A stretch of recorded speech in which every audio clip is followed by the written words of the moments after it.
You must first understand what it means to exist in one of humanity's greatest monuments and most terrible prisons. You must comprehend the scale of these towering arcologies, the billions upon billions of souls packed into structures that scrape the very clouds. You must feel the recycled air in your lungs, taste the corpse starch on your tongue, and know that everything you are exists only to feed the endless machine of imperial production. And then, when you understand what it means to barely survive in such a place, you must imagine something infinitely worse. You must imagine an enemy that sees your entire world not as a conquest, not as a prize to be taken, but as nothing more than food. Imagine an intelligence so vast and alien that it spans galaxies, directing countless billions of bioengineered horrors with a single purpose: to consume everything you are, everything you ever were, and everything you ever could be. This is the reality for those who find themselves on a hive world in the path of a tyrannid hive fleet. This is the slow descent into a nightmare from which there is no awakening, no rescue, and no escape. The tyrannids do not conquer, they do not occupy, they devour, and when they are finished, they leave behind only silence and stone. The Imperium catalogues approximately 32,380 hive worlds across its vast domain, though the actual number fluctuates as worlds are lost to Xenos invasions, warp storms, or simple bureaucratic oversight. Each of these worlds represents a crucial component in the Imperial war machine, producing not just weapons and materials, but the most valuable resource of all: human beings. Billions upon billions of potential soldiers, workers, and servants of the Emperor, all concentrated in massive urban sprawls that can be seen from orbit. When the tyrannids come to such a world, they come to a feast beyond imagining. Every single inhabitant represents biomass to be harvested. Every structure, though made of metal and stone, sits upon foundations of organic waste and accumulated biological matter. The very air in these hive cities, recycled through organic filtration systems and breathing plants, contains nutrients that can be extracted and consumed. A hive world is not just a target for the tyrannids. It is a buffet of such magnitude that entire hive fleets will alter their course to reach it. But before we can understand the consumption, we must understand what is being consumed. We must see the world as it exists before the shadow falls, before the sky fills with spores, before the screaming begins. The world that was Hive Primus stands 73 kilometers tall at its highest spire. From the viewing platforms reserved for the planetary governor and his immediate staff, you can see the curvature of the planet itself, the way the ash wastes stretch to the horizon in every direction, broken only by the distant peaks of other hive cities. The air at this altitude is thin but pure, filtered through 100 levels of atmospheric processes, scented with exotic flowers imported from agri-worlds light years away. But you are not standing on those viewing platforms. Few are. The population of Hive Primus numbers somewhere between 47 and 52 billion souls, and fewer than 10,000 of them will ever breathe air that has not passed through 10,000 other pairs of lungs. First, you work in Manufactorum Delta 779, 12 kilometers below the hive's crown and 18 kilometers above its foundations. Your shift began 14 hours ago and will continue for another 6. The work is simple, repetitive, and absolutely essential. You operate a press that stamps out shell casings for heavy bolter rounds, each one precisely calibrated to imperial specifications that were ancient before your grandfather's grandfather was born. The Manufactorum stretches for kilometers in every direction, a vast chamber carved from the bones of the hive itself. The ceiling disappears into shadows high above, marked only by the occasional flicker of lighting arrays that struggle against the darkness. The floor is a maze of assembly lines, each one tended by hundreds of workers who perform their designated tasks with the mindless efficiency that comes from a lifetime of repetition. The noise is constant, overwhelming, a symphony of industrial fury that makes conversation impossible and renders thought difficult. The clang of metal on metal, the hiss of hydraulics, the grinding of gears, the occasional scream when someone makes a mistake and loses a hand or arm to the machinery. These sounds are the soundtrack of your existence, as familiar as your own heartbeat. The air here is hot and thick with the smell of machine oil, ozone from welding torches, and the peculiar metallic tang of recycled atmosphere that has passed through too many filters without ever seeing the sky. You breathe it without thinking, just as you ignore the ache in your back from standing at your station, the burning in your eyes from staring at the same movement for hours on end, the hunger that gnaws at your belly because the last meal was 8 hours ago and the next is still 4 hours away. This is your life. This is the only life you have ever known, and the only life you will ever know unless injury or age renders you unable to work, at which point you will be recycled like everything else in the hive. Your corpse will be rendered down into corpse starch to feed the next generation of workers, and your bones will be ground into fertilizer for the few remaining food production facilities. Nothing is wasted in a hive city. Nothing can be wasted when billions must be sustained on a world whose surface has long since been rendered uninhabitable by industry. Above you, separated by kilometers of rockcrete and plasteel, the mid-hivers live in relative comfort. They are the administrators, the overseers, the minor nobles who manage the countless systems that keep the hive functioning. They have natural light, piped in through elaborate mirror systems from the surface. They have running water that comes from purification plants rather than condensation collectors. They have food that resembles actual food rather than the grey-brown nutrient paste that sustains the workers below. But even they are nothing compared to those who dwell in the spires, the nobility, the merchant princes, the high-ranking members of the Adeptus Administratum, who coordinate the hive's contribution to the imperial tithe. These privileged few live in a world of luxury that would seem fantastical to someone like you. They have gardens, actual growing things tended by armies of servants.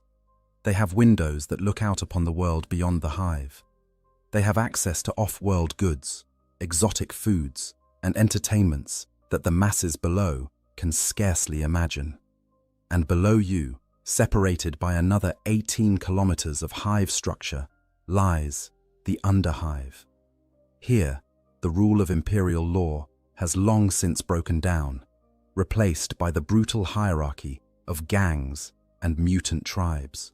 Here, in the ruins of older construction, in the collapsed sectors and forgotten chambers, humanity reverts to its basest instincts. Here, the weak are prey, and the strong survive only until someone stronger comes along. The population of the underhive is unknown, and probably unknowable.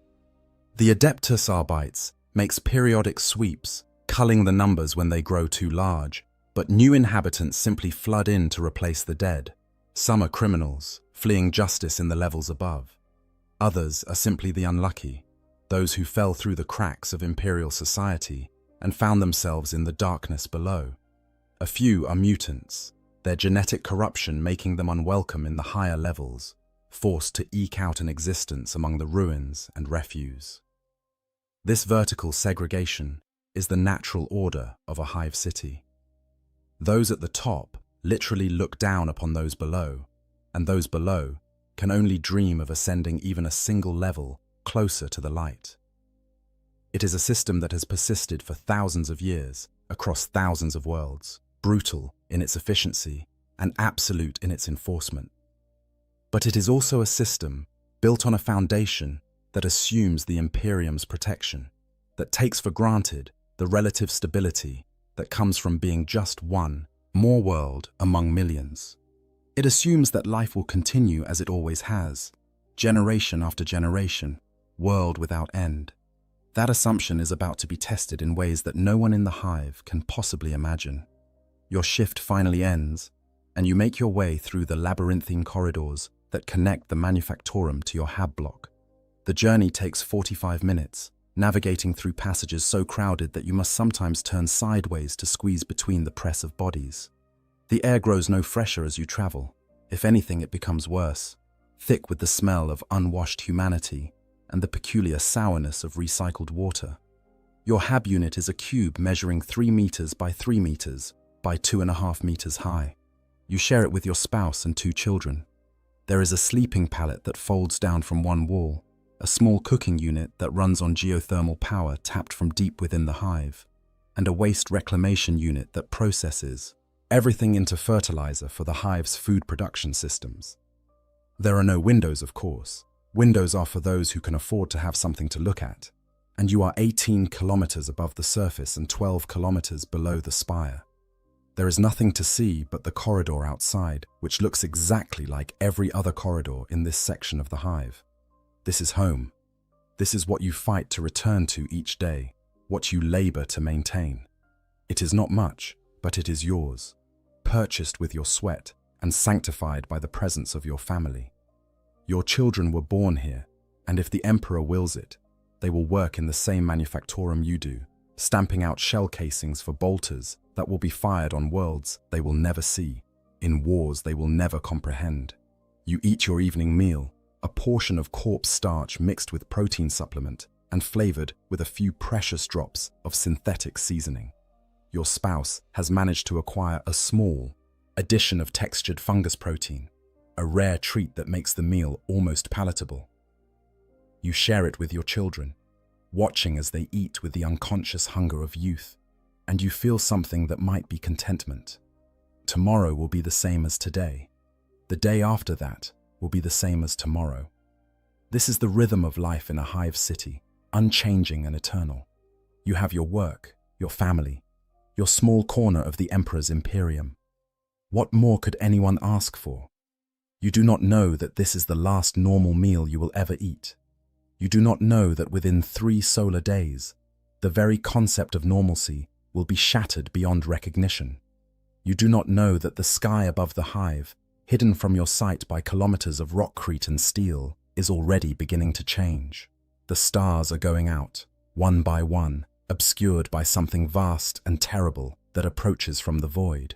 The astropaths in their sanctums high in the spire have begun to scream, their minds overwhelmed by a psychic pressure that builds like a coming storm. The navigators who guide ships through the warp have found their vision clouded, the Astronomican's light dimmed by an interference they cannot name or comprehend. And in the underhive, in the deepest and darkest places, where even the gangers fear to tread, things that have lurked in shadow for decades are beginning to stir, responding to a call that echoes across the light years. The Genestealer cults, patient and prepared, feel the approach of their gods and begin their final preparations. The feast is about to begin. The shadow falls. The first sign that something is wrong comes not with violence or obvious threat, but with silence. The Vox systems that connect the hive to the wider world, that carry news from across the sector and beyond, that maintain the constant flow of information necessary for a world of 50 billion souls to function, begin to fail. At first, it is subtle. A delay in receiving the daily, astropathic transmissions from the sector capital, a slight degradation in the signal quality of off-world communications, the kind of thing that might be explained by solar flares or unusual warp currents. But it continues and it worsens. Within 2 days, all astropathic communication has ceased entirely. The messages that do come through are fragmented, incoherent, spoken by astropaths whose minds are clearly fracturing under some unseen pressure. They speak of a darkness in the warp, of something vast and hungry that blots out the light of the Astronomican. They speak of screaming silence and chittering void, of minds that are not minds and thoughts that burn like acid. And then they stop speaking at all. The planetary governor convenes an emergency session of his advisory council, representatives from the Adeptus Administratum, the Planetary Defense Force, the Adeptus Mechanicus tech priests, who maintain the hive's infrastructure, and the local ecclesiarchy gather in the great council chamber high in the spire.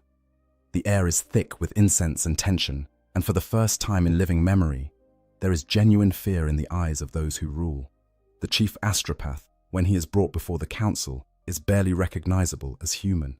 His eyes weep blood, and his hands shake with a tremor that speaks of neurological damage. When he speaks, his voice is a broken whisper that somehow carries through the chamber. "The stars are screaming," he says. "The warp is drowning in alien thoughts. Billions upon billions of minds, none of them human, all of them hungry. They are coming. Emperor, preserve us. They are coming, and there is nothing we can do to stop them." The governor demands clarification, demands specifics, demands to know what enemy approaches and when it will arrive. But the astropath can provide no useful intelligence. The psychic interference is too great, the shadow in the warp too complete. He knows only that something vast and terrible approaches, something that drowns out all other psychic signals like a scream, drowning out a whisper. And then, as the council debates and argues and struggles to understand what this means, the astropath begins to laugh. It is a horrible sound, broken and wrong, and it continues even as blood runs from his nose and ears. His laughter ends only when his heart stops, the strain of whatever he has experienced proving too much for his enhanced physiology to withstand. In the sanctums where the other astropaths dwell, protected by wards and psychic shields, similar scenes are playing out. Of the 17 astropaths assigned to the hive, 12 die within the first 3 days of the shadow's arrival. The 5 who survive do so only by severing their connection to the warp entirely, rendering themselves useless for their intended purpose, but preserving their sanity and their lives. For the common people of the hive, these events are unknown. You go to work, you come home, you sleep and wake and work again. But there are small changes that begin to accumulate, details that individually mean nothing but collectively paint a picture of something wrong.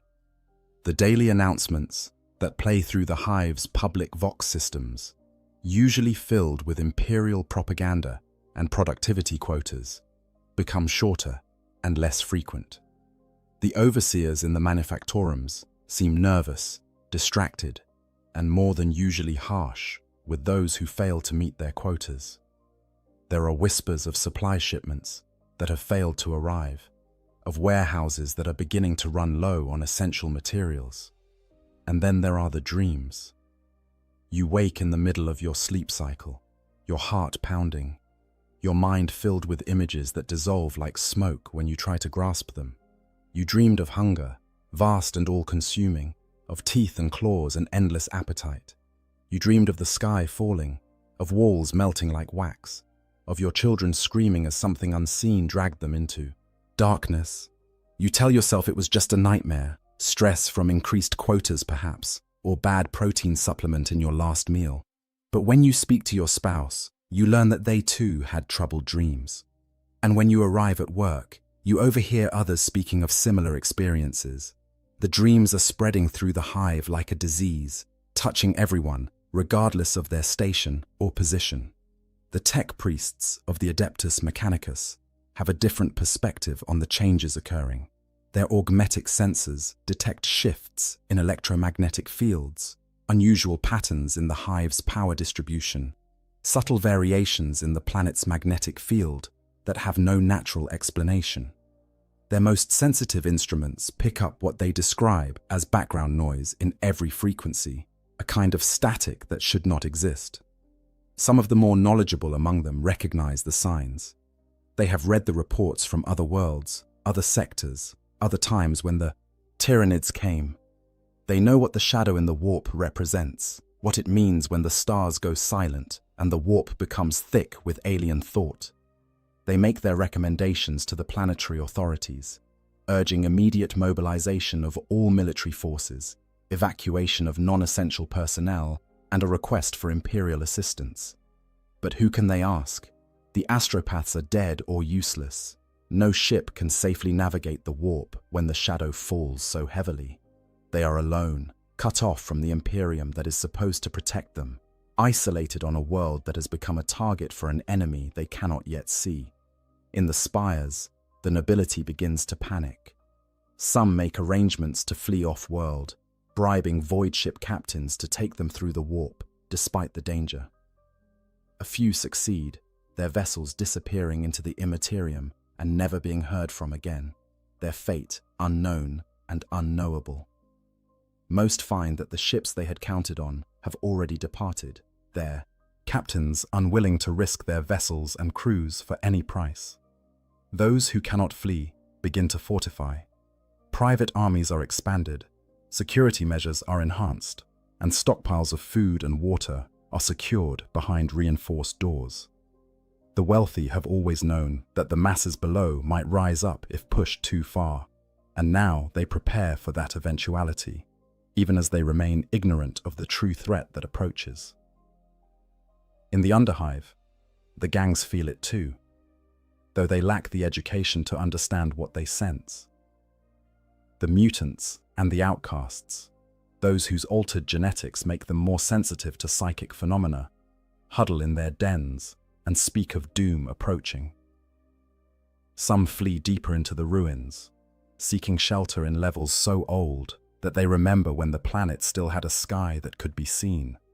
Others prepare to fight, not knowing what they will fight or when it will come, only that something is coming and that hiding will not save them. And in the deepest, most forgotten places of the Underhive, in chambers sealed for centuries and forgotten by all but a few, the Genestealer cults gather. They have waited for this moment for generations, ever since the first pure-strain Genestealer found its way into the hive aboard a merchant vessel and began its patient work of infection and reproduction. The cult has grown slowly, carefully, seeding itself throughout the hive's population.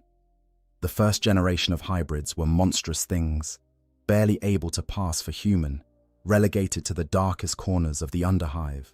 But each subsequent generation became more human in appearance, able to move freely through hive society, to take positions of minor authority, to spread the infection further. By now, the cult numbers in the hundreds of thousands spread across all levels of the hive. There are cultists among the factory workers, among the Adeptus Administratum clerks, among the enforcers of the Adeptus Arbites. There are even a few among the nobility, their genetic corruption hidden by wealth and privilege, their true nature known only to their patriarch and the alien will that guides them all. For years they have waited, preparing for the day of ascension, when their gods would come to deliver them from the oppression of the Imperium. They have stockpiled weapons in hidden caches throughout the hive. They have identified key targets, strategic locations that will need to be secured when the time comes. They have infiltrated the PDF and know the positions of every major defensive emplacement. And now, as the shadow in the warp grows stronger, as the psychic call of the hive fleet echoes in their minds like a trumpet blast, they know their time has come. The Patriarch, ancient and massive, its psychic power swollen by decades of growth, sends out the signal that they have all been waiting for. The uprising begins. The enemy within it starts in the manufacturing districts, in the vast complexes where billions labor to produce the materials that feed the imperial war machine. Workers who have seemed normal, even exemplary, suddenly turn on their fellows with a savagery that is both shocking and coordinated. They move with purpose, with unified intent, targeting overseers and enforcers first, then anyone who attempts to resist. You are at your station when it happens, pressing out shell casings with the mindless efficiency of long practice. When the worker 3 stations down from you pulls a makeshift weapon from beneath their workstation and drives it into the overseer's throat. Before you can process what you have seen, before you can even react, 2 more workers rush the secondary overseer, bearing him to the ground with sheer numbers, their hands and improvised weapons rising and falling in a frenzy of violence. The manufactorum erupts into chaos. Some workers flee, running for the exits in blind panic. Others stand frozen, unable to comprehend what they are witnessing. And still others, more than you would, have believed possible, reveal themselves as part of the uprising, producing weapons and moving with coordinated purpose to secure the exits, to disable the Vox systems, to take control of the facility. You run. You do not think, you simply react, fleeing toward the nearest exit. Behind you, you can hear screaming, the sounds of violence and death. You see workers you have labored beside for years transforming before your eyes into something else, their human features twisted by an alien fervor that burns in their eyes like fever. You make it into the corridor beyond the manufactorum, and here the scene is even worse. The uprising is not limited to your facility. It is happening everywhere simultaneously. A coordinated strike timed with precision across thousands of locations throughout the hive. The corridors are choked with people, some fleeing, others fighting, and still others who have revealed their true nature as cultists. And among the cultists, you see things that cannot be, should not be. Figures that are too tall, too thin, their movements fluid and wrong. You catch glimpses of extra limbs, of distended heads, of skin that seems to ripple and shift. These are the earlier generation hybrids, the ones who could not pass for fully human, now freed from their hiding places and eager to participate in the uprising they have dreamed of for so long. You think of your family, your spouse and children in your hab unit kilometers away, and you begin to fight your way through the chaos toward them. The journey that usually takes 45 minutes stretches into hours as you navigate through corridors that have become war zones. Enforcers of the Adeptus Arbites, those who have not already been killed or revealed as cultists themselves, fight desperate holding actions at key choke points, trying to maintain some semblance of order. You see an enforcer cut down by gunfire, his armor unable to withstand the concentrated fire of a dozen cultists armed with stolen lace guns. You see civilians torn apart by hybrid monstrosities that move with terrifying speed and strength. You see things that will haunt your dreams for the rest of your life, however long that may be. By the time you reach your hab block, it has already been overrun. The corridors are filled with the dead, and the walls are marked with strange symbols painted in blood, sigils that hurt to look at, that seem to writhe and shift when you try to focus on them. You find your hab unit, the door torn from its hinges, and inside. Your spouse is dead, killed defending your children. Your youngest child is dead too, their small body broken by violence you cannot bear to examine too closely. Your older child is gone, taken by the cultists, for purposes you dare not imagine. You fall to your knees in the ruins of your home, your hands covered in your spouse's blood, your mind unable to process the magnitude of what has been taken from you. The world has ended. Everything you worked for, everything you cared about, everything that gave your existence meaning, has been destroyed in a matter of hours. And this is only the beginning.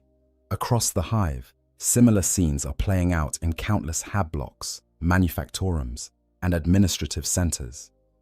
The Genestealer cult has struck with devastating effect, targeting the infrastructure and personnel necessary to mount an effective defense.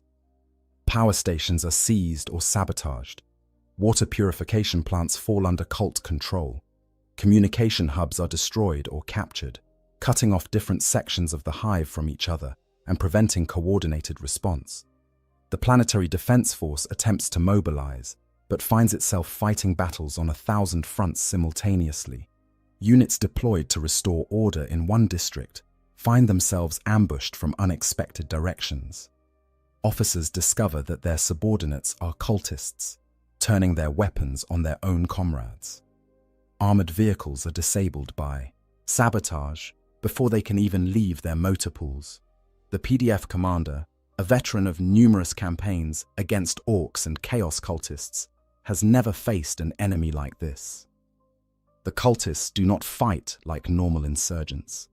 They show no fear of death, advancing into gunfire with a fanatical zeal that is unnerving even to experienced soldiers. They coordinate their actions with impossible precision, as if guided by a single will, and they seem to know the positions of PDF forces before those forces even arrive. What the commander does not know, what he cannot know, is that the cultists are indeed guided by a single will. The brood mind, the psychic gestalt that connects all members of the cult through their patriarch, allows them to function as a single organism with billions of hands. They share information instantaneously, coordinate their actions without need for vox communication, and adapt to changing tactical situations with inhuman speed. High in the spires, the governor finally accepts the truth that his advisors have been trying to make him understand. This is not a simple uprising of discontented workers. This is not even a chaos cult rebellion like those that have plagued other worlds. This is something far worse, a Xenos infiltration that has compromised the hive from top to bottom, and it is only the prelude to something even more terrible. He orders the activation of the hive's void shields, massive energy barriers designed to protect against orbital bombardment. He commands the PDF to implement martial law with extreme prejudice, authorizing the use of any force necessary to put down the uprising. He sends desperate pleas for help through every remaining communication channel, knowing they will likely go unanswered, but hoping against hope that someone will hear. And he prays. The governor is not a particularly religious man, his faith more a matter of political necessity than true belief. But now he prays with a fervor he has never felt before. He prays that the emperor will protect his people, that the Adeptus Astartes will arrive to deliver them from this nightmare, that somehow, some way, they will survive what is coming. His prayers, like those of billions of others across the hive, go unanswered. The emperor protects, the faithful say, but on this day, on this world, protection is not forthcoming. You emerge from your destroyed home, moving like a ghost through corridors that have become a charnel house. You have no destination, no plan, no purpose beyond the animal need to survive. Around you, the battle between PDF forces and cultists continues to rage, but you barely notice. You are beyond fear now, beyond horror, existing in a state of shock that shields you from the full weight of what you have experienced. You join a stream of refugees fleeing upward, seeking the imagined safety of the mid-hive levels. Thousands make the same journey, a great migration of humanity, fleeing from the violence below, hoping that the authorities above will provide protection, sustenance, salvation. But the mid-hive is little better.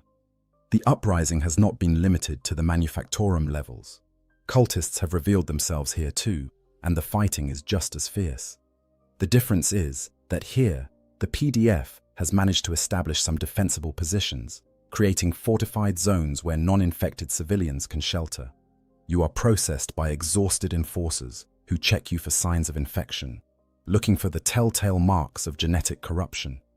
You pass their inspection, more by luck than anything else, and are directed to a refugee center in a converted warehouse. The space is already overcrowded, thousands of people packed into a facility designed for hundreds. But you are grateful simply to be somewhere that offers the illusion of safety. Here, you learn the full scale of the catastrophe. The refugees share stories, each one more terrible than the last. Entire hab blocks have been taken over by the armiseurs, cultists. Manufacturing districts that employed millions have gone silent. And there are rumors, whispered in horrified tones, of things emerging from the underhive, creatures that are neither fully human nor fully xenos, monstrosities that hunt through the darkened corridors with supernatural speed and ferocity. An old woman tells you that she saw pure strains, actual genostealers, tall and terrible with 4 clawed arms and eyeless faces that somehow see everything. A manufactorum worker swears he saw a patriarch, a thing 3 meters tall and swollen with psychic power, its presence alone enough to drive men mad with fear. A former enforcer speaks of hybrids of every generation, from those who look almost human to things that should not exist, all of them working together with unified purpose. And then someone asks the question that everyone has been avoiding. Why? Why would these cultists, many of them born in the hive, many of them with families and lives just like everyone else, turn against their own kind with such violence? What could possibly motivate such complete betrayal? A man in the robes of a minor ecclesiarchy priest provides the answer, his voice hollow with despair. The cultists, he explains, worship the Tyranids as gods. They believe the hive fleet is coming to save them, to elevate them, to grant them ascension into something greater than mere humanity. They have been preparing for this moment for generations, and they genuinely believe that when the Tyranids arrive, they will be rewarded for their faithful service. The reality, the priest continues, is far darker. The Tyranids do not reward. They do not spare. They consume everything, including those who worship them. The cultists are tools, nothing more, used to weaken the hive's defenses and make the eventual consumption easier. When the Tyranids come, the cultists will die just like everyone else, their biomass harvested and repurposed like all the other organic matter on the world. This knowledge that the cultists are not only traitors, but fools who doom themselves along with everyone else, somehow makes it worse. There is no rationality to it, no logic that can be understood or negotiated with. It is simply madness, wrapped in religious fervor and directed toward an ending that can only mean death for all. You spend 3 days in the refugee center, 3 days during which the fighting continues to rage throughout the hive. The PDF makes some progress, retaking key districts and establishing secure perimeters, but the cost is staggering. Thousands of soldiers die in brutal close-quarters combat.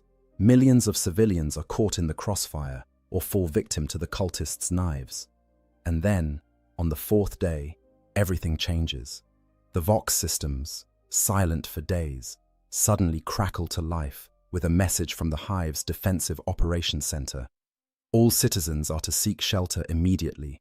All windows, where they exist, are to be shuttered. All non-essential personnel are to vacate the upper levels and move to hardened shelters in the mid-hive. You do not understand why. Not at first. But then you hear it.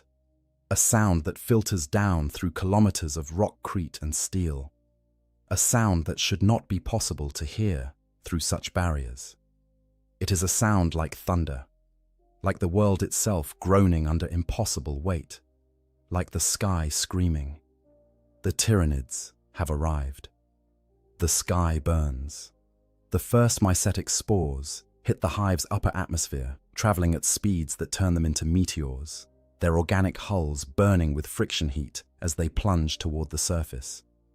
They are not elegant or subtle. They are kinetic bombardment, disguised as biological invasion, massive pods of living tissue designed to survive atmospheric entry and deliver their cargo intact to the ground below. The hive's void shields, designed to protect against orbital bombardment, prove woefully inadequate against this assault. The shields were built to stop energy, weapons, and explosive ordnance, not living projectiles that can adapt their trajectory mid-flight, that can sense the gaps in the defensive network and exploit them with unnatural precision. The first wave consists of hundreds of spores, each one the size of a transport vehicle, each one containing either smaller organisms ready to spread throughout the hive or specialized bioforms designed to assess the defenses and identify weaknesses. They slam into the upper levels of the hive, into the spires where the nobility live, and the destruction is immediate and catastrophic. You feel the impacts even kilometers below, great shuddering jolts that make the entire structure shake, that send cracks racing through walls and ceilings. The lights flicker and fail as power conduits are severed. Emergency lighting kicks in, bathing everything in a hellish red glow that seems appropriate for what is unfolding. The second wave is larger, thousands of spores falling like rain across the hive and the surrounding ash wastes. These ones carry the vanguard organisms, the Tyranid creatures designed to spread terror and begin the work of destabilizing the planet's biosphere. Lictors, tall and terrible, with chameleonic skin and killing claws. Gargoyles, winged horrors that fill the sky with their screeching cries. Hormagaunts, scuttling nightmare creatures that move with insectile speed and attack with mindless ferocity. But it is what the spores release into the atmosphere that is truly terrible. Microscopic organisms, billions upon billions of them, designed to begin the process of transforming the planet into something more suitable for Tyranid consumption. They are xenophagic viruses and bacteria, designer organisms that can survive in almost any environment and reproduce at frightening speed. These microscopic invaders have multiple purposes. Some attack the planet's native plant life, wherever such things still exist, altering their genetic structure to make them grow faster, larger, drawing nutrients from deep in the soil and concentrating them in easily harvested biomass. Others begin to change the atmospheric composition, breaking down complex molecules and releasing compounds that will eventually make the air unbreathable for humans, but perfect for tyrannid organisms. Still others are designed to attack animal life directly, including humans. They enter through the lungs with every breath, multiply in the bloodstream, and begin to break down cellular walls. The effects are not immediate, but within days, those exposed will begin to experience hemorrhaging, organ failure, and a slow, agonizing death as their bodies are literally dissolved from within. The hive's defensive batteries, massive laser cannons, and missile arrays, positioned on the upper levels, open fire at the descending spores with everything they have. The sky becomes a light show of lasfire and exploding ordnance, and many spores are destroyed before they can reach the surface. But there are too many. For every spore that is shot down, 5 more make it through, and each one that survives releases its cargo into the hive. In the refugee center where you have taken shelter, panic spreads as the structure shudders from repeated impacts. The ceiling cracks, and you can see daylight through the breach, actual sunlight that you have not seen since childhood, filtered through a sky that has turned the sickly purple-green of tyrannid corruption. An enforcer tries to maintain order, shouting that everyone must remain calm, that the PDF has the situation under control, that reinforcements are coming. But his voice is lost in the screaming, and when part of the ceiling collapses, crushing dozens of refugees beneath tons of falling debris, what little order remained breaks down completely. You flee with the crowd, a stampede of terrified humanity pouring into the corridors beyond. You have no destination, no plan. You simply run because running feels like the only thing you can do. Around you, others do the same, and the corridors become choked with people pushing and shoving and trampling those who fall. You emerge into a larger chamber, some kind of cargo transfer station, and here you see your first tyrannid. It is a hormigaunt, standing 3 meters tall on reverse-jointed legs, its body a nightmare fusion of insect and reptile, and something else entirely alien. Its head is eyeless, but somehow it sees you, turning in your direction with predatory focus. Its scything claws, each one longer than your forearm, gleam with some kind of organic secretion that steams in the air. The hormigaunt screams, a sound that is not quite animal and not quite anything else, and charges. It covers the distance between you in heartbeats, moving with a speed that seems impossible for something its size. You throw yourself to the side, more by instinct than plan, and the creature's claws miss you by centimeters, close enough that you feel the wind of their passage. The refugees behind you are not so lucky. The hormigaunt crashes into the crowd like a scythe through wheat, its claws rising and falling in a frenzy of killing. Blood sprays in arcs across the walls. Screams fill the air, and still more refugees pour into the chamber, fleeing from other horrors in other corridors, running straight into the killing zone. You scramble to your feet and run, not looking back, not thinking, just running. Behind you, the screaming continues, joined by more alien shrieks as additional hormigaunts enter the chamber. You can hear the wet sounds of tearing flesh, the crack of breaking bones, the gurgling cries of the dying. You find yourself in a maintenance shaft, some kind of access tunnel for the hive's infrastructure. It is cramped and dark, but it leads away from the killing, and right now, that is all that matters. You crawl through the tunnel, your hands and knees scraping on metal grating, your breath coming in ragged gasps. The tunnel opens into a service bay, and here you find other survivors, perhaps 20 people huddled in the darkness, trying to stay quiet, trying to stay hidden. They have barricaded the entrances with whatever they could find, creating crude fortifications from cargo containers and industrial equipment. An older man, his uniform marking him as some kind of mid-level administrator, takes charge with the kind of authority that comes from a lifetime of managing others. He organizes watch rotations, inventories the meager supplies they have, and tries to establish some kind of plan for survival. But even as he works, you can see the fear in his eyes, the knowledge that this sanctuary is temporary at best. You spend the rest of that day in the service bay, listening to the sounds of battle echoing through the hive's infrastructure. There are explosions, distant but powerful enough to make the walls shake. There is gunfire, the distinctive crack of laser guns, and the heavier roar of bolters. There are screams, human and alien both, a constant background noise that never quite stops. As night falls, not that you can see the difference in the darkness of the service bay, the sounds change. The gunfire becomes less frequent, the explosions more sporadic. But the alien sounds grow louder, closer. You can hear things moving through the corridors beyond your barricades, things that scratch at the walls and test the barriers with inhuman patience. The old administrator tries to keep everyone calm, but his authority is fragile, held together only by the shared need for organization in the face of chaos.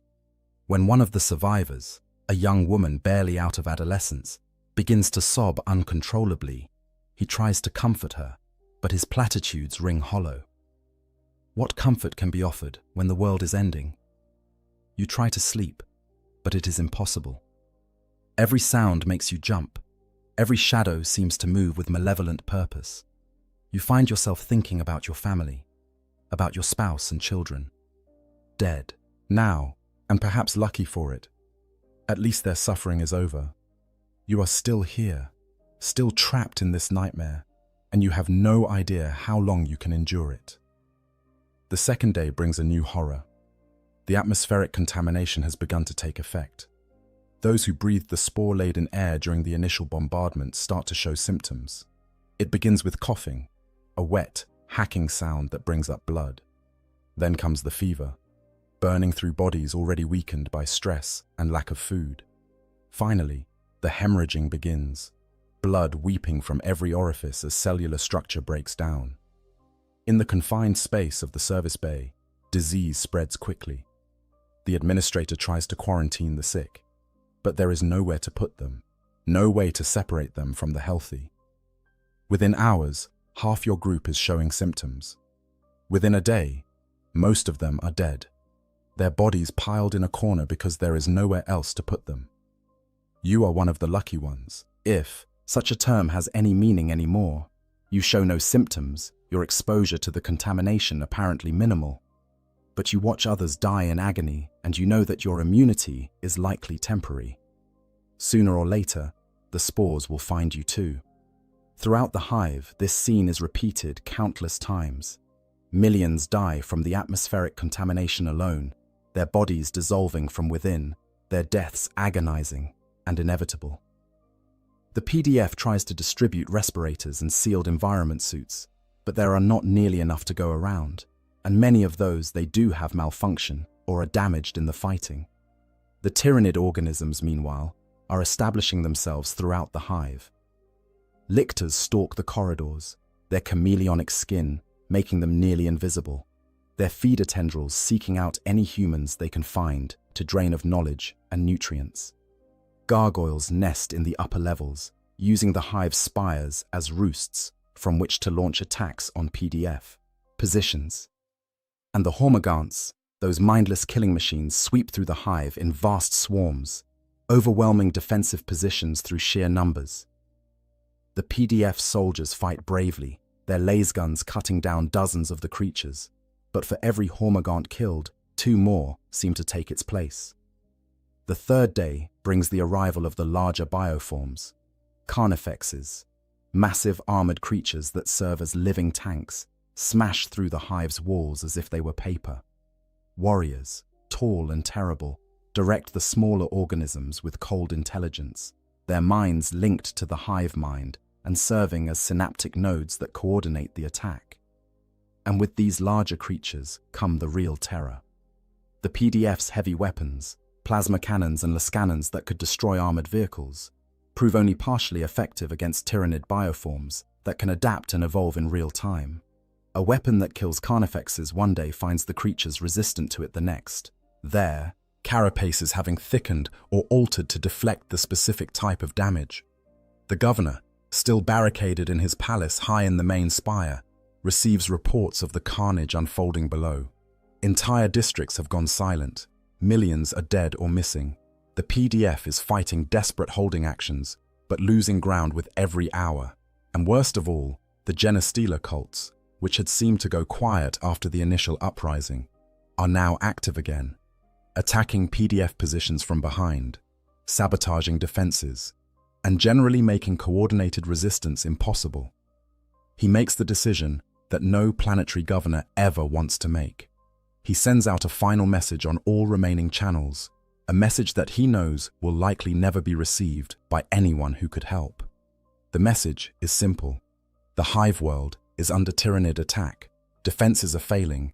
Immediate military assistance is required, or all will be lost. The message repeats on an endless loop, broadcast into the void on the faint. Slim hope that some passing vessel might receive it, that some Imperial Navy patrol might be close enough to intervene. But in his heart, the governor knows the truth. They are alone. The shadow in the warp blocks all astropathic communication. Even if a rescue force was dispatched immediately, it would take weeks to arrive, and they do not have weeks. They probably do not even have days. The desperate defense. In the command bunker deep beneath the primary hive, Marshal Tyron of the Planetary Defense Force stares at tactical displays that tell a story of mounting catastrophe. The hololithic projections show the hive in cross-section, and nearly a third of it is highlighted in red, indicating areas that have fallen to the Tyrannid advance or are no longer in contact with command. Marshal Tyron is a career soldier, a man who has spent 40 years in the PDF, rising through the ranks through a combination of competence and political acumen. He has fought orcs, put down chaos cult, uprisings, and defended against Dark Elder raids. But he has never faced an enemy like this. The Tyrannids do not follow conventional military doctrine. They do not have supply lines to cut or command structures to decapitate. They do not retreat when faced with superior firepower, and they do not require rest or resupply. They simply advance, constantly and relentlessly, adapting to whatever resistance they encounter, and overwhelming it through a combination of numbers, adaptability, and sheer biological horror. His forces, once numbering in the millions, have been reduced by half in the first 3 days of fighting.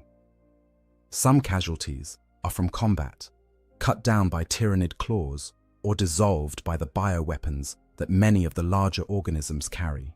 Others are from desertion, soldiers who threw down their weapons and fled when faced with horrors their training had never prepared them for. And then there are the cultists, the Genestealer cult.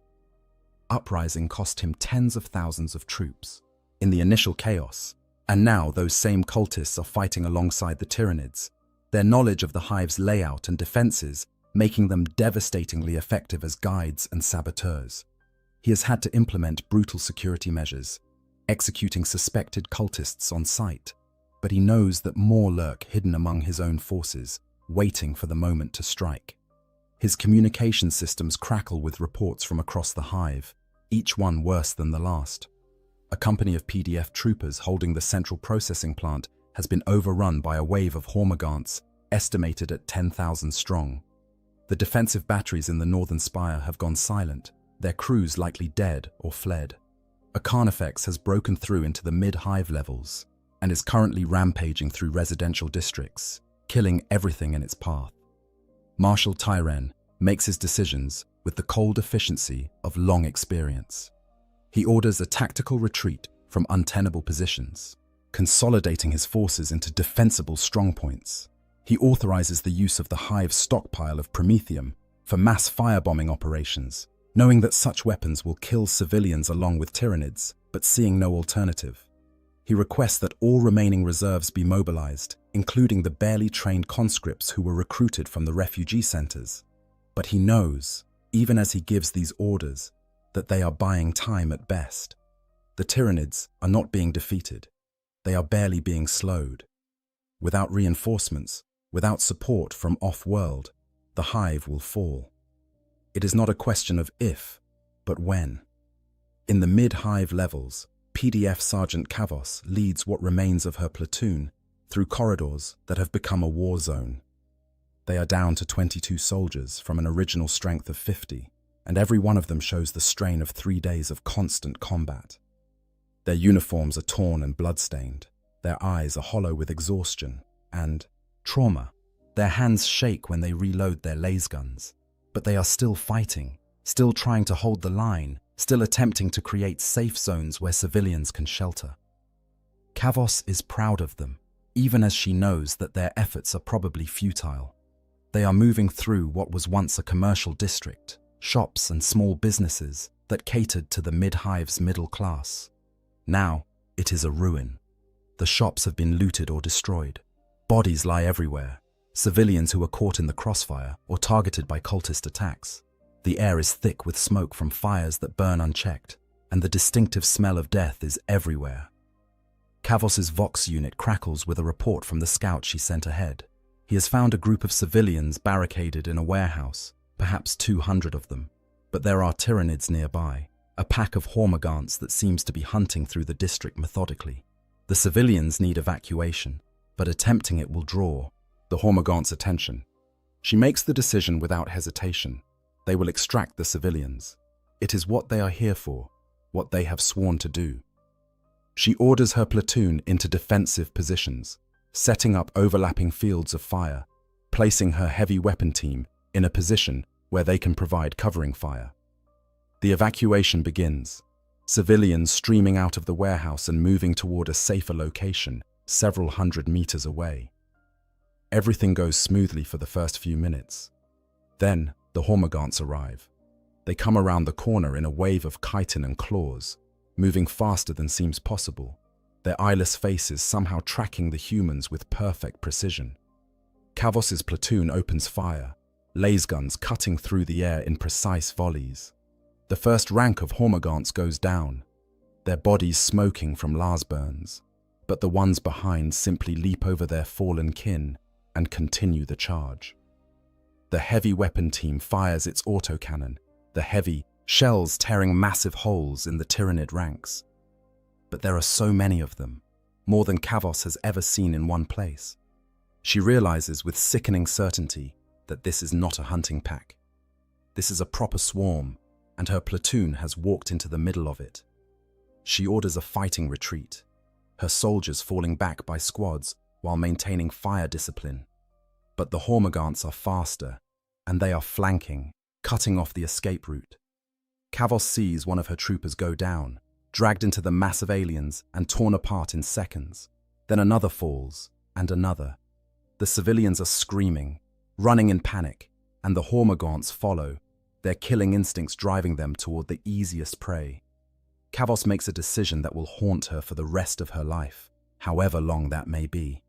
She orders her remaining soldiers to focus their fire on the Hormagaunts pursuing the civilians, effectively using her own troops as bait to buy the civilians time to escape. It works. But the cost is terrible. Her platoon is reduced to 7 soldiers by the time the last civilian makes it to safety. 7 out of the 50 who started this mission, out of the hundreds who were in her company when the invasion began. She leads her survivors into a fortified position, a strong point that the PDF has established in what was once a transit hub. Here, she finds other units in similar condition, remnants of platoons and companies that have been ground down by constant combat. The overall commander, a major she does not recognize, is trying to organize some kind of coordinated defense, but it is clear that he is overwhelmed by the scale of the disaster. That night, Kavos and her remaining soldiers huddle in a storage room, trying to rest while they can. They speak little, each lost in their own thoughts, their own memories of comrades lost. One of her troopers, a young man who cannot be more than 18, breaks down crying, and Kavos lets him. There is no point in maintaining discipline when the world is ending. In the lower hive, where the fighting has been fiercest, entire districts have been abandoned by the PDF. The soldiers simply do not have the numbers to defend everything, and they have been forced to make brutal decisions about what can be held and what must be sacrificed. Those civilians left behind in these zones face a choice between staying put and hoping to hide from the Tyranids, or trying to flee upward to areas still under PDF control.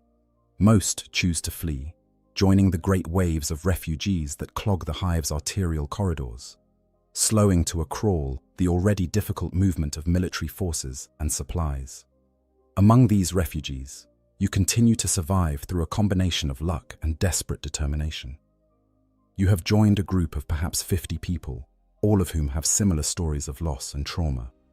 You move together, reasoning that there is safety in numbers, though whether this is actually true remains to be seen. Your group is led by a former ganger from the underhive, a woman named Selka, who knows the hive's hidden ways, the maintenance shafts and forgotten passages that most citizens do not even know exist. She guides you through routes that avoid both the Tyranid swarms and the PDF checkpoints, the latter because she does not trust the military to protect refugees when their own survival is in doubt. You traverse sections of the hive you have never seen before, moving through industrial zones and storage facilities, through collapsed sections where you must climb over rubble, through chambers filled with machinery whose purpose you cannot even guess.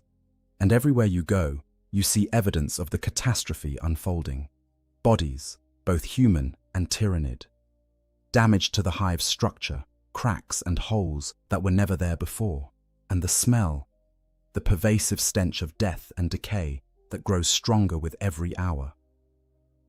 On the 5th day, your group encounters something that changes everything. You are moving through an old cargo bay when you hear sounds of combat ahead. Selka signals for everyone to stop, to stay quiet, and she moves forward to investigate. She returns minutes later, her face pale. Ahead, she reports, there is a PDF unit engaged in combat with Tyranids. But they are not alone. With them, fighting alongside the human soldiers, are Space Marines.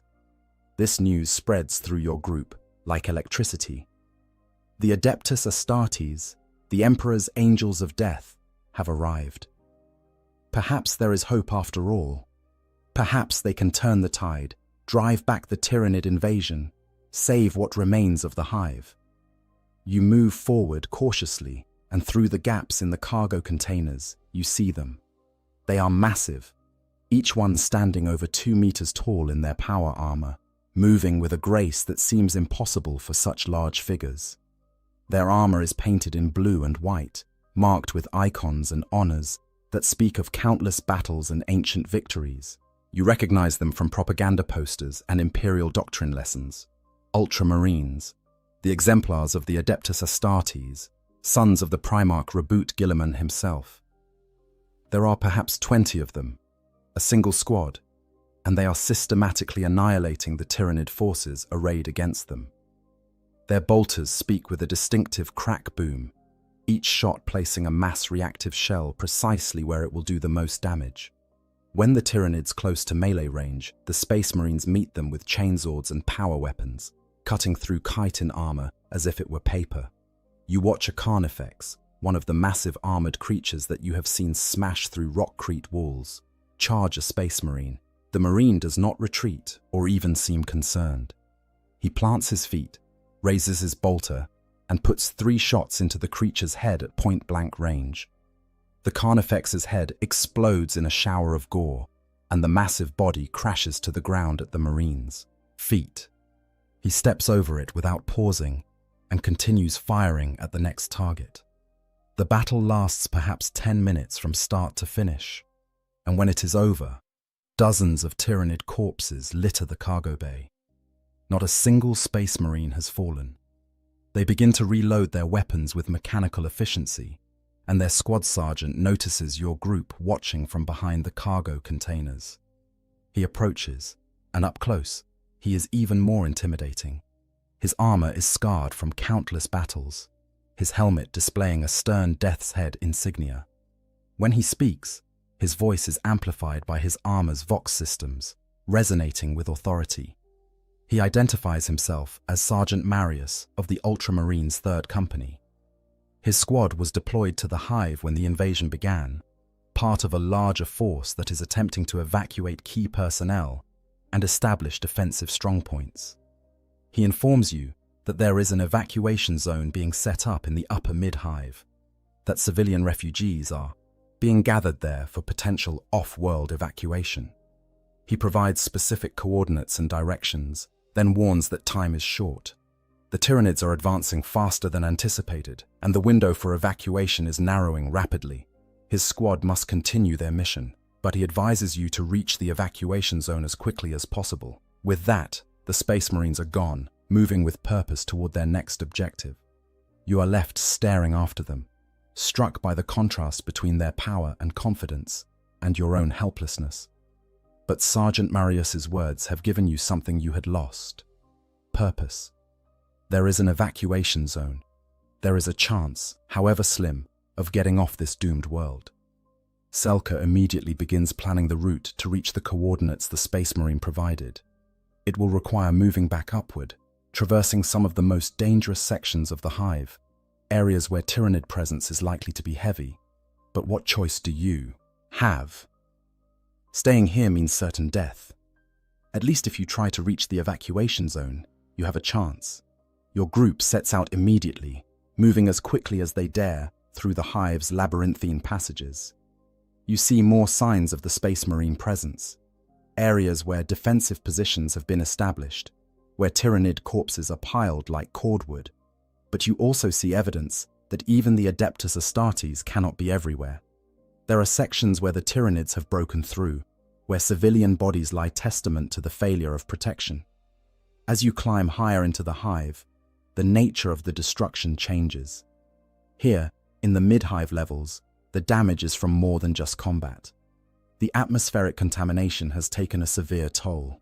You pass entire residential blocks where everyone died from the spore-borne plague, their bodies lying in their homes or collapsed in the corridors, blood leaking from every orifice.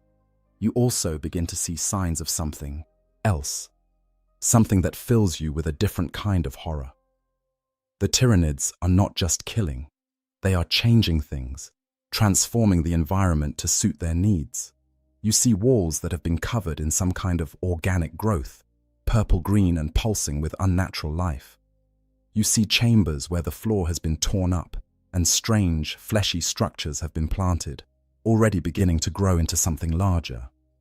These are the capillary towers in their earliest stages, though you do not know it yet. You do not understand that these strange growths are designed to eventually reach the surface, to connect with the Hive ships in orbit, and pump the planet's biomass upward to be consumed and recycled. All you know is that the sight of them fills you with instinctive revulsion, with the knowledge that they are wrong, alien, an infection spreading through the Hive like a cancer. On the 7th day of the invasion, you finally reach the evacuation zone. It is a massive chamber, some kind of former commercial center that has been converted into a staging area. PDF soldiers man barricades around the perimeter, and you can see several Space Marines coordinating the operation, their presence both reassuring and unsettling.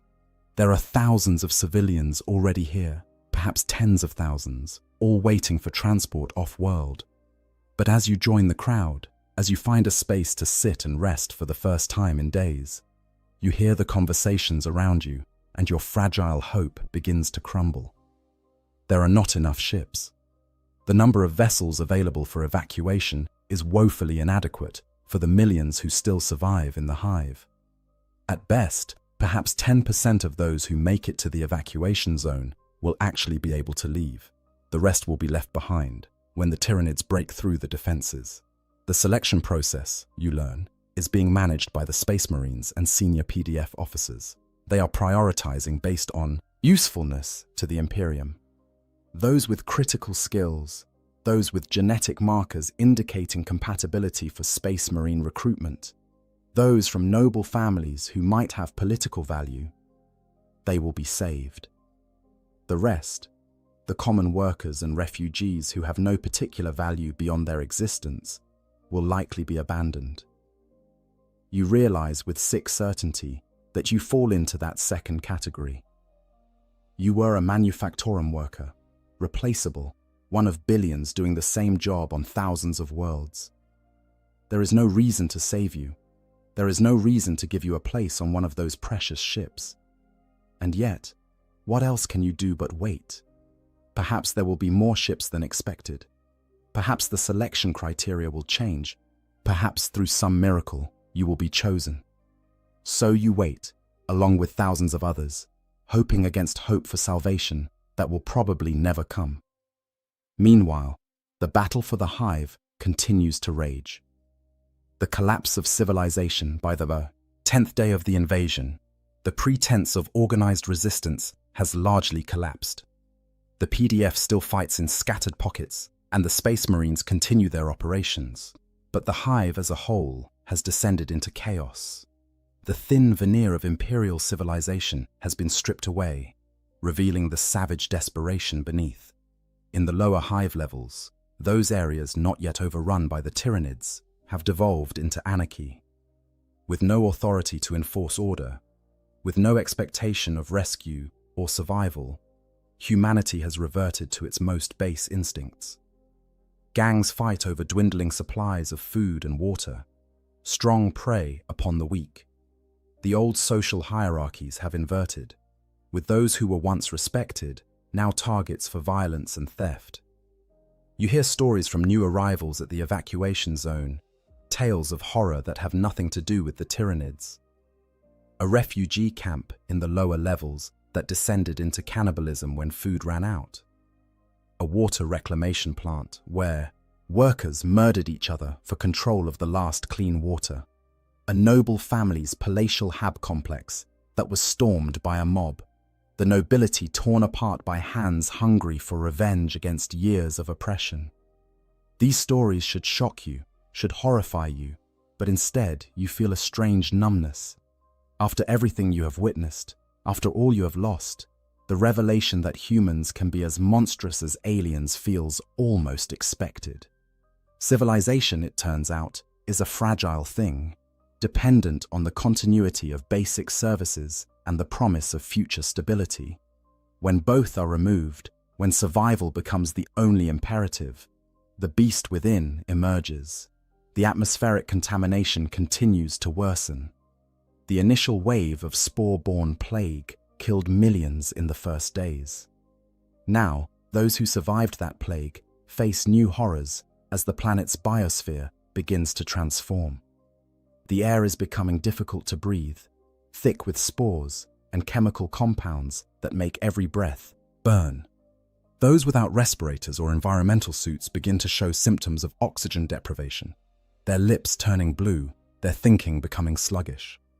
The water supply, always a critical concern in a hive city, has become actively dangerous in many districts. The Tyranid organisms have infiltrated the water reclamation plants, and the fluid that comes from the taps is now contaminated with biological agents that accelerate cellular breakdown. Those desperate enough to drink it anyway find themselves dying in agony within hours, their bodies literally dissolving from the inside out. Food becomes the most precious commodity, more valuable than gold or weapons. The hive's vast storage facilities are running low, their stocks depleted by the disruption of normal distribution and the enormous number of refugees concentrated in smaller and smaller areas. Fights break out over scraps of corpse starch. People kill each other for a single nutrition bar. In the evacuation zone, the Space Marines impose strict rationing, their authority absolute and their methods brutal. Those caught stealing food are executed on the spot, their bodies added to the growing pile of casualties. It is harsh, perhaps unnecessarily so, but it maintains a bare minimum of order in a situation that constantly threatens to spiral into complete chaos. You receive your daily ration, a portion of grey paste that tastes of nothing and everything, and you eat it mechanically, no longer capable of feeling hunger or satisfaction, merely consuming because your body requires it. Around you, others do the same, each lost in their own private hells, each trying to hold on to some fragment of hope or purpose. In the upper levels of the hive, in the spires where the wealthy once lived in luxury, the situation is different but no less terrible. Here, the Tyranids have established what imperial observers would call digestion zones, areas where the process of biomass collection has begun in earnest. The castle, beautiful gardens, those carefully maintained pockets of greenery that were a symbol of the nobility's status, have been transformed into nightmares. The plants have been infected by Tyranid spores and now grow with terrible speed, their roots digging deep into the hive's foundations, their leaves and fruits swollen with nutrients extracted from the rock itself. But these are no longer plants in any recognizable sense. They are hybrid organisms, part earth flora and part alien biology, and they exist only to be harvested and consumed. Ripper swarms have begun to appear in significant numbers. These are small, maggot-like creatures that exist for one purpose: to consume biomass and return it to the reclamation pools that have begun to form throughout the hive. They flow through the corridors like living carpets, devouring everything organic in their path, from bodies to food stores to the very rats and vermin that once infested the underhive. The Rippers are not intelligent, not individually, but they are directed by the hive mind, their movements coordinated within human precision. They sweep through a district systematically, missing nothing, consuming everything, and once they have gorged themselves on biomass, once their bodies are bloated to the point of immobility, they crawl to the nearest reclamation pool and throw themselves in, adding their own substance to the nutrient-rich gruel that will eventually be pumped into the hive ships above.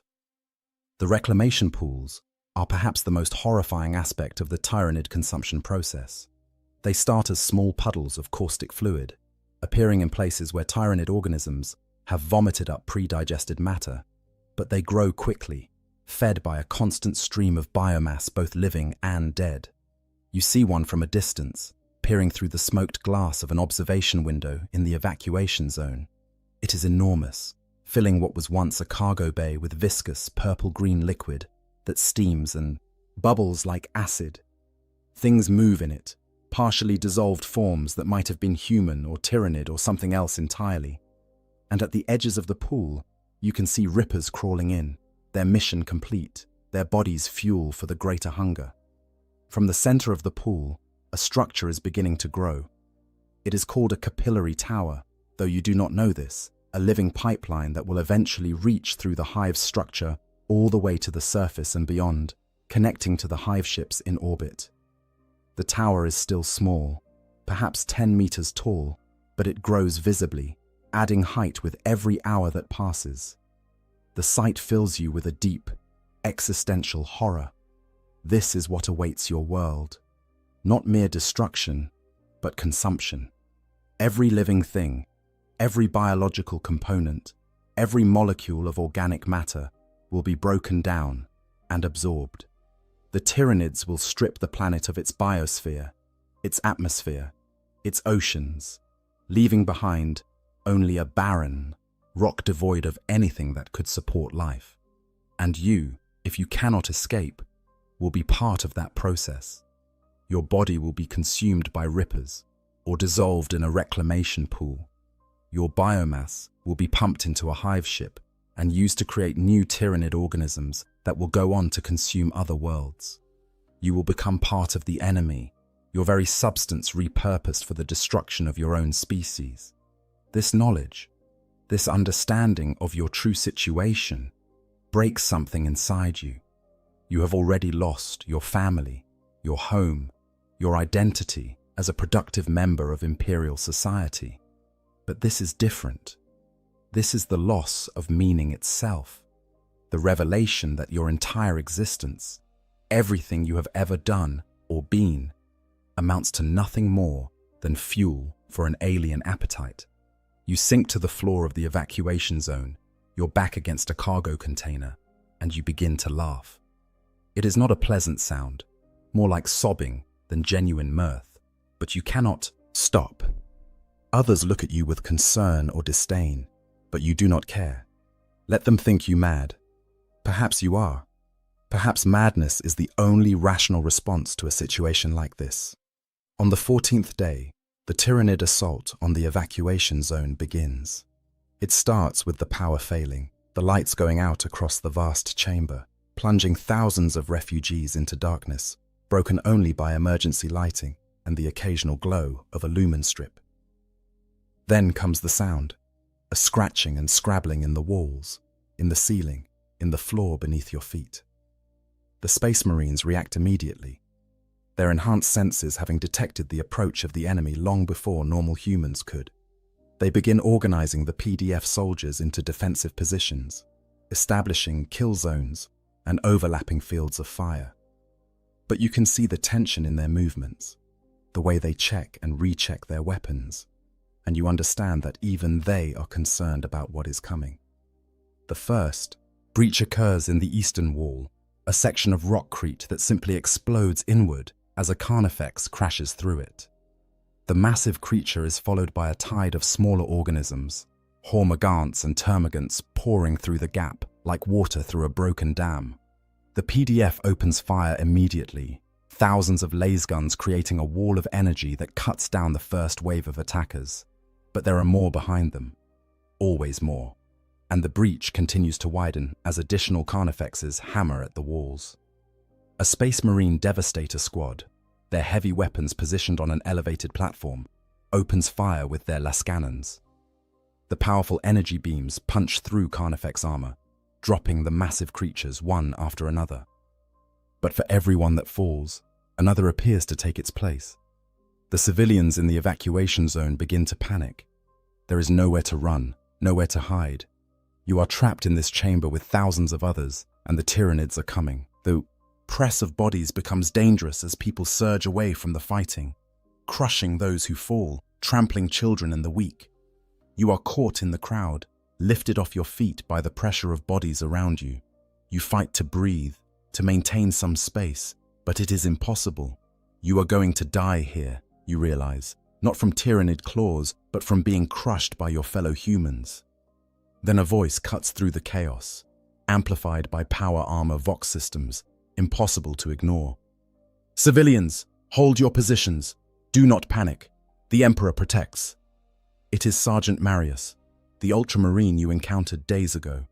He stands in the center of the chamber, his blue armor marked with fresh damage from recent fighting, his bolter held at the ready. Around him, other Space Marines have taken up positions, creating a line of armored giants between the civilians and the Tyranid assault. There is something about his presence, about the absolute confidence in his voice, that cuts through the panic. People stop running. The crowd begins to settle, though the fear remains palpable. You find yourself able to breathe again, able to move, and you work your way toward the center of the chamber where the Space Marines are organizing the defense. The battle continues for hours. The Tyranids attack in waves, each one larger than the last, each one testing different approaches and tactics. The Space Marines and PDF hold them back through superior firepower and tactical positioning, but casualties mount on both sides. You see PDF soldiers dragged into the mass of Tyranids, see Space Marines forced to fall back as their ammunition runs low, and still the Tyranids come, an endless tide of chitin and claws, driven by a hunger that knows no satiation, guided by an intelligence that spans light years. The consumption. By the 18th day, most of the hive has fallen. The lower levels are completely overrun, transformed into grotesque feeding zones where Ripper swarms methodically consume everything organic. The mid-levels are contested territory, where desperate last stands are fought by PDF remnants and Space Marine squads. And the upper levels, including most of the spires, have become Tyranid nesting grounds, where larger organisms have established themselves. The evacuation zone has been relocated twice, each time retreating to a more defensible position as the previous location became untenable. The number of civilians has decreased dramatically, both from Tyranid attacks and from the simple fact that supply shipments from orbit have been intermittent at best. Without food and water, thousands have simply died, their bodies adding to the biomass that the Tyranids harvest. You have survived this long through a combination of luck and the pragmatic ruthlessness that emerges when survival is all that matters. You no longer feel guilt or remorse. You no longer question the morality of taking food from those too weak to defend it, or pushing past the injured to reach safety first. You have become what the situation demands, a survivor stripped of everything except the animal will to continue existing. The Space Marines have been reduced in number as well. Sergeant Marius and his squad are gone, their last reported position in a section of the hive that has since gone dark. Other squads continue to fight, but their numbers dwindle with each engagement. Even the Adeptus Astartes, for all their genetic enhancement and superior equipment, have limits. From your position in the current evacuation zone, a fortified section of the upper mid-hive, you can see through reinforced windows to the hive structure beyond. What you see is a vision of hell that will haunt you for the rest of your life.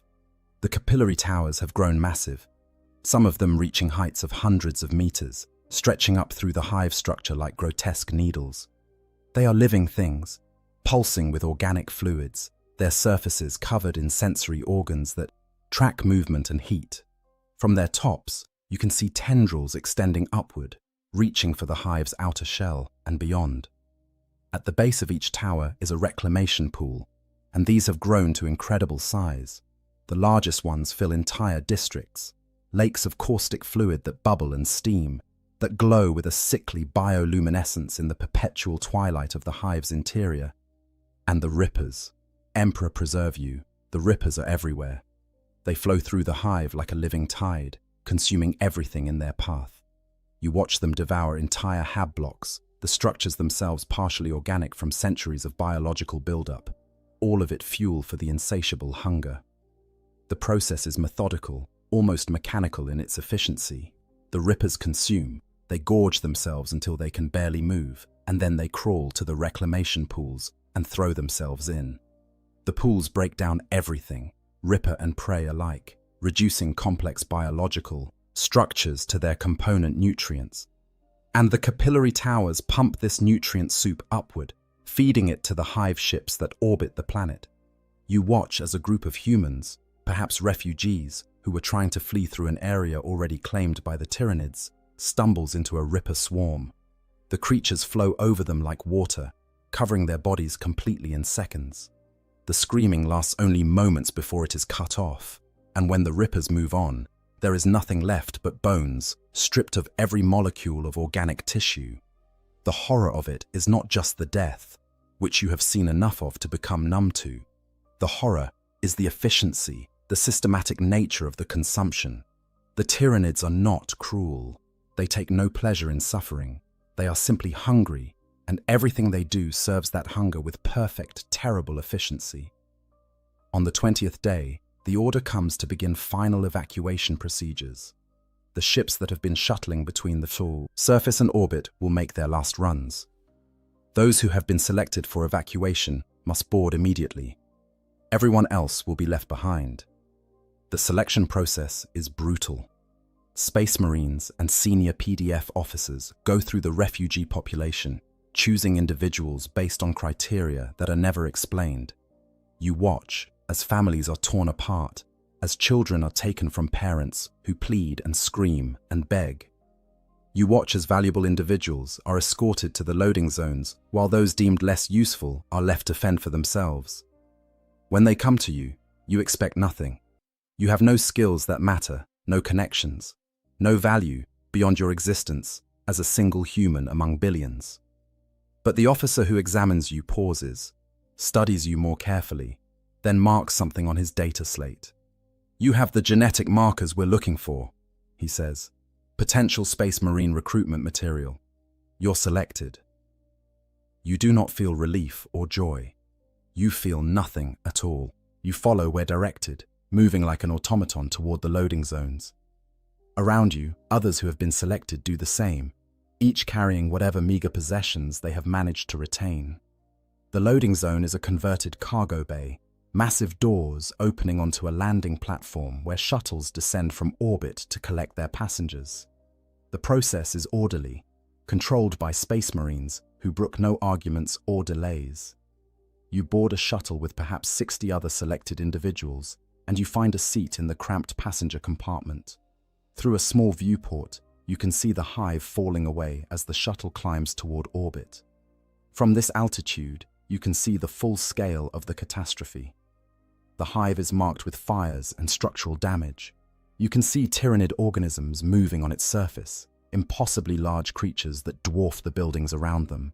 And in orbit, you can see the hive ships, massive organic vessels that blot out the stars. Their bioarchitecture alien and terrible. The shuttle shakes as it passes through the atmosphere, and you close your eyes against the sight. You do not want to see anymore. You do not want to witness the death of your world. The final days. The ship that receives you is an Imperial Navy transport, one of the few vessels brave or desperate enough to remain in system despite the tyrannid presence. You are processed with mechanical efficiency, assigned a berth in a crowded compartment with dozens of other refugees, given basic provisions and told to await further instructions. For the first time in weeks, you are safe. The tyrannids cannot reach you here. The shadow in the warp still presses against the minds of the ship's navigators and astropaths, but they are trained to endure such pressure, and the vessel's Geller fields provide some protection. You should feel grateful. You should feel blessed to have escaped when billions were left behind. But instead, you feel hollow, empty, as if everything that made you who you were has been stripped away, leaving only a shell that continues to function out of habit rather than purpose. In the compartment, you meet others who escaped.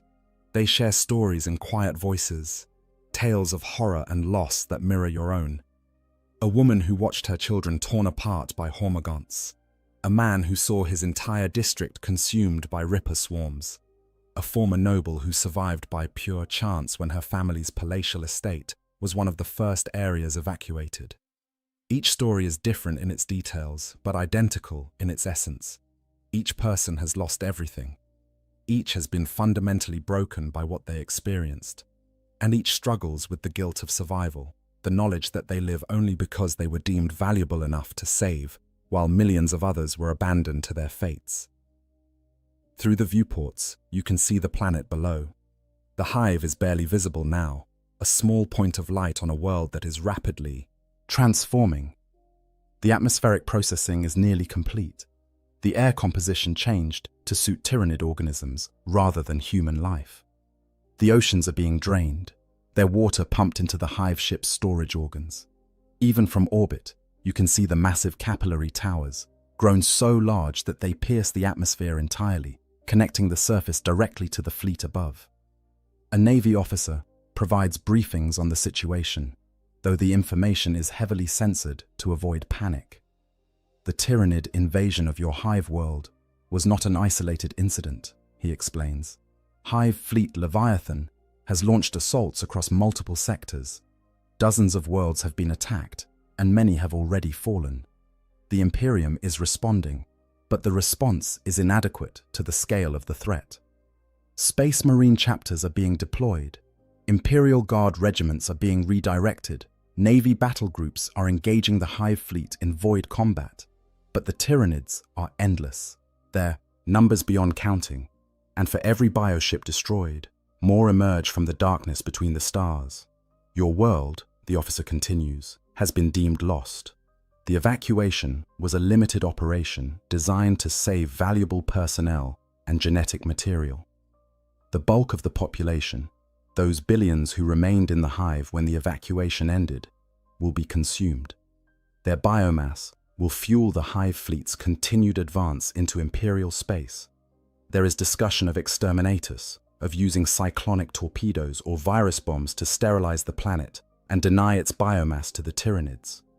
But the Navy does not have the resources for such an operation, and even if they did, the Tyrannid fleet in orbit would prevent any approach close enough to deploy such weapons, so your world will be consumed. There is no rescue coming for those left behind. There is no last-minute salvation. There is only the slow, methodical destruction of everything that existed on that planet. The reduction of billions of years of evolution and thousands of years of human civilization to nothing more than nutrients for an alien hunger.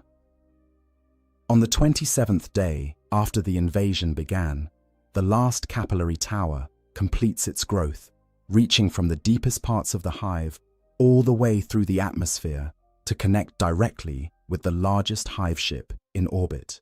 The biomass transfer begins in earnest, enormous quantities of organic material being pumped upward at terrifying speed. You watch from the transport ship as the planet begins to die.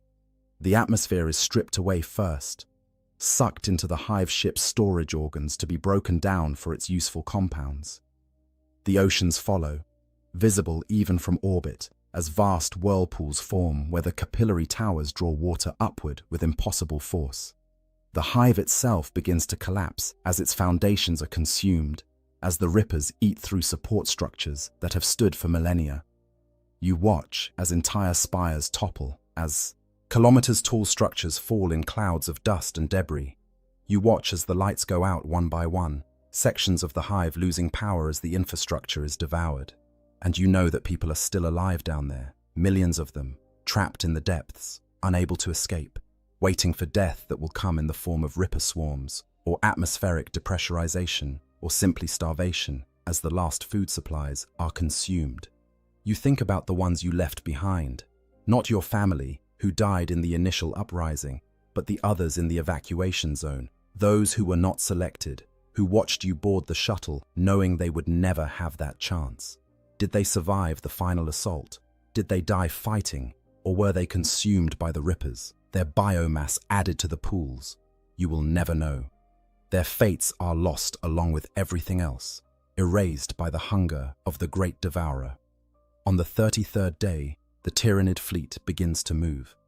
The planet has been consumed as thoroughly as it is going to be. There is no atmosphere left, no oceans, no biosphere. The hive is a ruin, its structure collapsed into rubble. The surface is a desert of bare rock, stripped of even the topsoil that once covered it. The hive ships, swollen with the biomass they have consumed, begin to cluster together, forming into a fleet formation. Other bioships, smaller vessels that serve various functions within the fleet, take up positions around them. And then, as you watch from the transport's viewports, they begin to move, accelerating toward the edge of the system. They leave behind a dead world. A planet that once housed 50 billion souls now supports no life at all. The cities are gone. The people are gone. The very possibility of life is gone. What remains is a tomb, a monument to the Tyranid's hunger and the Imperium's inability to protect its citizens. The transport ship begins its own journey, preparing to enter the warp and flee to safer space, the Pole. Navigators report that the shadow in the warp is beginning to lift as the hive fleet moves away, making warp travel possible again. The ship's commander announces that they will head for a nearby fortress world, where the refugees will be processed and assigned new roles within the Imperium. You listen to these announcements with the same hollowness that has become your constant companion. You have survived. You will live to serve the Emperor in some new capacity, on some new world. You should be grateful, but gratitude requires the capacity to feel, and you are not sure you possess that anymore. Everything you were, everything you cared about, is gone. You are a ghost, a shadow of your former self, kept alive by biological momentum rather than any desire to continue. Around you, other refugees react with similar numbness. Some pray, seeking comfort in faith. Others simply stare into nothing, their eyes empty. A few talk about revenge, about joining the Imperial Guard and fighting the Tyranids, making them pay for what they took. But these are empty words, spoken more to fill the silence than from any genuine intention. As the transport ship engages its warp drives and slips into the immaterium, as the dead world falls away behind you, you find yourself thinking about the worker you used to be, the one who stood at a manufactorum press and made shell casings for bolters. That person is gone, as dead as your family, as dead as your world. What remains is something else, something new and terrible. You are a survivor of a tyrannid invasion, a witness to the consumption of an entire planet. You have seen horrors that will haunt you until the day you die, and you carry knowledge that most imperial citizens are spared. The knowledge of just how fragile civilization is, how easily it can be stripped away, how meaningless individual life becomes when faced with a threat of such magnitude. You do not know what the future holds. You do not know where you will be sent or what you will be asked to do. But you know one thing with absolute certainty. You will never forget what happened to your world. You will carry that memory like a wound that never heals, a reminder of what was lost and why the Imperium fights so desperately against the darkness that threatens it from every direction. The transport ship travels through the warp for weeks, its Geller fields straining against the chaotic energies that press against them. You spend the time in a fugue state, barely aware of the passage of days. You eat when food is provided. You sleep when exhaustion overwhelms you, but you do not truly live.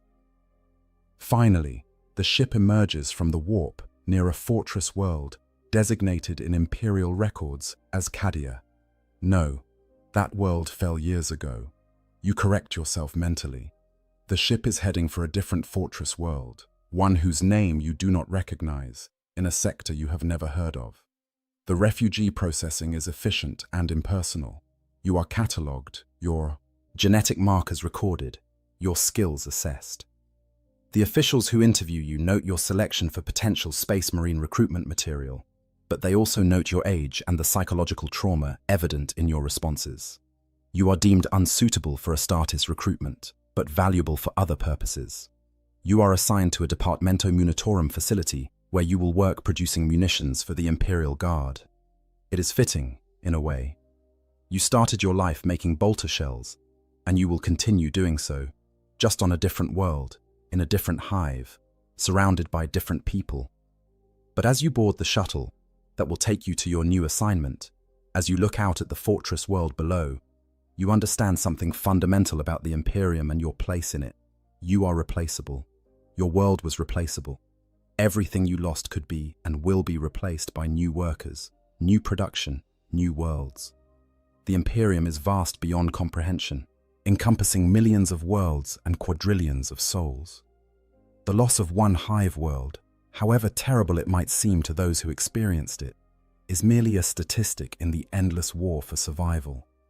New hives will be built, new workers will be born, and the machine will continue grinding forward, consuming lives and worlds in its desperate attempt to hold back the darkness.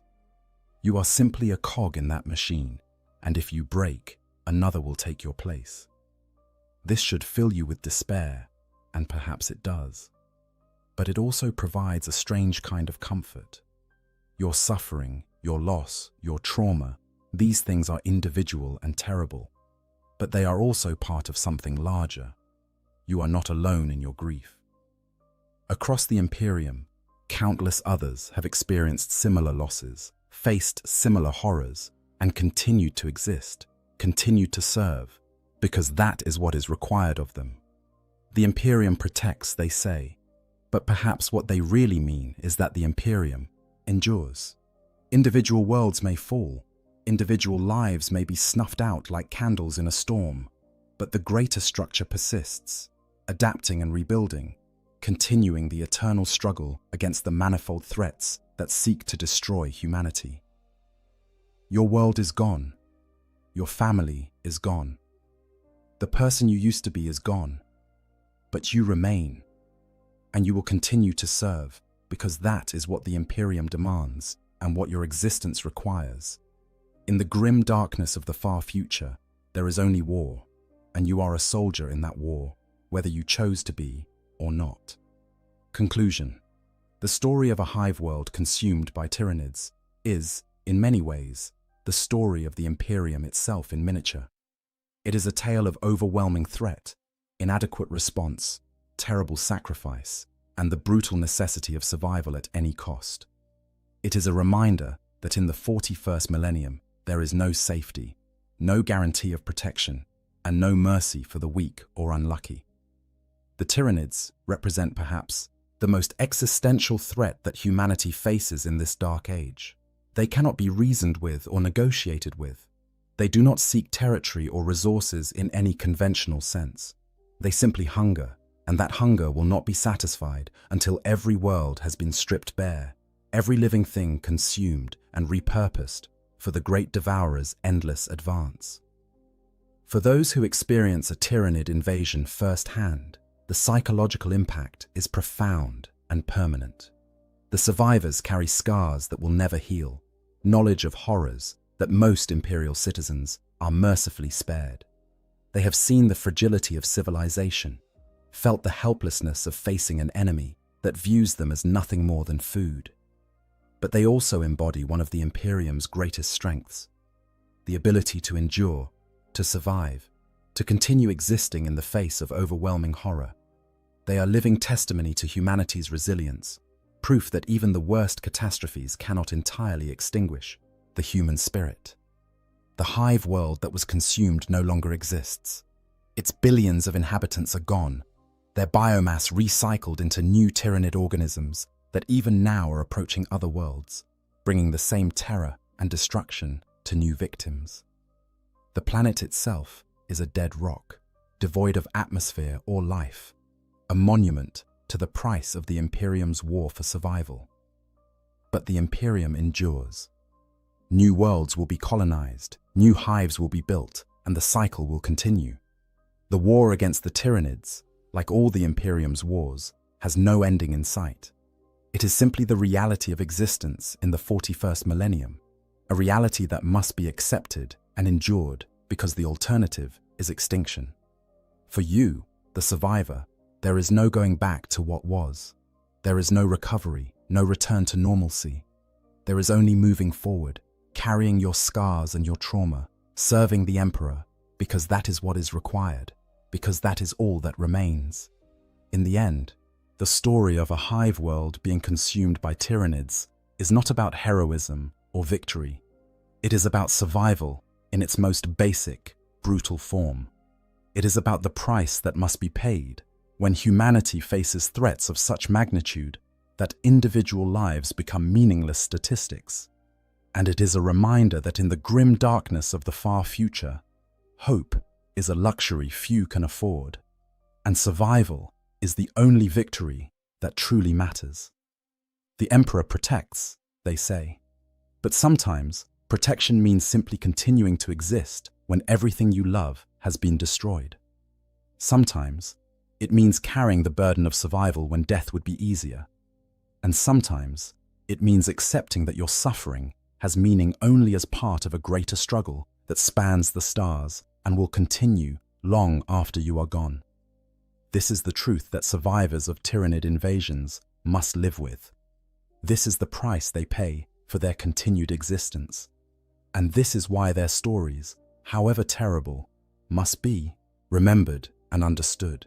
Because in knowing what they endured, we better understand the nature of the threats that the Imperium faces and the terrible necessity of the sacrifices that must be made to ensure humanity's continued survival in a universe that offers only war, death, and the faintest hope of enduring one more day.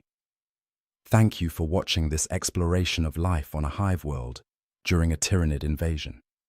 If you found this informative, please consider liking this video and subscribing to the channel for more deep dives into Warhammer 40k lore.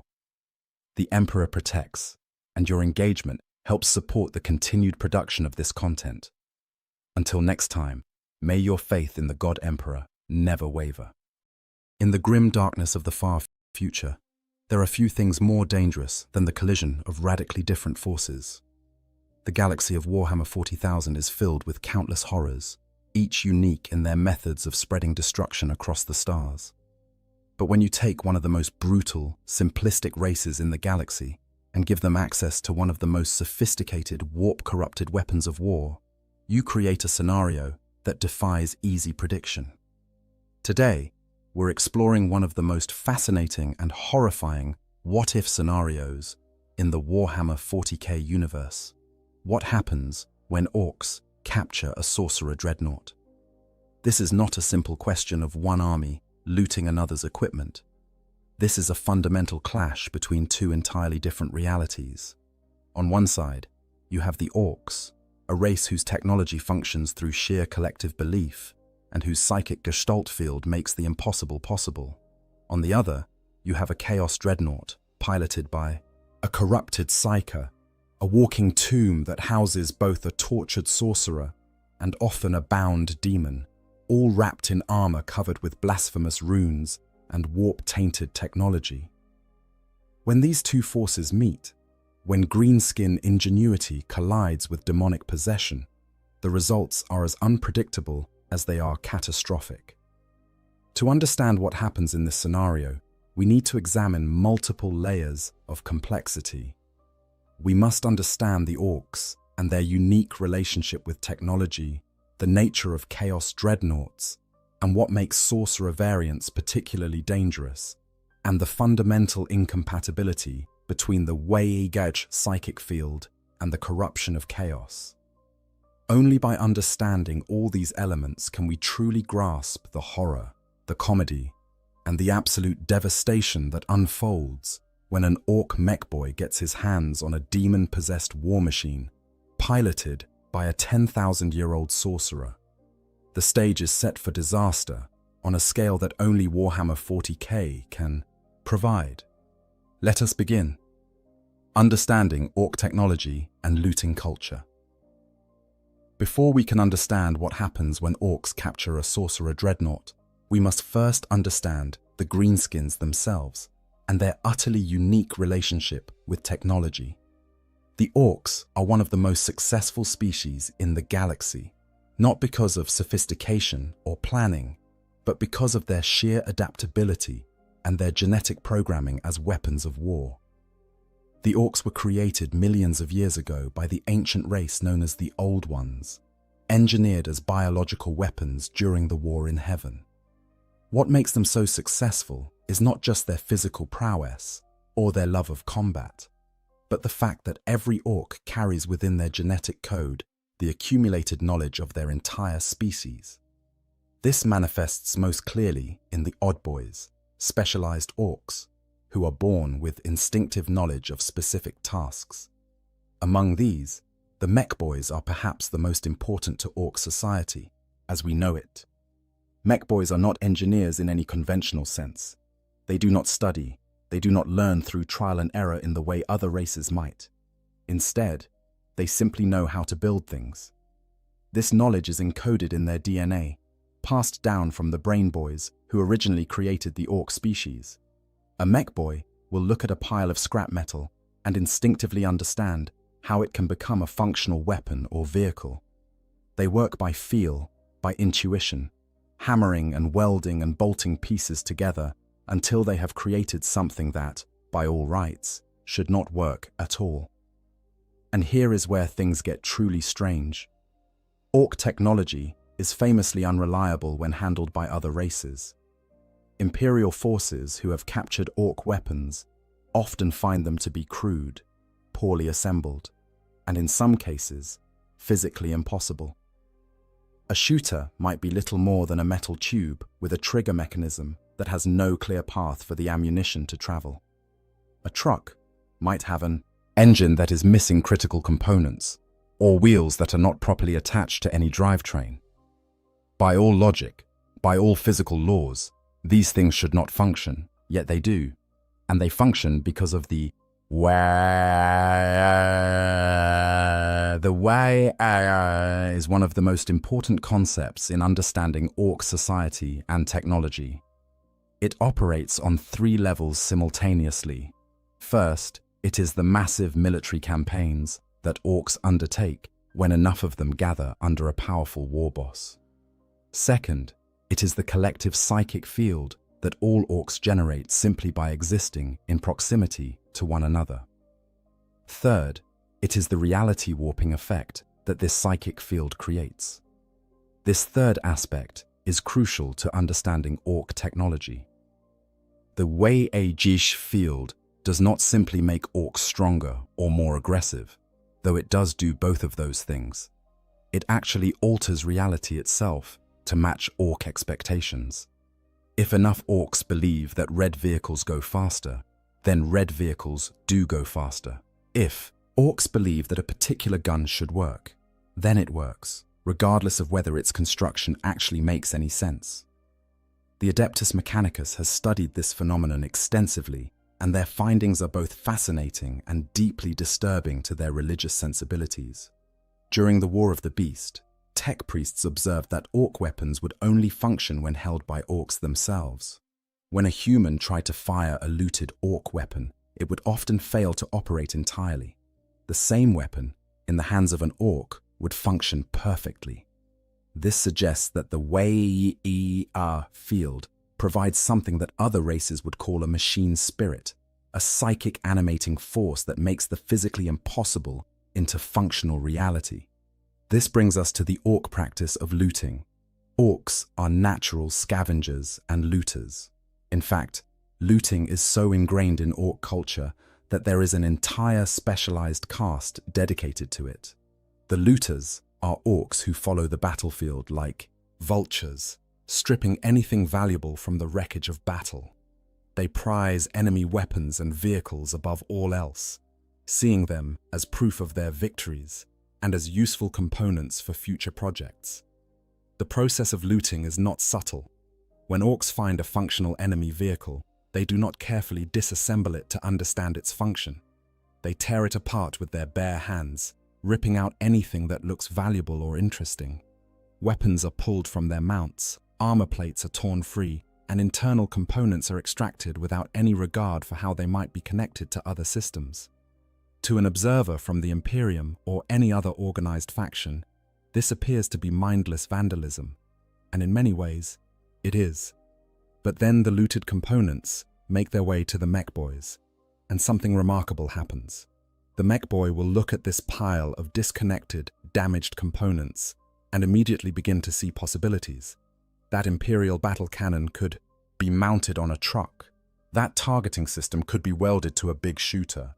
That armor plating could be bolted onto a def dread. The mech boy does not need to understand how these components were originally designed to function. They simply know, instinctively, how to make them work in new and horrifying ways. The results of orc looting are vehicles and weapons that are simultaneously terrifying and absurd. A looted Lehman Russ tank might have had all of its original weapons replaced with orc equivalents, its armor reinforced with mismatched plates bolted on at random angles, and its engine improved with modifications that would make any tech priest weep with rage. The inside might be barely large enough for an orc crew to squeeze into. The controls might be simplified to the point of being dangerous, and the entire vehicle might be painted in garish colors that serve no tactical purpose whatsoever. And yet it works. It works because the orcs believe it works. The Wei-Ag field fills in the gaps, makes the impossible connections, provides the missing components through sheer psychic will. The tank might be slower and less accurate than its Imperial counterpart, but it is also bigger, louder, and more likely to explode in a satisfying manner when it finally does break down. Looted vehicles are particularly prized by the Death Skulls clan, who have elevated the practice to an art form. Death Skulls orcs can often loot a vehicle, repair it with scavenged parts, and then use it in battle during the same campaign from which they stole it. This requires an impressive level of both audacity and mechanical intuition, even by orc standards. The Death Skulls paint everything they own blue because they believe blue is the luckiest color, and their belief makes it so. The scale of orc looting can be truly staggering.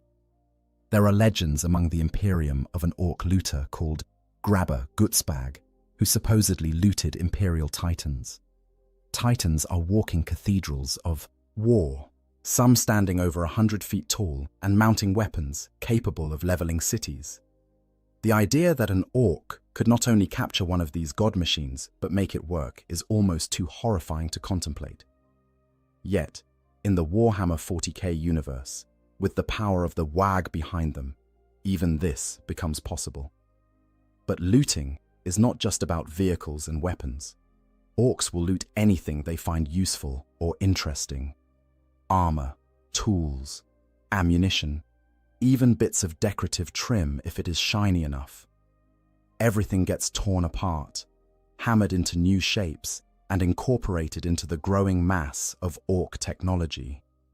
The more successful a WIGH becomes, the more sophisticated its arsenal becomes, not through innovation, but through endless iteration and modification of captured equipment. This creates a self-reinforcing cycle. As orcs win battles, they capture more equipment. More equipment means more raw materials for the mech boys. More modifications mean more unique and powerful weapons. More powerful weapons mean more victories. And all the while, the WAG field grows stronger with each success, with each orc who hears of the fighting and joins the horde, until you have a force that can threaten entire sectors of space. It is into this culture of crude ingenuity, violent modification, and reality-warping belief that we must imagine a Chaos Sorcerer dreadnought falling. The orcs do not understand what they have found.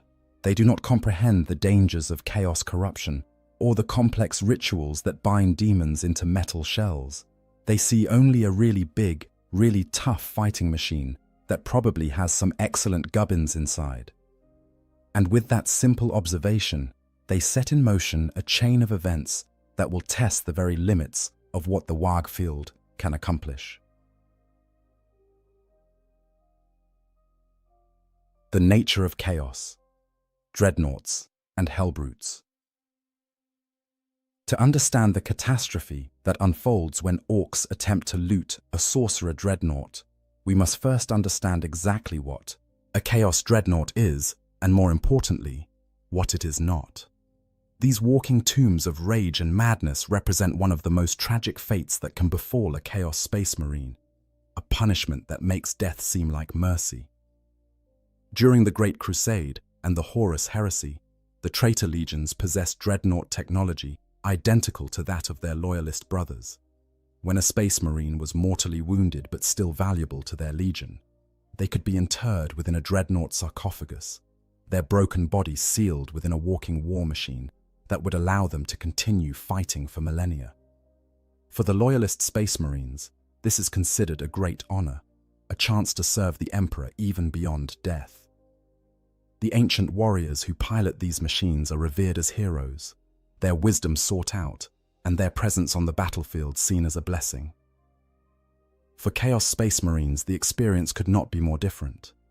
After the Horus Heresy, when the traitor, legions fled into the Eye of Terror and other warp-corrupted regions of space, the knowledge required to properly construct and maintain dreadnoughts began to fade.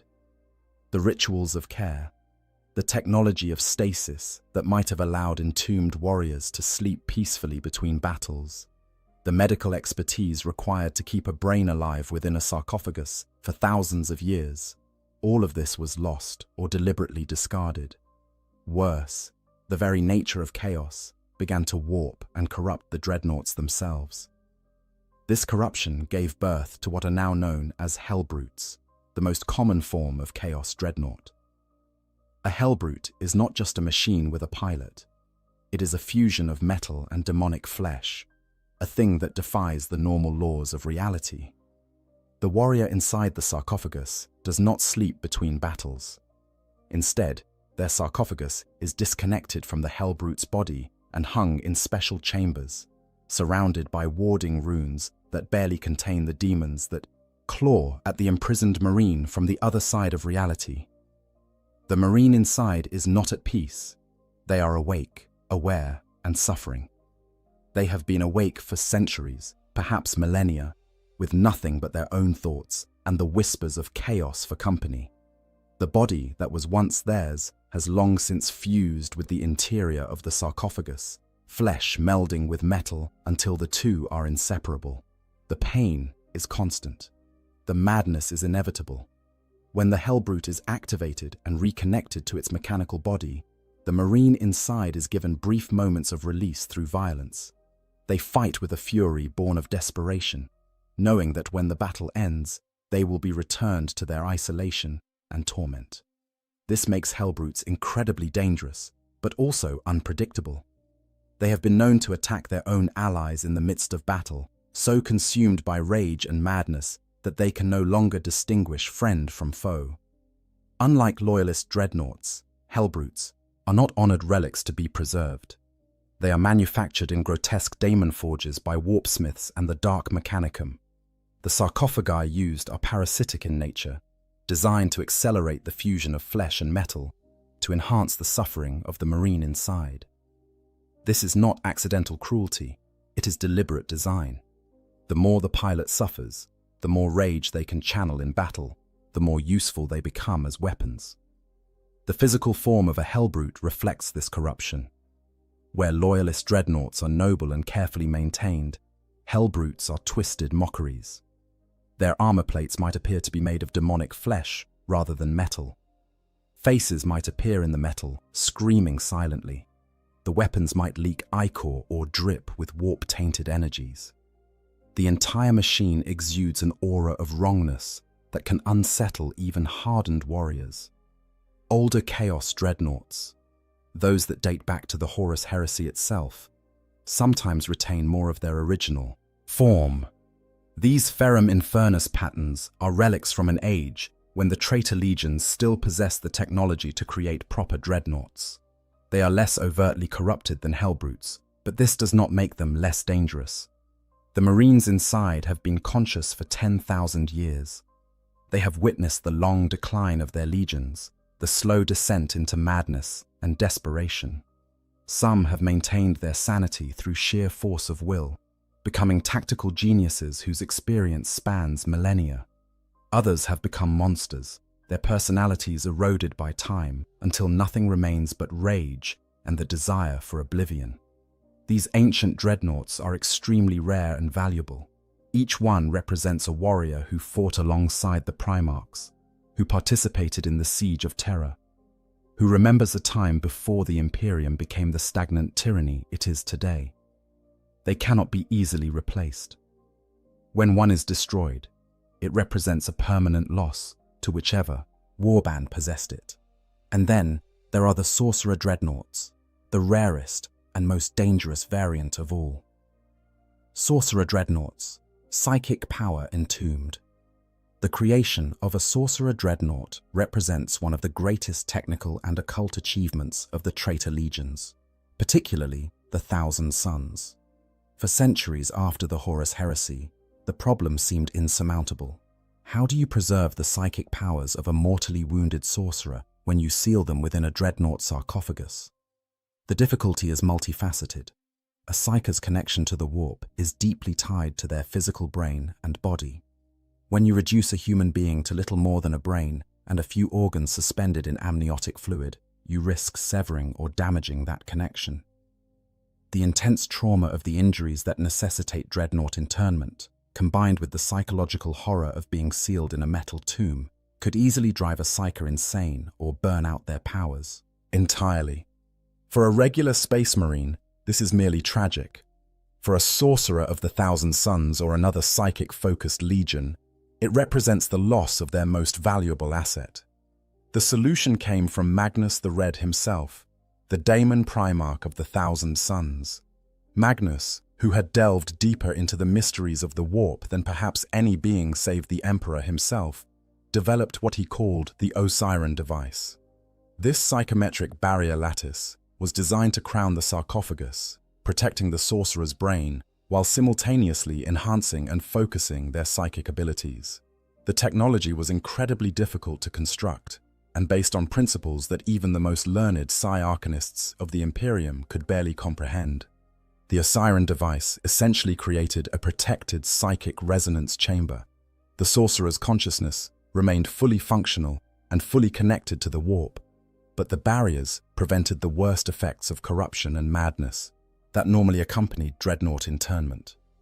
More than that, the device actually amplified the sorcerer's powers, using the Dreadnought's reactor and systems to boost psychic abilities beyond what they had been capable of in their mortal flesh.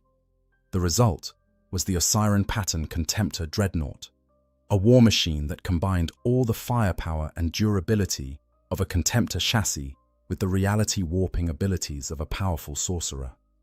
These dreadnoughts could wield force weapons, massive blades that channeled psychic energy with devastating effect. They could cast the full range of psychic powers, from bolts of warp lightning to mind-crushing telepathic assaults.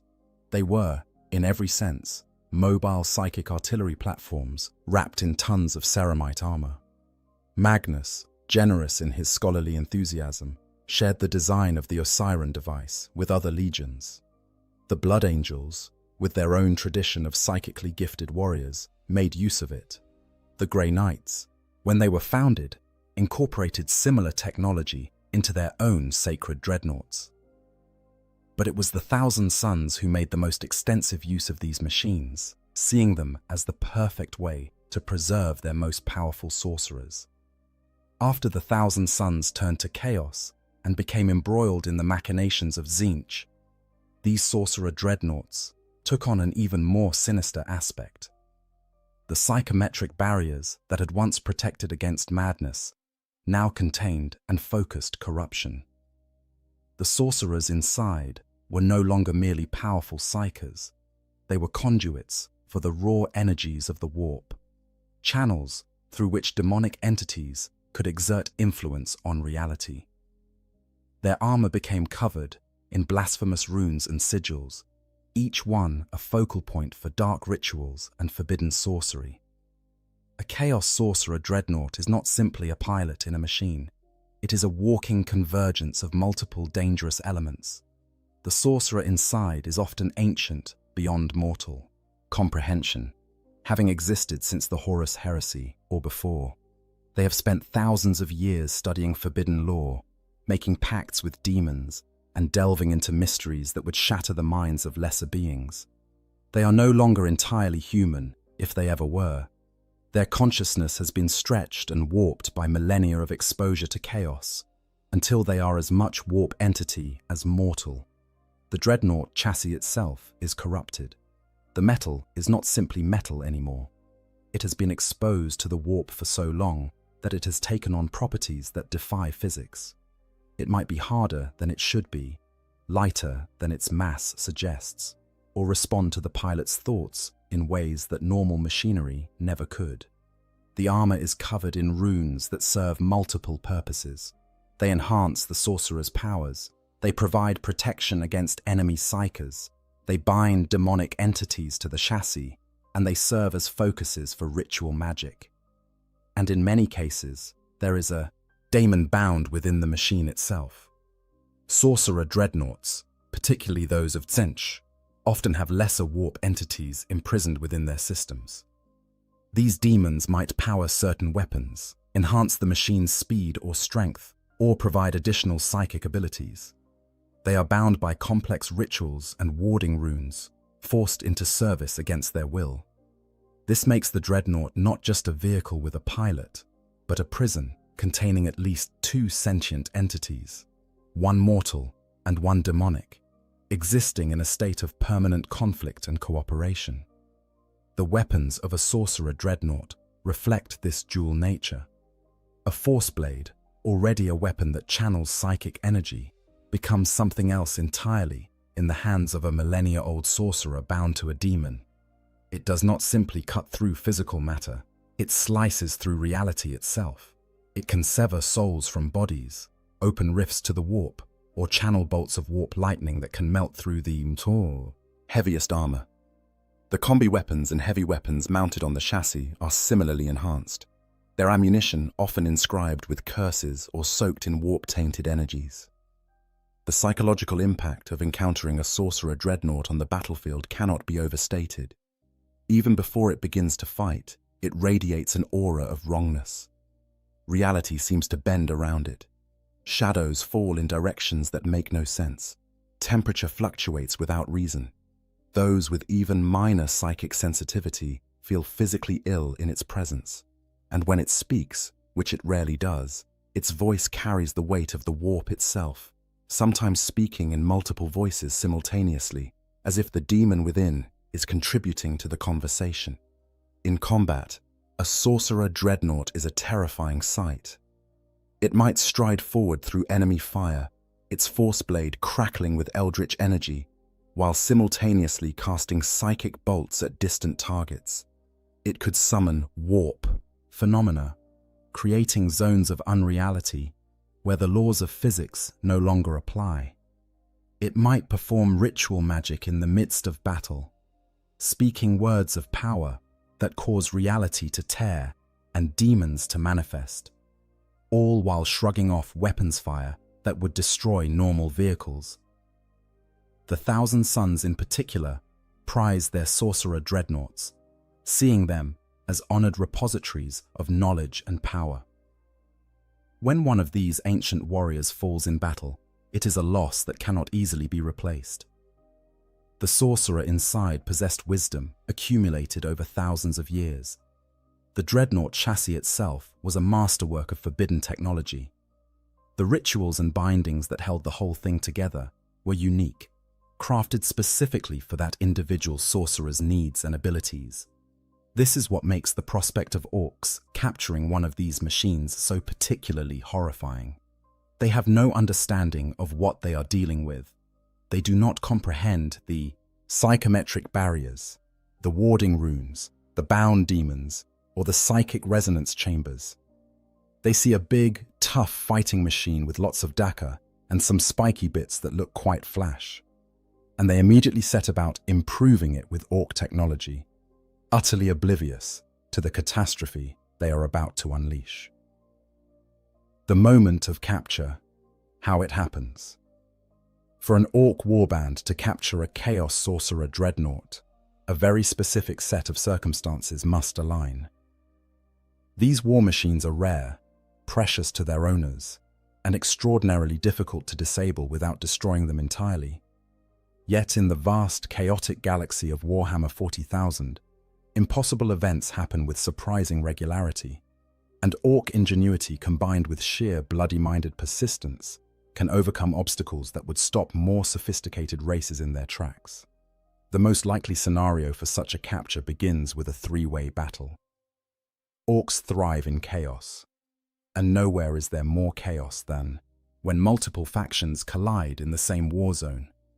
Imagine a chaos warband assaulting an imperial world, their forces including a precious sorcerer dreadnought, an ancient relic of the Thousand Sons piloted by a sorcerer who has walked the galaxy for 10,000 years.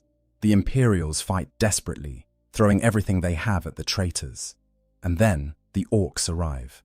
Orcs are drawn to war like moths to flame. The psychic resonance of large-scale combat calls to them across the void. The wag field pulling them toward battles that promise the kind of excitement they crave.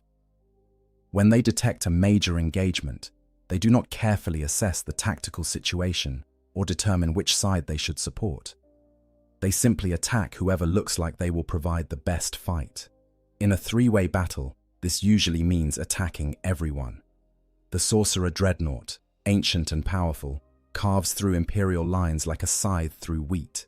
Its force blade splits tanks in half. Its psychic powers tear through ranks of guardsmen, making their heads explode or driving them insane with visions of horrors beyond comprehension.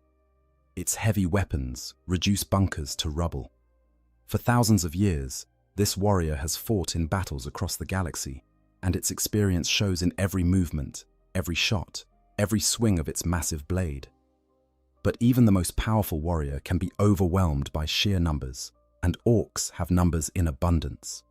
They crash into the chaos lines in a green tide of roaring bodies, crude guns blazing, choppers raised high.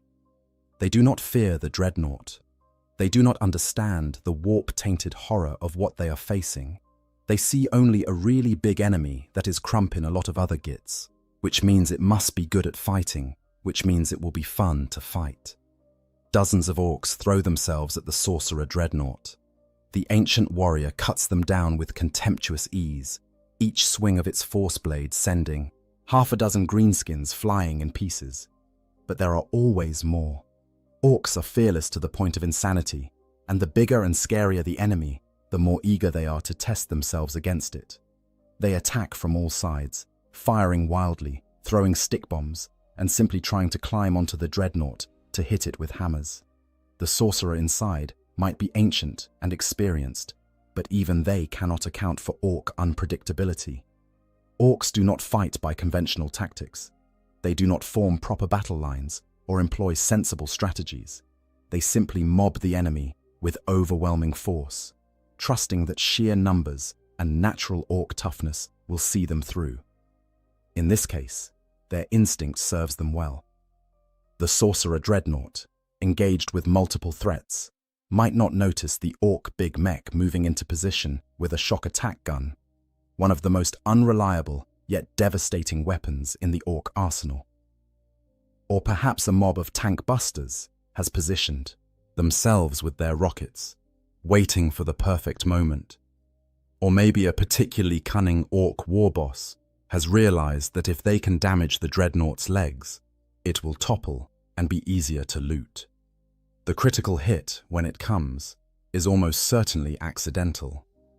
Orc weapons are not known for precision, but when you are firing thousands of rounds at a target, statistical probability eventually works in your favor.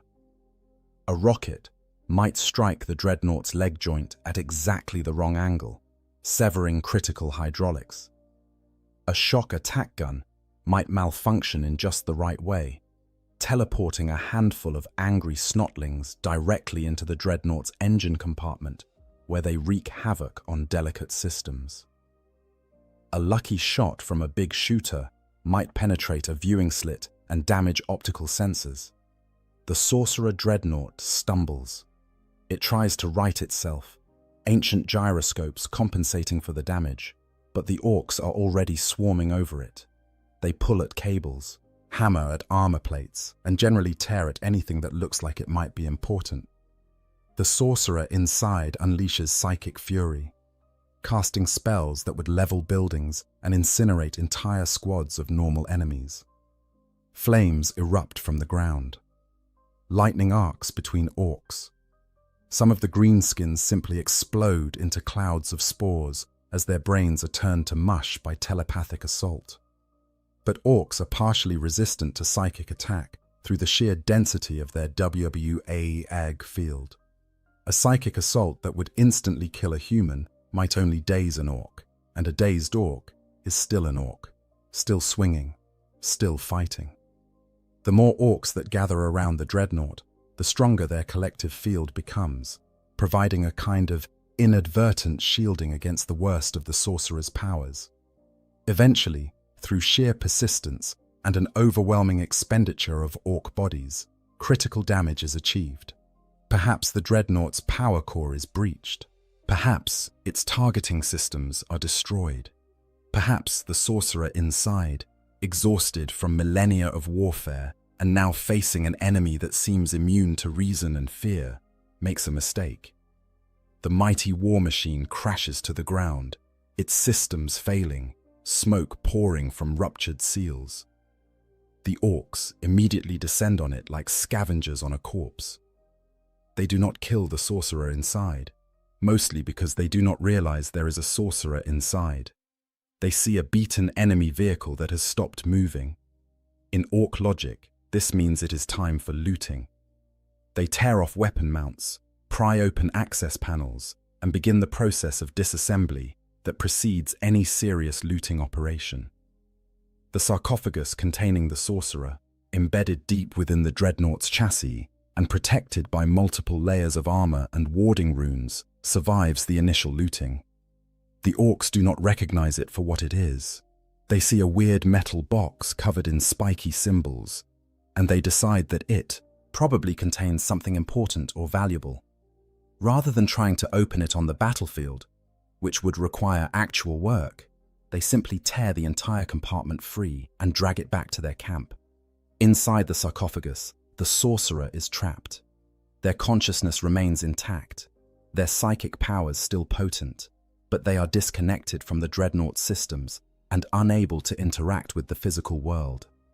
They are aware of being moved, of orc voices shouting in their crude language, of the jolting journey back to the orc settlement.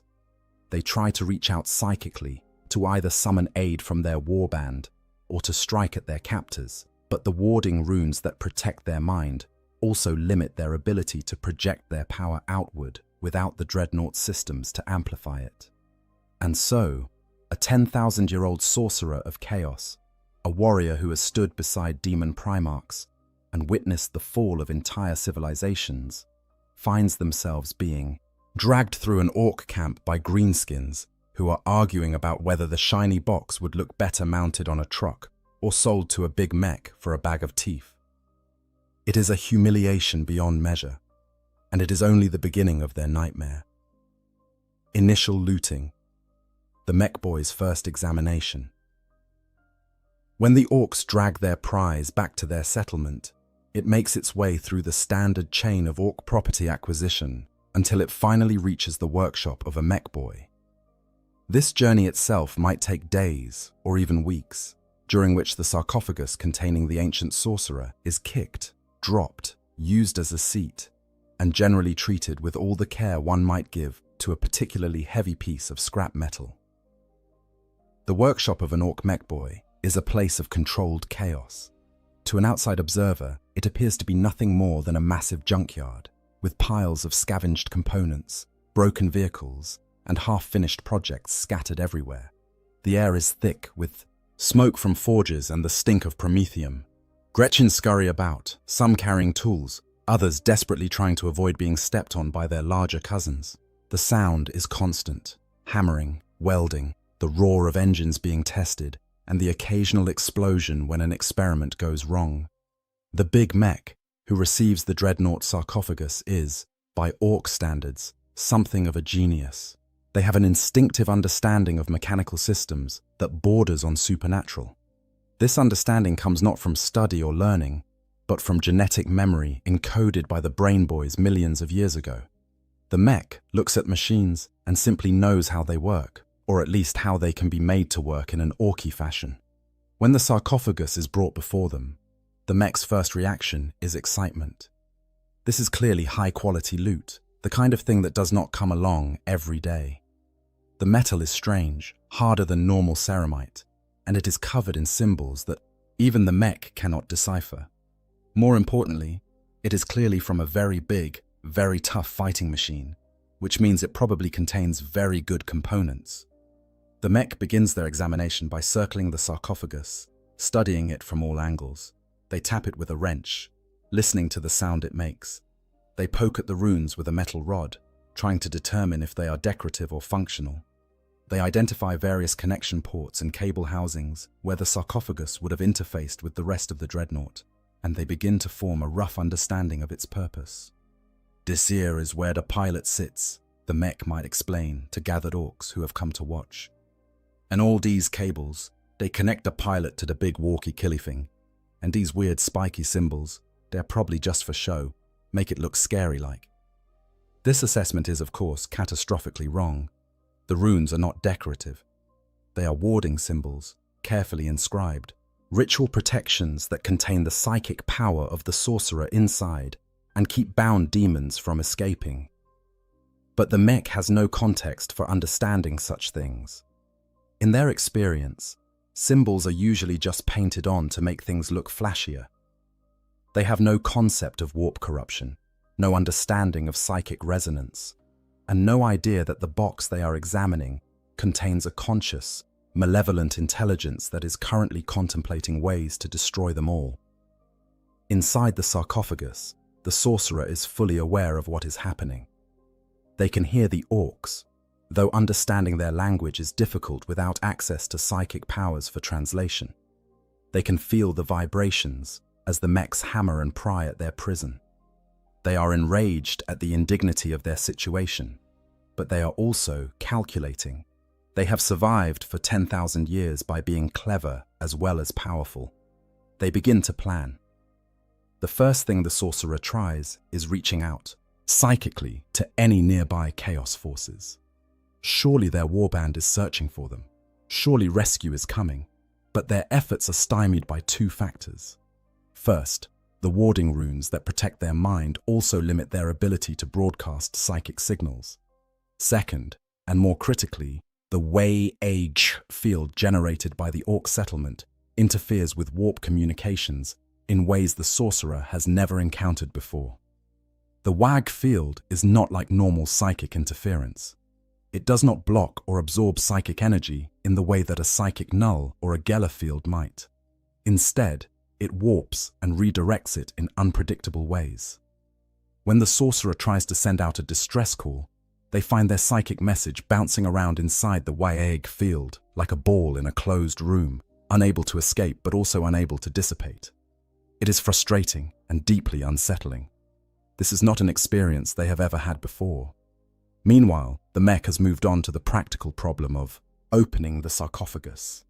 There are sealed access panels and what appear to be locking mechanisms, all covered in more of those confusing symbols. The mech could try to carefully unlock these systems, following the proper procedures. But that would require patience and attention to detail, two qualities that orcs are not known for possessing. Instead, the mech takes a more direct approach. They grab the biggest power tool in their workshop, a device that might charitably be called a plasma cutter, and begin trying to cut through the sarcophagus's outer shell. The tool roars to life, sending a jet of superheated plasma against the ancient metal. The metal, forged in the demon forges of the Eye of Terror, and harder than adamantium, resists the cutting beam. But the mech is persistent, and they begin to make progress, slowly burning through layers of armor. As the mech cuts, they inadvertently begin damaging the warding runes. Each rune served multiple purposes: protection for the Shetsis, sorcerer's mind; containment for psychic energy; binding for any demons associated with the machine. As the runes are cut through or burned away, these protections begin to fail. It is not a catastrophic failure, not yet, but cracks are forming in the system. The sorcerer feels the wards weakening and sees an opportunity. If they can time this correctly, if they can wait for the right moment, they might be able to break free and wreak havoc on these green-skin primitives. They begin gathering their psychic power, preparing to unleash it the moment the sarcophagus is opened. But the mech, following orc logic, does not actually open the sarcophagus in any conventional sense. Instead, having cut through what they believe is enough of the outer shell, they simply grab the whole thing and start hitting it with a hammer. Specifically, they start hitting it with a big hammer, a weapon roughly the size of a small tree that would crush a normal human flat. The impacts are tremendous, shaking the sarcophagus and rattling the sorcerer inside. Each impact sends shockwaves through the carefully balanced systems that keep the sorcerer alive. Amniotic fluids slosh in their tank. Life support systems strain against the violence being done to their housing. The sorcerer, who has endured millennia of suffering, who has survived battles that would break lesser beings, finds themselves being literally beaten like a stubborn piece of machinery that will not cooperate. And here is where things get truly bizarre. The WAG field begins to interact with the sorcerer's own psychic emanations in unexpected ways. The sorcerer is radiating frustration, anger, and malevolent intent, all of which are psychic energies. The WAG field, which responds to orc expectations and beliefs, begins to incorporate these energies into its reality-warping effects. The result is that the sarcophagus does not respond the way it should to the mech's efforts. Systems that should have failed catastrophically under such abuse somehow keep functioning. Seals that should have ruptured hold just long enough. The whole contraption remains intact through sheer, improbable luck, which is exactly what the orcs expect to happen because, of course, good loot does not break that easily. Finally, after what feels like an eternity of being hammered on, cut, pried at, and generally abused, the sarcophagus's outer casing gives way. The mech triumphantly pulls away a large section of armor plating, revealing the inner workings of the system. They peer inside, expecting to find valuable components, interesting gubbins, or possibly a pile of shiny loot. Instead, they find a nightmare. The interior of the sarcophagus is a tangle of tubes, cables, and organic matter, that has fused with mechanical components in ways that defy easy explanation. At the center of this horror is what is left of the sorcerer's physical form, a brain suspended in amniotic fluid, connected to what might be parts of a spinal column, some organ meat that serves unclear purposes, all of it linked to the dreadnought's systems by cables that seem to disappear into flesh without clear boundaries. The mech stares at this for a long moment. In their experience, vehicles should not contain this much squishy bits. Even orc vehicles, which sometimes incorporate living squigs for various purposes, maintain a clear distinction between the biological and the mechanical. This is something else entirely, and even the mech's instinctive understanding of machinery is not sure how to process it. "What does Zog is this?" the mech says aloud, voicing a question that few orcs ever ask about anything. Around them, other orcs have gathered to look at the open sarcophagus, and they too seem unsettled by what they are seeing. This is not normal loot. This is something weird, even by the standards of orcs, who have fought across dozens of worlds and seen countless strange things. And in that moment of confusion, the sorcerer strikes. The demon within, warp entity versus wag field. The moment the sarcophagus is breached, multiple things happen simultaneously. First, the remaining warding runes, already weakened by the mech's crude attempts to open the container, fail completely. Second, the sorcerer inside, who has been gathering psychic power and waiting for an opportunity, releases it in an explosive burst of warp energy. Third, if the dreadnought had a demon bound to its systems, that entity also seizes the moment to act. The psychic blast that erupts from the open sarcophagus should, by all rights, kill every orc in the immediate vicinity. The sorcerer is ancient, powerful, and absolutely furious. They channel their rage into a wave of destructive force that would normally reduce mortal minds to catatonic husks, boil blood in veins, and cause heads to literally explode from psychic pressure. This is the full might of a chaos sorcerer who has studied forbidden lore for 10,000 years, unleashed without restraint or mercy. But something unexpected happens. The Wag field interferes. The psychic blast hits the Wag field like a wave hitting a wall. Except the wall is not solid. It is more like a thick gel that absorbs and disperses energy. The Wag field does not block the psychic attack in the way a Geller field or a psychic null might. Instead, it warps and redirects it, diluting its potency across hundreds or thousands of orc minds, rather than focusing it on a few targets. The orcs in the immediate vicinity of the sarcophagus do feel something. Their heads hurt. Some of them see strange flashing colors or hear voices that are not there. A few of the smaller orcs, Gretchen mostly, collapse unconscious or begin babbling incoherently. But none of them die. None of them go catatonic. The effect is uncomfortable and confusing, but it is survivable. This is not what the sorcerer expected. In their entire existence, going back thousands of years, they have never encountered a psychic defense quite like this. It is not a defense at all in the traditional sense. It is more like their power is being spread too thin to be effective, diluted across too many targets to achieve the concentration needed to kill. It is as if they are trying to stab someone with a knife, but the knife keeps bending away from the target no matter how hard they thrust. The demon, if one is present, faces a different problem. Demons are creatures of the warp, beings of pure psychic energy, given form and purpose by the emotions and beliefs of mortal creatures. They exist in real space only through tremendous effort, either by possessing a physical form or by being bound into one through sorcerous rituals. The bound demon in a chaos dreadnought is typically imprisoned within the machine's systems, forced to power weapons or enhance capabilities against its will. When the warding runes fail and the demon finds itself suddenly free, its first instinct is to manifest in real space and wreak havoc. But the Wag field interferes with this process as well.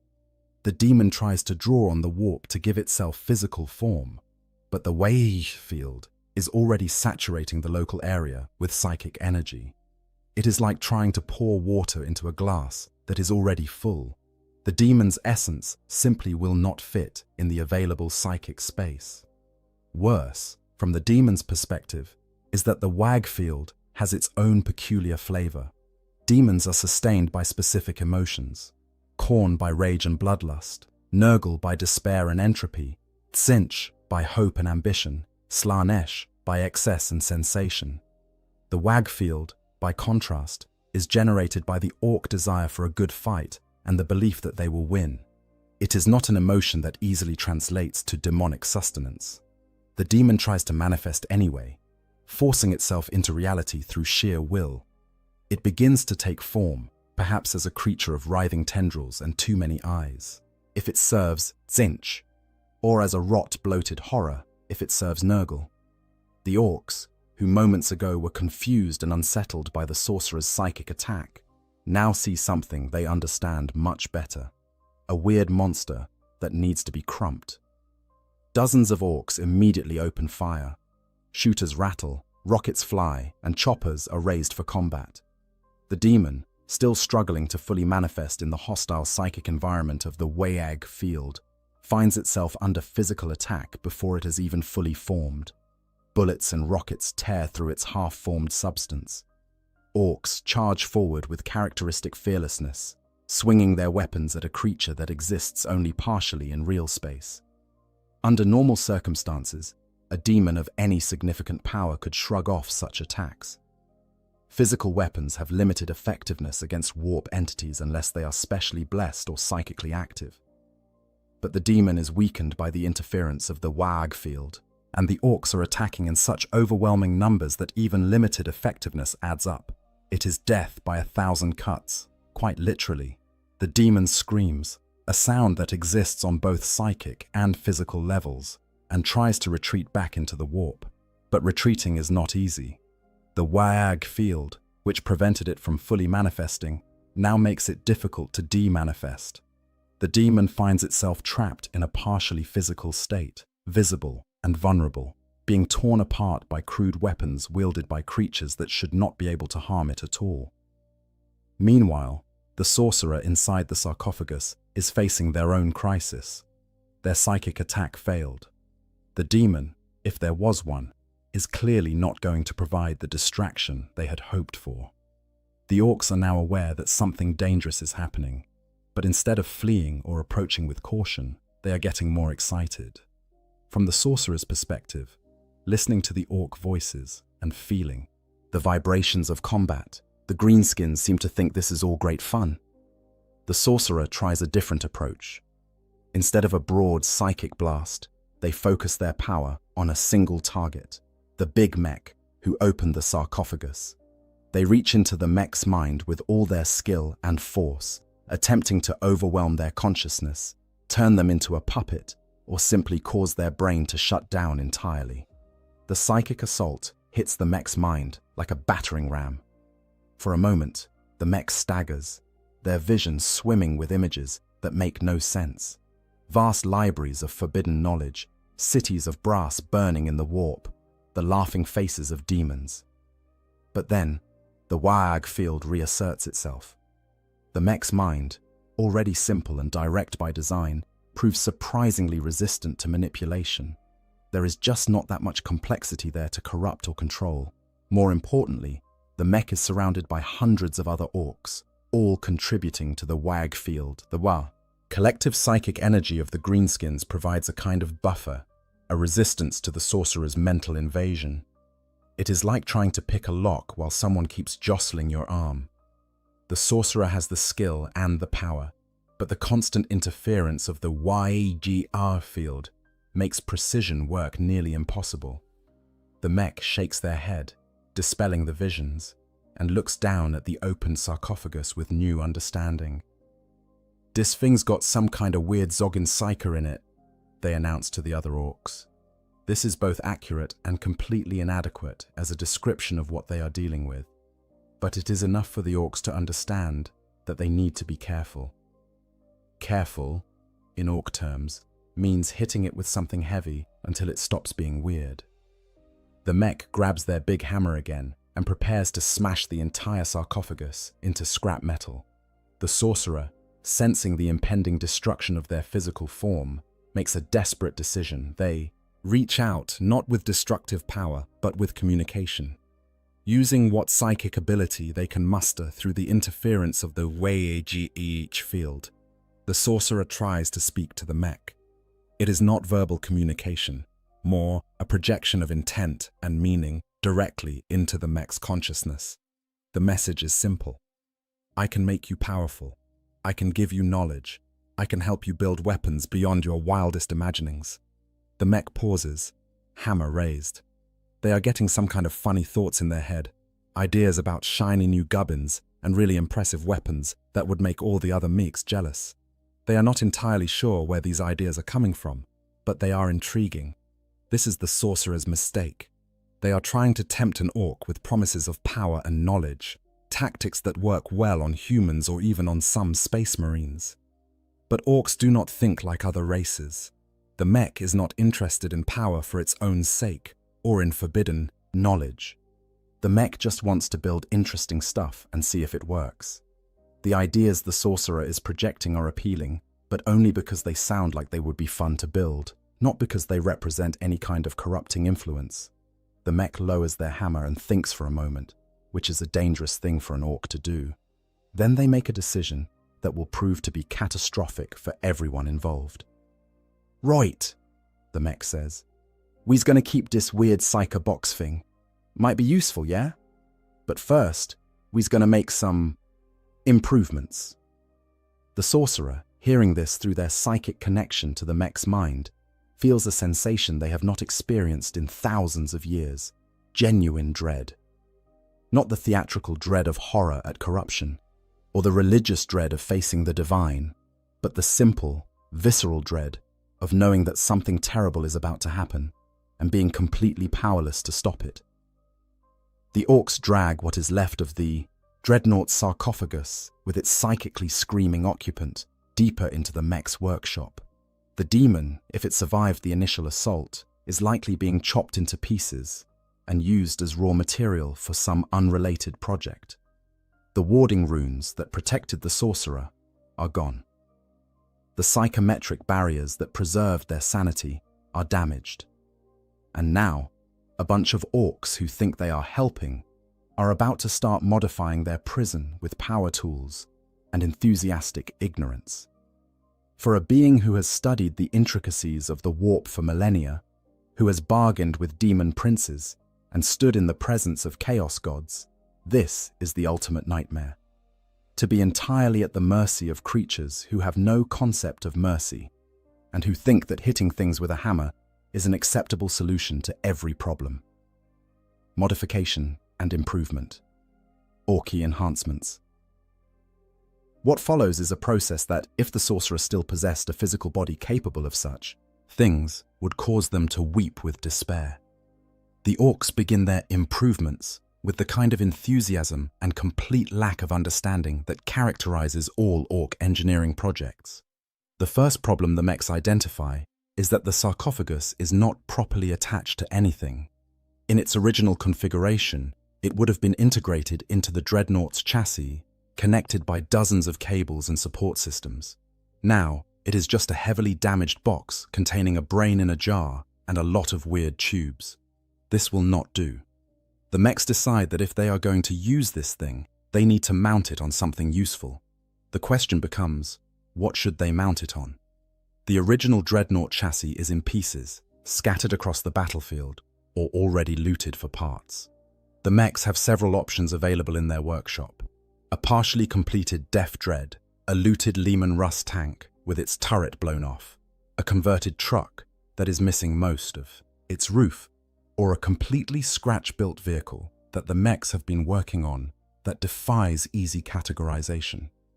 After much discussion and a few brief fistfights, the mechs decide to mount the sarcophagus on the Def Dread. This decision is based on sound orky logic. The Def Dread is also piloted by an orc in a box, so it makes sense that this weird, Humy psyker in a box would work the same way. The fact that Def Dreads are piloted by orcs who have been driven insane and wired into their machines against their will seems, to the mechs, like a point of commonality rather than a warning sign. The process of mounting the sarcophagus to the Def Dread involves a lot of cutting, welding, and creative use of rivets. The mechs cut away portions of the Def Dread's original pilot compartment, which contained an orc who was too crazy even by orc standards and who had been sealed in for his own safety. They unceremoniously dump this unfortunate orc out of his housing.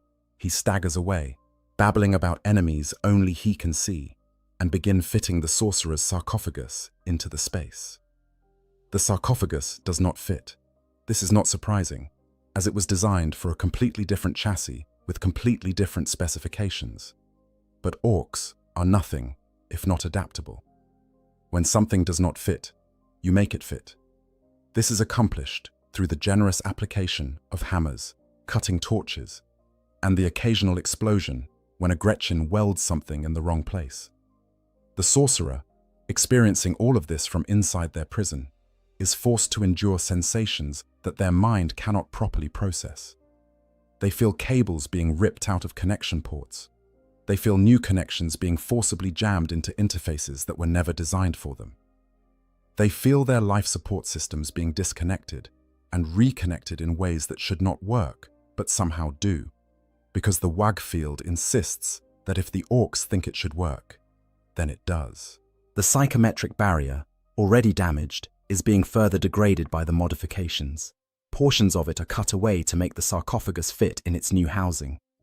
Other portions are accidentally reinforced when orcs weld random bits of armor plating to the exterior to make it more tough-like.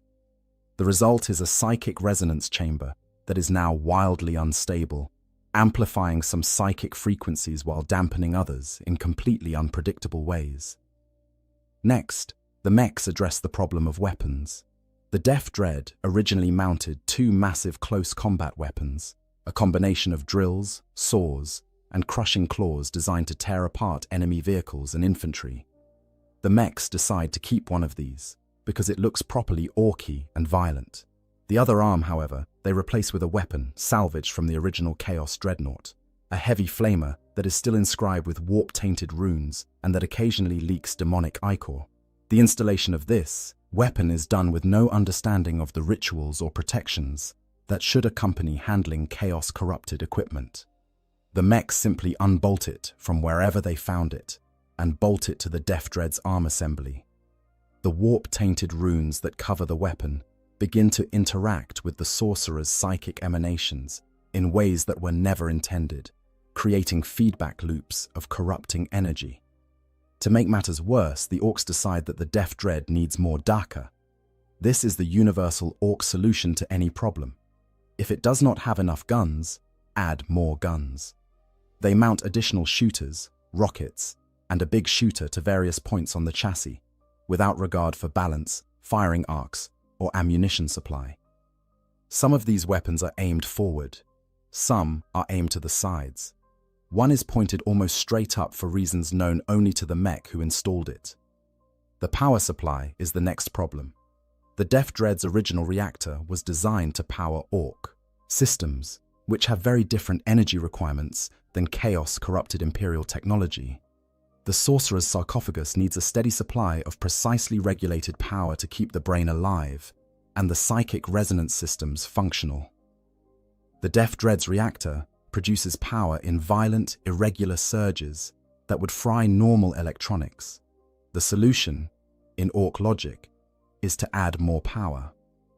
They bolt a second reactor to the Def Dread's back, this one looted from a destroyed Space Marine Rhino.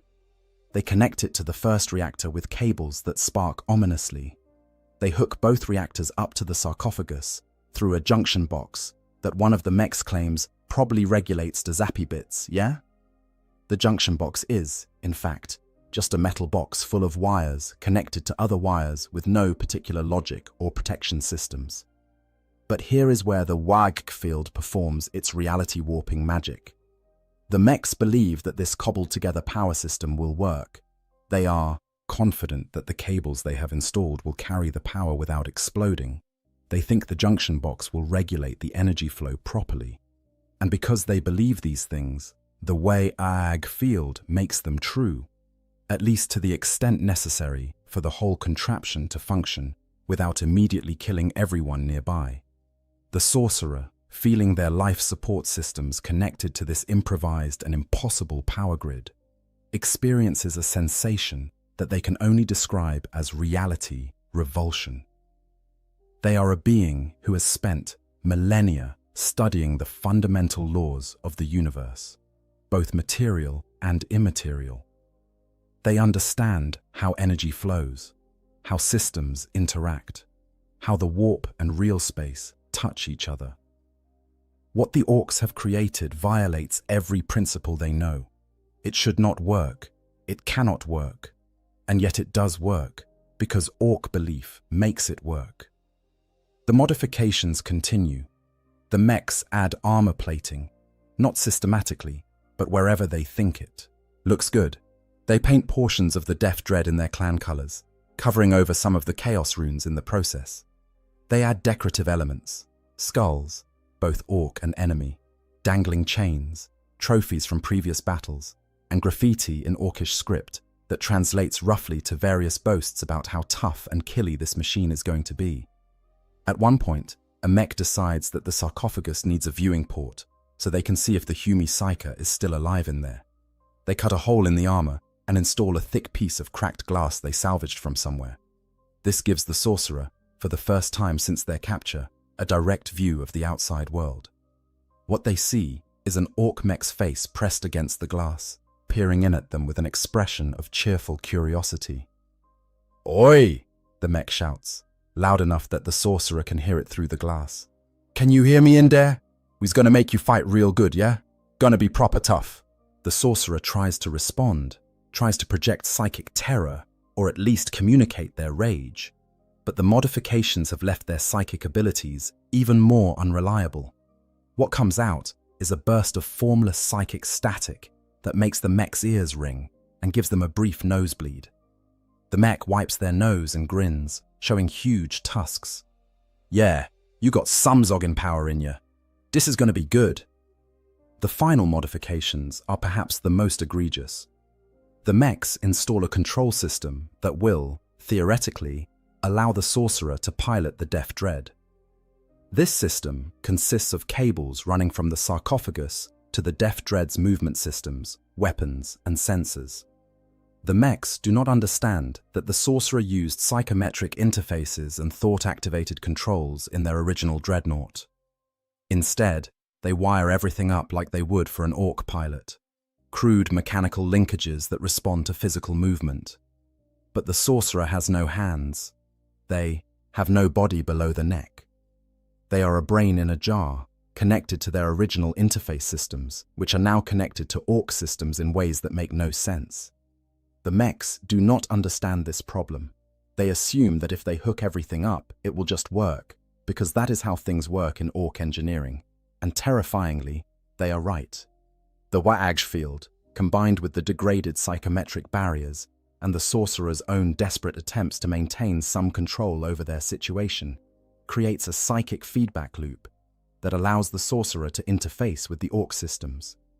It is not clean, it is not precise, but it works, in the same way that all orc technology works, through sheer, stubborn insistence that it should. The entire process takes about 3 days, which is remarkably fast by orc standards for such a complex project. When it is done, the result is an abomination that defies easy description. It is part Death Dread, part Chaos Dreadnought, part random scrap metal, and part psychic impossibility. It should not exist, it should not function, and it certainly should not be piloted by a 10,000-year-old chaos sorcerer who is trapped inside a partially destroyed sarcophagus that has been bolted into a housing designed for an insane orc. The big mech stands back and admires their work, hands on their hips. "Right," they say with satisfaction. "Time to see if it works. Grot, go press the big red button and start her up." A nearby Gretchen, looking terrified, approaches what might be the control panel and presses what might be the activation switch. And then things get really interesting. Attempts at operation when orcs try to use it. The moment the Gretchen presses the activation switch, several things happen in rapid succession. First, power flows from the dual reactor system into the sarcophagus through the improvised junction box. The energy surge is massive, irregular, and completely wrong for the delicate life. Support systems. Second, the control interfaces activate, sending signals to the Death Dread systems in patterns that make no logical sense. Third, the sorcerer inside, feeling their prison coming to life around them, tries to seize control of the situation. The result is catastrophic in a uniquely orky way. The Death Dread lurches to its feet, servos screaming in protest. It takes 2 steps forward, then 1 step back, then spins in a circle for no apparent reason. The weapon systems activate randomly, the heavy flamer spewing promethium fire across the workshop and forcing orcs to dive for cover. The shooter on top begins firing, bullets ricocheting off the ceiling and sending Gretchen scrambling for safety. The rocket launcher does not fire, but it does make a concerning grinding noise that suggests it is trying very hard to do so. The sorcerer, experiencing the Death Dread through the bizarre interface the orcs have created, feels like they are trying to control their body while extremely drunk and also experiencing severe nerve damage. The responses are delayed, imprecise, and sometimes completely contrary to their intentions. They try to take a step forward, and the machine lurches sideways. They try to aim the flamer, and it sprays fire in a completely different direction. They try to access the weapons systems in a controlled manner, and every gun on the machine fires at once.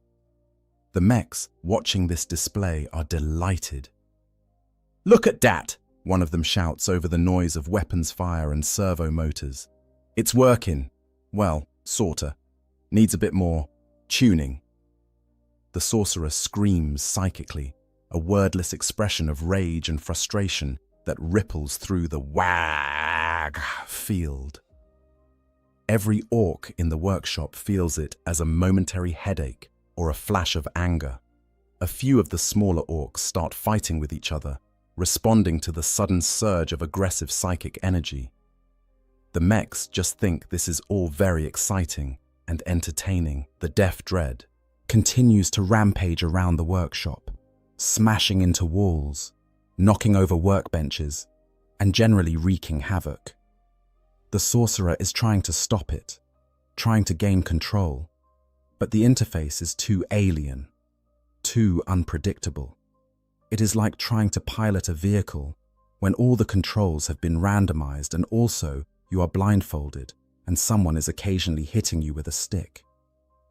Eventually, after what feels like an eternity, but is probably only a few minutes, the power systems overload and the Death Dread shuts down. It freezes in mid-step, 1 foot raised, weapons still pointed in random directions, smoke pouring from various joints and connections. In the sudden silence that follows, the mechs approach cautiously. "Well," says the big mech, "that was interesting. Clearly needs some work, and maybe we should put it outside before we turn it on again, yeah?" The sorcerer, exhausted from the attempt to control the machine and still reeling from the disorientation of the interface, would laugh if they had the capability. These primitives think that was interesting. They think the problem is just that the machine needs some adjustments. They have no concept of the fundamental incompatibility between what they have created and the laws of reality itself. Over the next several days, the mechs make various improvements to their creation. They adjust the power settings, though this mostly consists of randomly turning dials and seeing what happens. They recalibrate the control systems, which means hitting things with hammers until the responses seem less unpredictable. They add more armor to areas that got damaged during the test run, and they paint more sections of the machine in what they believe are lucky colors. The sorcerer, forced to endure all of this, begins to adapt to their new situation in ways that they would never have predicted. The psychometric barriers that once protected their sanity are almost completely gone now, destroyed by orc modifications. This should have driven them insane, but the constant exposure to the WAG field is having an unexpected effect. It is actually stabilizing them in a bizarre way. The WAG field does not discriminate. It takes all psychic energy in its area of influence and incorporates it into its reality-warping effect. The sorcerer's psychic emanations, their rage and frustration and malevolent intent, are being absorbed by the field and redirected. Instead of the sorcerer corrupting the orcs, the WAG field is, in a sense, orcifying the sorcerer's consciousness. This does not mean the sorcerer is becoming an orc. They still have all their memories, all their knowledge, all their hatred of the Imperium, and devotion to the Chaos Gods. But their thought patterns are beginning to change in subtle ways. They are starting to think in more direct terms, in simpler cause and effect chains. Complex, multi-layered plans are giving way to more immediate, action-focused thinking. Most disturbingly, they are starting to understand orc logic. When the mechs explain that painting part of the machine red will make it go faster, the sorcerer's initial response would normally be to dismiss this as superstition. But now, experiencing the effect firsthand, feeling how the WAG field actually does make red things go faster, they begin to accept it as a fundamental truth of their new existence. This is deeply unsettling for a being who has spent millennia studying the immutable laws of sorcery and warp manipulation. The next test comes after the mechs have made what they consider sufficient improvements. They activate the Death Dread again, this time outside the workshop, and with all nearby orcs instructed to stay clear in case things get a bit explodey. This time, the sorcerer is ready. They have been practicing in their mind, trying to understand the orc control systems through trial and error and psychic intuition. They have been studying the patterns of the WAG field, learning how it flows and changes, and most importantly, they have accepted that they cannot fight this situation with their normal tools of subtlety and precise manipulation. They need to think like an orc. When the power flows in, the sorcerer does not try to carefully control every system. Instead, they just push forward with their will, demanding that the machine move, and it does. The Death Dread takes a step forward, then another. The movements are still jerky and unpredictable, but they are movements in a direction that the sorcerer intended. The watching orcs cheer. "Look at that! It's walking! The weird Hume Psyker box is working!" Encouraged by this success, the sorcerer tries to turn the machine. They think about turning, visualize it happening, and demand that it occur. The Death Dread rotates, grinding gears, protesting, but accomplishing the turn. More cheers from the orcs. The sorcerer, feeling a surge of something that might be triumph, or might just be relief at not being completely helpless, tries to activate the weapons.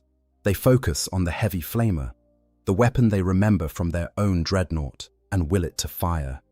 The flamer responds, sending a gout of promethium across the testing ground. The orcs whoop with excitement. But then the sorcerer makes a mistake. Emboldened by these successes, they try to do something more complex. They attempt to use their psychic powers directly, channeling warp energy through the degraded psychometric barriers and the orc systems. They try to cast a bolt of warp lightning, a simple spell that they have performed thousands of times. The spell manifests, but not in the way they intended.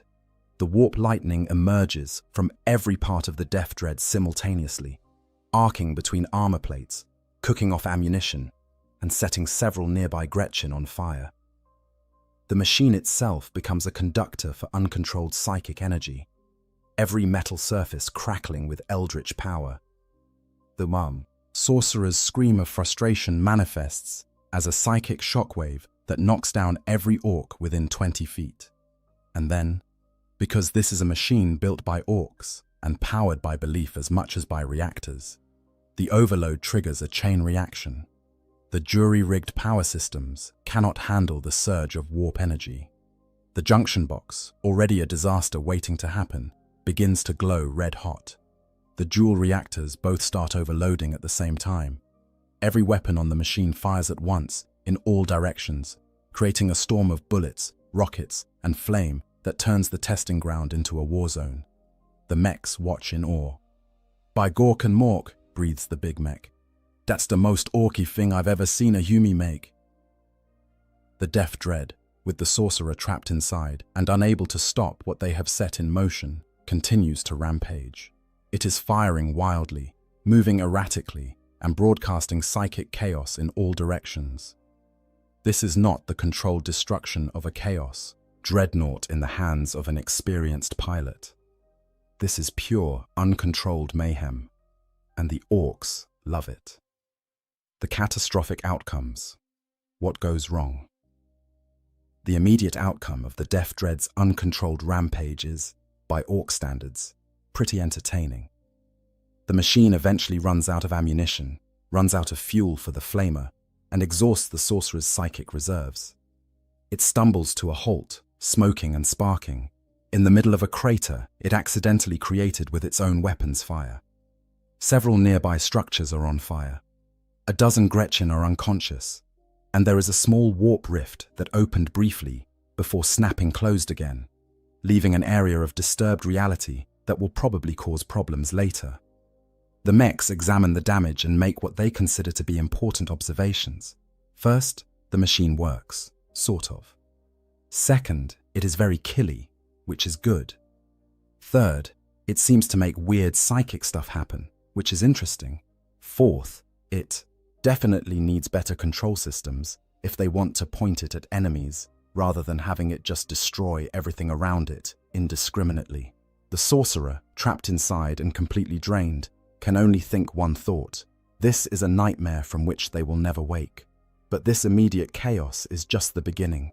The real problems start to manifest over time as the hybrid Orc Chaos Dreadnought abomination interacts with the world around it in ways that should not be possible. The first major issue is the warp corruption. The original Chaos Dreadnought was saturated with warp taint, its every component touched by thousands of years of exposure to the immaterium. This corruption does not simply disappear because orcs have bolted on some new parts. Instead, it begins to spread through the orc components, changing them in subtle and not so subtle ways. The orc armor plating that was welded to the sarcophagus begins to develop strange markings that the orcs did not paint there. The metal itself seems to shift and flow when no one is looking directly at it. The machinery makes sounds that are not quite mechanical, whispers and screams that seem to come from somewhere other than the physical components.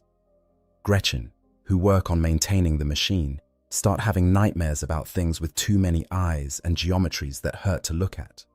The WAG field is fighting against this corruption, constantly pushing back against the taint of chaos. This creates a kind of psychic battleground around the Death Dread, a zone where reality is even more unstable than usual. Probability gets weird in this zone. Things that should work do not. Things that should not work do. Weapons fire might curve in flight, following paths that seem to bend around the Death Dread. Enemies might find their shots missing when they should hit, or hitting when they should miss. The sorcerer, experiencing all of this from inside their sarcophagus, begins to understand something profound and terrible. The WAG field and the warp corruption are not cancelling each other out. They are creating a new kind of phenomenon, something that has characteristics of both, but is entirely neither. It is a psychic hybrid, an abomination that should not exist according to either orc or chaos metaphysics. This hybrid effect starts doing things that neither the orcs nor the sorcerer intended. The Death Dread develops a kind of semi-autonomous behavior, acting on impulses that seem to come from neither the sorcerer's will nor orc control systems. It will occasionally move on its own when powered down, taking single steps or turning to face perceived threats that no one else can see. It fires weapons when no one is at the controls, targeting enemies with uncanny accuracy that is completely at odds with normal orc marksmanship. The orcs think this is great. They interpret it as the machine spirit being really enthusiastic about fighting. They do not understand that what they are seeing is the confused amalgamation of a chaos sorcerer's will, demonic taint, and the WAG field, trying to reconcile three fundamentally incompatible realities. The second major problem manifests when the orcs actually try to use their creation in a real battle. The war boss, hearing about this amazing new fighting machine, demands to see it in action. A raid is organized against a nearby Imperial outpost, and the Def Dread is deployed alongside regular orc forces. The battle starts normally enough. Orcs charge across open ground, firing wildly and whooping with joy at the prospect of violence. The Def Dread advances with them, the sorcerer inside grimly accepting that they have no choice but to participate in this farce. Imperial guardsmen open fire, lass bolts stitching across orc armor and dropping some of the greenskins, but failing to stop the momentum of the charge. And then things go very wrong in several different directions simultaneously. The sorcerer, seeing humans for the first time since their capture, reflexively tries to use their psychic powers to crush the minds of the enemy. But their powers, filtered through the orc systems and warped by the Way-Ag field, manifest in completely unexpected ways. Instead of the precise telepathic attacks they intended, they create a wave of raw psychic pressure that causes guardsmen to see hallucinations of giant green monsters, even bigger and scarier than the actual orcs charging at them. This is helpful to the orcs, but it is not what the sorcerer meant to do at all. At the same time, the warp corruption that has been spreading through the orc components chooses this moment to manifest more dramatically. Parts of the Def Dread's armor begin to writhe and change, taking on characteristics of demonic flesh. Runes that the orcs painted over earlier burn through the new paint, glowing with unholy light. The heavy flamer starts spewing not just promethium, but warp fire, flames that burn in colors that should not exist, and that cause anything they touch to age rapidly or mutate in disturbing ways. The Way-Ag field, concentrated by the presence of so many orcs in close proximity, pushes back against this corruption harder than ever. The result is that the Def Dread becomes the epicenter of a localized reality storm. The ground around it cracks and reforms, gravity fluctuates, and time itself seems to stutter. An Imperial guardsman fires his lasgun.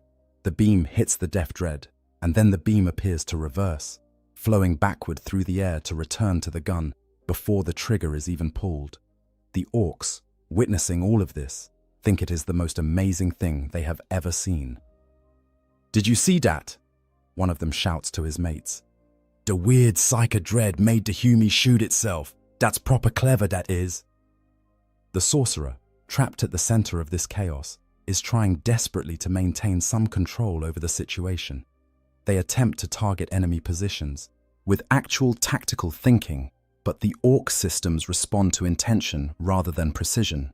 They think about shooting at an enemy fortification, and every weapon on the machine fires in roughly that direction, turning the area into a storm of explosions and shrapnel that kills as many orcs as it does Imperial guardsmen. The war boss, observing from a position of relative safety, is not pleased. "Oi!" they bellow over the vox. "You gets in the weird dread. Stop shooting the boys and shoot the humies." The sorcerer, understanding Orcish now thanks to prolonged exposure to the Way-Age field, feels a surge of indignant rage. They are a master of sorcerous warfare. They have commanded armies of Chaos Space Marines. They will not be given orders by some jumped-up greenskin barbarian, but they also realize that if they do not get control of this situation, the orcs might decide their creation is more trouble than it is worth and just scrap it for parts. So, swallowing what remains of their ancient pride, they try to focus their fire on actual enemies rather than everything in sight. This works, marginally. The Def Dread begins to advance in a direction that could charitably be called toward the enemy. Its weapons fire becomes slightly more directed, though still wildly inaccurate by any normal standard. The psychic effects continue to create chaos, but at least most of that chaos is happening to the Imperial defenders rather than the orcs. The battle reaches its climax when the Def Dread encounters an Imperial Sentinel Walker, a light scout vehicle armed with a multi-laser. Under normal circumstances, a Sentinel would be no match for a dreadnought of any kind. But these are not normal circumstances. The sorcerer sees the sentinel and identifies it as a threat. They channel psychic energy to enhance their weapons, they aim the heavy flamer, and they advance to engage. But at the same moment, the warp corruption surges, the Wei-Ji field pushes back, and the Orc control systems interpret the sorcerer's commands in their own unique way. What follows is less a fight and more a cascade of improbable events. The sentinel fires its multi-laser, but the beams curve around the Deaf Dread as if repelled by some invisible force. The Deaf Dread's heavy flamer shoots a gout of warp fire that should incinerate the sentinel, but the flames instead spiral upward in a corkscrew pattern before dissipating into non-existence. The sorcerer tries to use telekinesis to simply crush the Lightwalker, but the psychic energy manifests as green lightning, very orky lightning, that makes the sentinel's metal frame magnetic, causing it to attract every bit of loose metal debris in the area until it is buried under a pile of scrap. The sentinel's pilot, trapped under tons of metal and completely unable to explain what just happened, ejects from their vehicle in a panic. The Deaf Dread, mission accomplished in the most confusing way possible, turns its attention to the next target. The Imperial forces, facing this abomination that seems to warp reality itself with its mere presence, do the sensible thing. They call for an immediate tactical withdrawal. The Orcs, delighted by their victory, chase the fleeing guardsmen and loot everything that is not nailed down, and several things that are. After the battle, the war boss approaches the Deaf Dread. Not bad, they concede. Still a bit wobbly, and you shot the boys a few times, but you crumped the Humies good. We's gonna keep ya, I think. The sorcerer, exhausted and reeling from the experience, can only think that they have somehow managed to survive another day in this bizarre existence. They are becoming effective at fighting alongside Orcs, which is perhaps the most humiliating realization they have ever had in 10,000 years of existence. But the problems are only going to get worse, because every battle damages the already fragile systems holding the sorcerer and the machine together. Every engagement spreads more warp corruption through the Orc components, and every day spent in proximity to the IGH field erodes more of the sorcerer's identity and sanity. The catastrophic outcome is not a single dramatic explosion. It is a slow-motion disaster that threatens to consume everyone involved. Broader implications and known examples. While the specific scenario of Orcs capturing a sorcerer dreadnought is rare, the broader pattern of greenskins looting chaos equipment and creating dangerous hybrid abominations has precedent in Warhammer 40k lore. Understanding these parallels helps us grasp just how catastrophic the consequences of such looting can become. The fundamental problem is that chaos corruption and Orc technology operate on completely opposite principles. Chaos corruption is about the deliberate, carefully controlled channeling of warp energies for specific purposes. It requires rituals, discipline, and an understanding of the symbolic and metaphysical significance of every component. Orc technology, by contrast, works through collective belief and aggressive simplicity. The two approaches are so incompatible that bringing them together should result in immediate catastrophic failure. Should, but does not. Because the WAG field has its own rules, and those rules sometimes override even the fundamental laws of chaos corruption. There are recorded instances of Orcs looting chaos vehicles and weapons, with results that range from darkly comedic to genuinely terrifying. During the Gothic War, an Orc freebooter captain named Captain Bloodskull captured a chaos cruiser that had been possessed by a demon.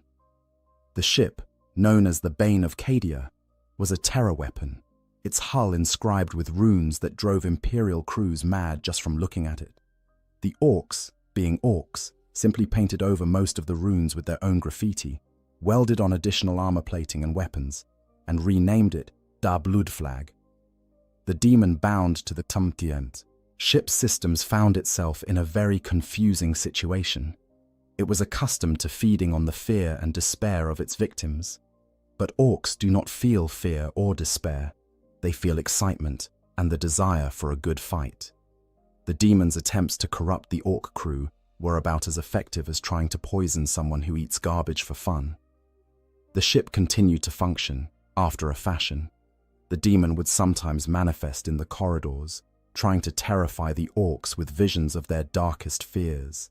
The orcs would respond by shooting it, hitting it with wrenches, or just ignoring it depending on whether they had time to deal with weird stuff at that particular moment. Eventually, the demon seemed to give up on corruption and just settled for occasionally making the lights flicker and causing doors to stick, which the orcs interpreted as the ship having a bit of character. This example illustrates an important principle. Chaos entities are sustained by specific emotions and belief patterns. When they encounter orcs, who have completely different emotional responses and belief systems, the normal rules of corruption simply do not apply. The demon in the ship wanted terror. It got curiosity and mild annoyance. It wanted souls to devour. It got greenskins whose souls are so tied up in the wag field that separating one for consumption is nearly impossible. A sorcerer dreadnought represents an even more complex version of this problem. You have not just a demon, but also a conscious, intelligent sorcerer who has spent millennia studying how to manipulate the warp. They should be more than capable of corrupting or controlling a bunch of primitive orcs. In theory. In practice, the sorcerer encounters the same fundamental problem as the demon in the ship. Orcs do not respond to corruption the way other races do. You cannot tempt an orc with promises of power, because orcs believe they already are powerful. You cannot offer them forbidden knowledge, because orcs trust their instincts over any amount of learning. You cannot seduce them with luxury, because orcs consider a good fight more valuable than any material comfort. Worse, from the sorcerer's perspective, is that their very presence in the orc warband begins to have unintended effects. The warp corruption they carry with them starts to interact with looted Imperial equipment in dangerous ways. Weapon systems that were never designed to channel chaos energies suddenly find themselves doing exactly that, with predictably explosive results. Vehicles that should be protected from demonic possession by their machine spirits instead become vulnerable because orc modifications have damaged those protections. There are unverified reports from inquisitors of the Ordo Xenos about orc warbands that have become touched by chaos through prolonged exposure to captured chaos equipment. These reports are controversial and heavily disputed, as the general consensus is that orcs are nearly immune to chaos corruption due to the wag field. But some inquisitors have noted disturbing patterns. Orc tribes that fight with uncharacteristic cruelty, that seem to take pleasure in suffering rather than just enjoying a good scrap, that display symbols and behaviors that echo chaos worship, even if the orcs themselves do not understand what they are doing. The most famous and disturbing of these cases is the supposed blood cults of certain orc tribes, particularly among exiled freebooter bands. These orcs, separated from larger WA-AG fields and exposed to Khorne-corrupted equipment over long periods, allegedly began developing what might be very primitive Khorne worship. They would make offerings of skulls, paint their equipment in blood, and engage in brutal ritual combat that goes beyond the normal orc love of fighting. Mainstream Imperial scholars dismiss these reports as exaggeration or misunderstanding of normal orc behavior. After all, orcs already love fighting, already collect skulls as trophies, and already paint everything in sight. How would you distinguish between a Khorne-corrupted orc and a regular orc having a particularly good day? But the inquisitors who have studied these cases argue that there is a difference, subtle but real. Normal orcs fight for the joy of combat. They live for the moment of the fight itself. Potentially corrupted orcs fight with purpose, with a desire not just to win, but to make their enemies suffer, to extract the maximum amount of violence from every encounter. It is a distinction that might seem academic until you face it on the battlefield. If these reports are true, and if a sorcerer dreadnought were to remain with an orc warband for an extended period, The potential for spreading this kind of subtle corruption is significant. The sorcerer would not be actively trying to corrupt the orcs. They would be trying to survive and maybe to escape. But their very presence, combined with the damaged, warding runes and the unstable psychometric barriers, would be constantly leaking warp energy into the environment. In most circumstances, the YGH field would dilute and disperse this corruption, making it harmless. But if the field were weaker than normal, if the orc warband were small and isolated, if they suffered a series of defeats that dampened their collective enthusiasm, then the corruption might gain a foothold. It would not look like normal chaos corruption. It would be filtered through orc psychology and the WAG field, creating something new and potentially more dangerous, because it would be unpredictable. There is also the question of what happens to the sorcerer's own psyche over time. Prolonged exposure to the WAG field, combined with the degradation of their psychometric barriers, is changing them. They are thinking more directly, more simply, more like an orc. If this process continues, it is possible that the ancient sorcerer could essentially become orcified in their thought patterns while retaining all their psychic power and knowledge. Imagine a being with the psychic might of a chaos sorcerer, the accumulated knowledge of 10,000 years, and the straightforward, aggressive mindset of an orc. Such a creature would be uniquely dangerous. They would not waste time on elaborate plots or subtle manipulation. They would simply identify a target and hit it with overwhelming psychic force, without hesitation or restraint. They would be corruption personified, but corruption that fights like a brawler rather than a schemer. The Imperium, if it ever discovered such an abomination existed, would classify it as a hereticus grandis threat, something requiring the immediate deployment of the Inquisition, Space Marines, and possibly even Grey Knights to contain. The problem is that no one in the Imperium would believe that such a thing could exist. The official doctrine is that orcs are too simple and too protected by the WAH field to be corrupted by chaos. Finding out that they could create hybrid chaos-orc horrors by looting the wrong equipment would require a fundamental reassessment of Xenos threat models. Meanwhile, from the chaos perspective, the loss of a sorcerer dreadnought to orc capture would be considered a catastrophic intelligence failure. Such a valuable asset should have been better protected. If recovery is possible, every effort would be made to retrieve the sorcerer and their knowledge. But if the Chaos Forces arrive to find their ancient warrior trapped inside an orc deaf dread, fighting alongside greenskins and showing signs of WAG field contamination, they might face an impossible choice: rescue a corrupted asset or destroy it to prevent further degradation. The Chaos Gods themselves would find this situation fascinating for different reasons. Horn would see the violence and bloodshed and approve, even if it comes wrapped in green skin and bad grammar. Tzeentch would be intrigued by the unexpected change and the new form of corruption emerging.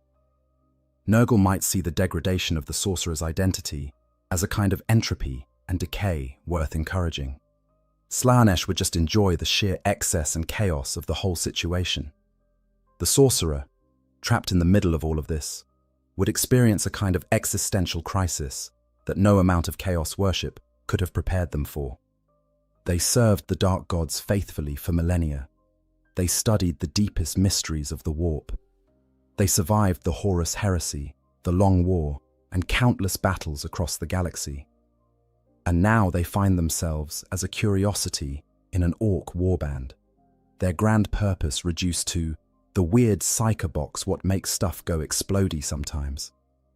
It is, in many ways, a fate worse than death, and it is entirely possible in the grim darkness of the far future, where even the most unlikely scenarios can and do occur with horrifying regularity. Conclusion. The question of what happens when orcs capture a sorcerer dreadnought cannot be answered with a single, simple outcome. Instead, we find ourselves exploring a cascade of improbable events, each one stranger and more dangerous than the last. From the initial capture through crude battlefield tactics, to the catastrophic modifications by enthusiastic mech boys, to the ongoing struggle between warp corruption and the wage field, every step of this process reveals new layers of complexity and danger. What we see is a fundamental collision between two of the galaxy's most potent forces: the reality-warping power of chaos and the collective belief system of the Orcs. Neither can fully overcome the other. The wage field prevents the sorcerer from unleashing their full psychic might or spreading corruption in the normal ways. The warp taint prevents the Orc modifications from functioning purely on Orcy logic, introducing elements of unpredictability even beyond the normal unreliability of Orc technology. The result is something that should not exist: a hybrid abomination that combines the worst aspects of both chaos and Orc engineering. It is dangerous not just because it is powerful, but because it is unpredictable in ways that even the most experienced warriors cannot anticipate. Imperial forces trained to fight Chaos Dreadnoughts, or Orc Death Dreads, would find themselves facing something that responds to neither set of tactics effectively. For the sorcerer trapped inside, the experience represents a slow erosion of everything they once were. Their identity is being stripped away, not through the deliberate corruption of chaos, but through the involuntary transformation induced by the wag field. They are becoming something new, something that has never existed before in the long history of the galaxy. Whether this transformation is a kind of death or a kind of rebirth is a philosophical question that the sorcerer probably does not have time to contemplate while being shot at by Imperial guardsmen and accidentally shooting their Orc allies. The broader implications for the Warhammer 40k universe are equally disturbing. If Orcs can capture and repurpose chaos equipment with some degree of success, and if this creates new forms of corruption that can spread back to Orc populations, then the assumption that greenskins are immune to chaos may need to be reconsidered. The Imperium's defensive strategies rely on certain fundamental truths about how different threats operate. Learning that Orcs can become vectors for chaos corruption, even accidentally and imperfectly, would require a complete reassessment of threat priorities. What we learn from examining this scenario is that in Warhammer 40k, the most dangerous threats often come from unexpected combinations. It is not enough to understand how Orcs fight or how chaos corrupts. You must also understand what happens when these forces collide, when the unstoppable force of the Warhammer meets the immutable corruption of the Hulgatel warp, when the crudest technology in the galaxy is applied to the most sophisticated demonic machinery. The answer, ultimately, is chaos. Not chaos with a capital C, the realm of the dark gods, but chaos in its most fundamental sense: unpredictability, disorder, and outcomes that no amount of planning or wisdom can anticipate. In a galaxy already drowning in war and madness, the idea that Orcs could make things even worse, simply by being themselves, is both darkly comedic and genuinely terrifying. And somewhere in that bizarre hybrid machine, a 10,000-year-old sorcerer is learning to think like an Orc, which might be the most disturbing outcome of all. If you found this deep dive into one of Warhammer 40k's most bizarre scenarios entertaining and informative, please consider leaving a like on this video and subscribing to the channel for more explorations of the grimdark future. The Emperor protects, but knowledge protects even better, and understanding the strange intersections of the galaxy's many threats might just keep you alive one more day in the grim darkness of the far future. Thank you for listening, and may your loot always be Orky. Imagine waking up one morning and everything seems normal. You go about your daily routine in the manufactorum, processing the same components you've assembled for years. The prayers to the Emperor echo through the hab blocks at dawn, just as they always have. The Arbites patrol the streets with their usual stern efficiency. The planetary governor's face stares down from propaganda posters, promising prosperity through labor and devotion. Everything is as it should be. Everything is as it has always been. But something has changed. You can't quite put your finger on it, but there's a wrongness in the air. A neighbor you've known for 20 years won't make eye contact anymore. The servitors in your sector have been malfunctioning more frequently, their monotone voices occasionally stuttering into sounds that almost seem like screaming. The water from the reclamation systems tastes different. At night, you hear sounds that don't belong in an imperial hive city, sounds that make your skin crawl and your heart race for reasons you cannot explain. You tell yourself it's nothing. You have to believe it's nothing. Because the alternative, the possibility that something fundamental has gone wrong, is too terrifying to consider. So you pray harder. You work longer shifts. You avoid asking questions. You do what good imperial citizens are supposed to do. You have faith in the Emperor's protection. You don't yet realize that faith alone won't save you. You don't know that your world has already begun its descent into something far worse than death. You don't understand that chaos has taken root in your world, and nothing will ever be the same again. In the grim darkness of the far future, there are fates worse than simple death.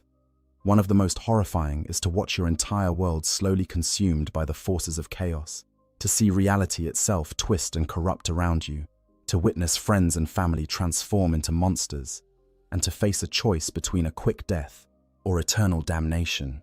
This is not a quick annihilation by Xenos raiders or a clean execution by the Arbites. This is a slow, inexorable slide into madness and corruption that can take months or even years to complete. Chaos corruption is insidious. It doesn't announce itself with fanfare or obvious signs at first. It begins in the shadows, in whispered conversations, in secret meetings held in the deepest parts of underhives and behind the closed doors of noble estates. It spreads like a disease, but not one that simply kills. Instead, it transforms, corrupts, and ultimately consumes everything it touches. The Chaos Gods hunger constantly for mortal souls, and when they turn their terrible attention to a world, that world's doom is all but assured, unless swift and brutal action is taken. The Imperium of Man spans 1,000,000 worlds across the galaxy, and on countless thousands of these worlds, chaos cults work in the darkness, preparing for the day when their gods will reward them with power and transformation. Most of these cults are discovered and purged before they can cause catastrophic damage. The Inquisition's agents work tirelessly to root out heresy. The Arbites maintain order through fear and violence, and the ecclesiarchy preaches the Emperor's divinity to billions upon billions of souls. But sometimes, through incompetence, bad luck, or the sheer determination of the cultists, a world falls too far before anyone in authority realizes what's happening. When that occurs, the inhabitants of that world experience something that defies description. They watch as their reality crumbles piece by piece. The laws of physics that govern their existence begin to fail. The dead don't stay dead. The sky changes color.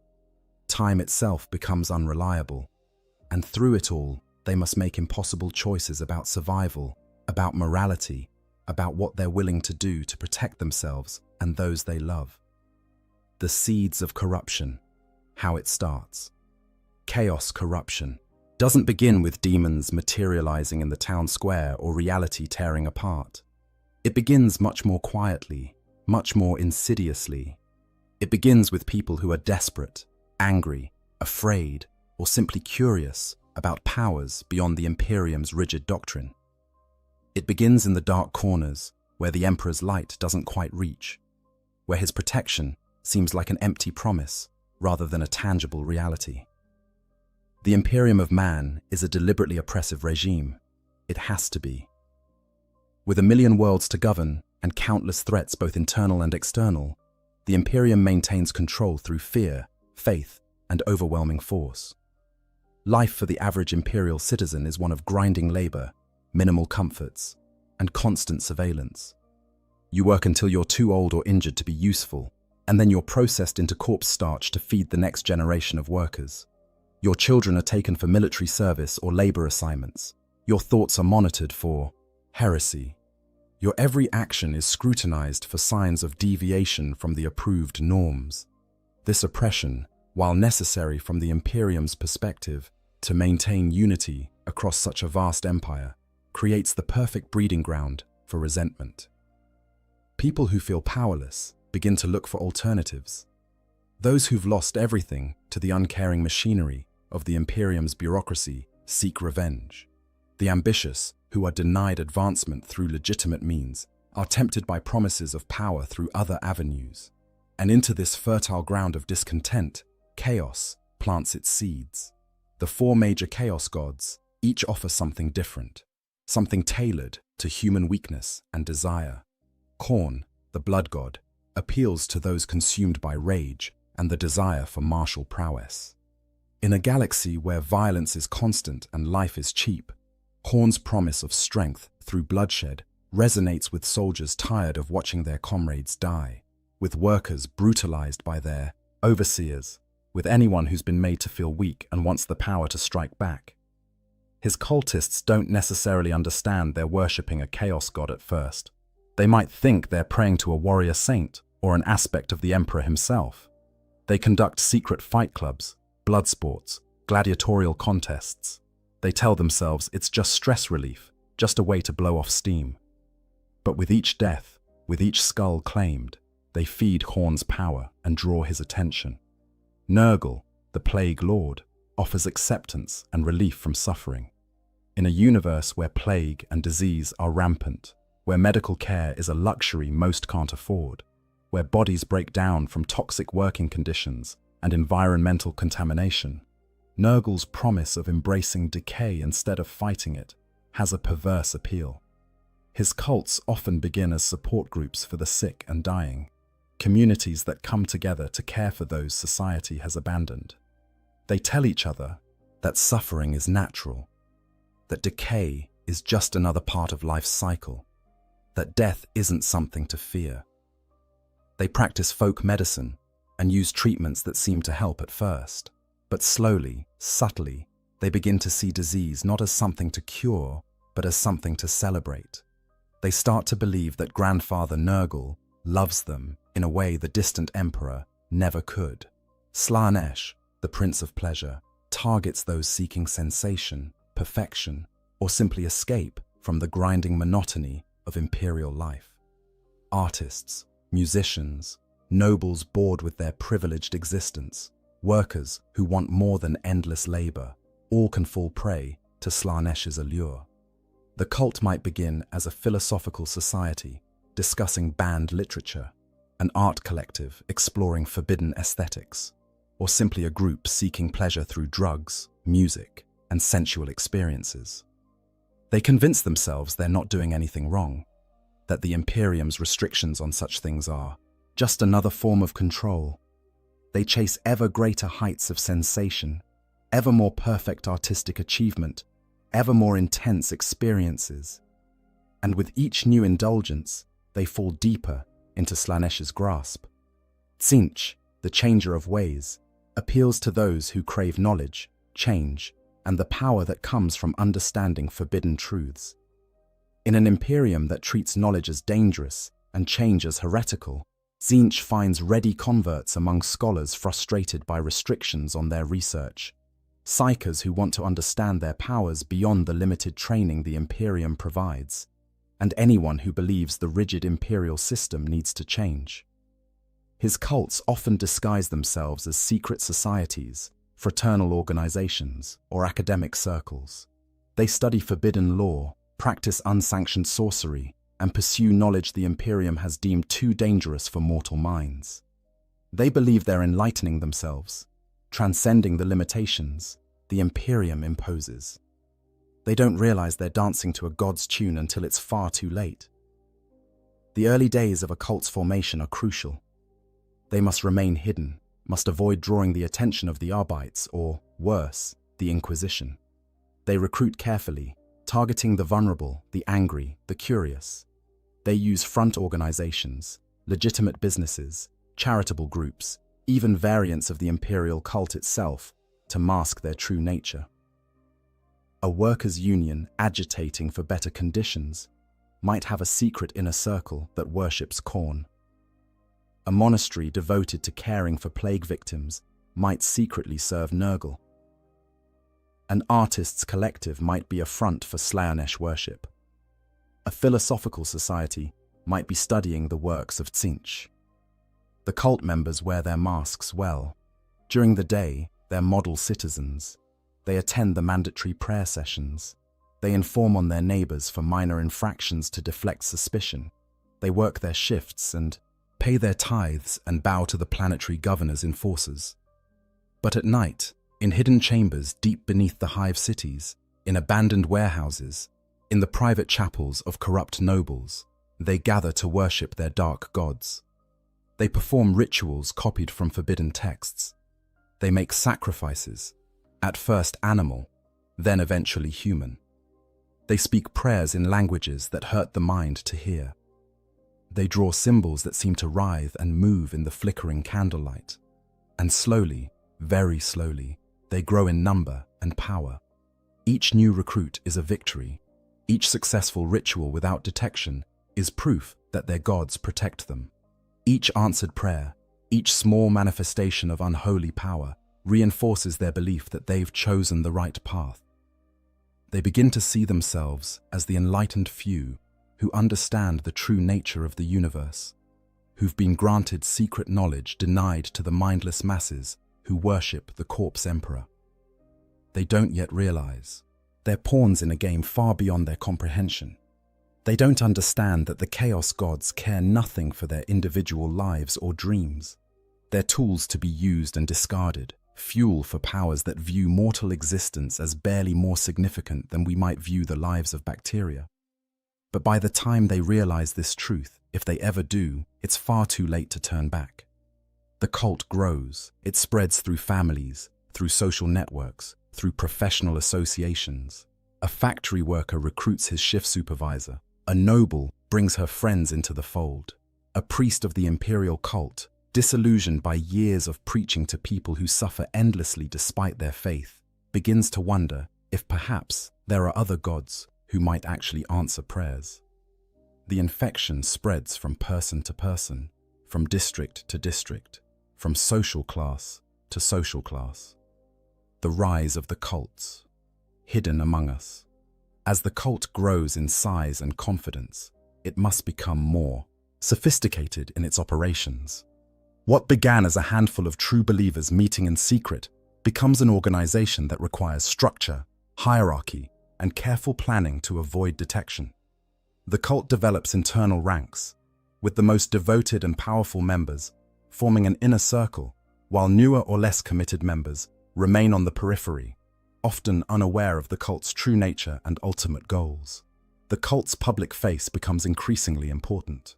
They establish front organizations that serve real, legitimate purposes while funneling resources and recruits to the hidden core. A charitable organization that provides food to the poor might be using its distribution network to identify vulnerable targets for recruitment. A merchant house that trades across the hive might be moving not just goods, but forbidden texts, cult paraphernalia, and messages between different cells. A labor union fighting for workers' rights might have a leadership that sees chaos as the ultimate revolution against an oppressive system. These fronts are carefully chosen to blend into the fabric of imperial society. In a hive world's administrative sector, the cult might disguise itself as a clerk's social club, using the trust and camaraderie of overworked bureaucrats to slowly introduce heretical ideas. In the underhive, they might pose as a gang or protection racket, indistinguishable from the countless other criminal enterprises that operate below the sight of imperial authorities. In noble circles, they might be a secretive art society or a philosophical discussion group where the wealthy and bored can indulge in forbidden knowledge without fear of being associated with common criminals. The cult's leadership typically emerges from those who show the greatest devotion or who demonstrate psychic potential. These are the cult demagogues, charismatic figures who can inspire others to greater acts of heresy, who can justify the increasingly horrific things the cult does in service to their dark gods. Some are true believers, utterly convinced of their chosen deity's righteousness. Others are cynical manipulators who see the cult as a path to personal power. Many are former imperial officials, priests who lost their faith, military officers cashiered for infractions, or nobles who've grown bored with conventional power and seek something more. These leaders conduct the cult's most important rituals, the ones that go beyond simple worship and begin to actively invoke the powers of chaos. They might use forbidden psychic abilities to contact entities in the warp, entities that whisper secrets and promises into their minds.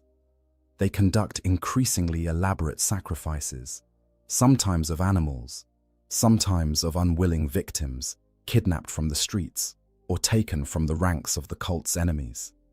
They study ancient texts recovered from Xenos ruins or passed down through generations of cultists, learning rituals that were old when humanity first reached for the stars.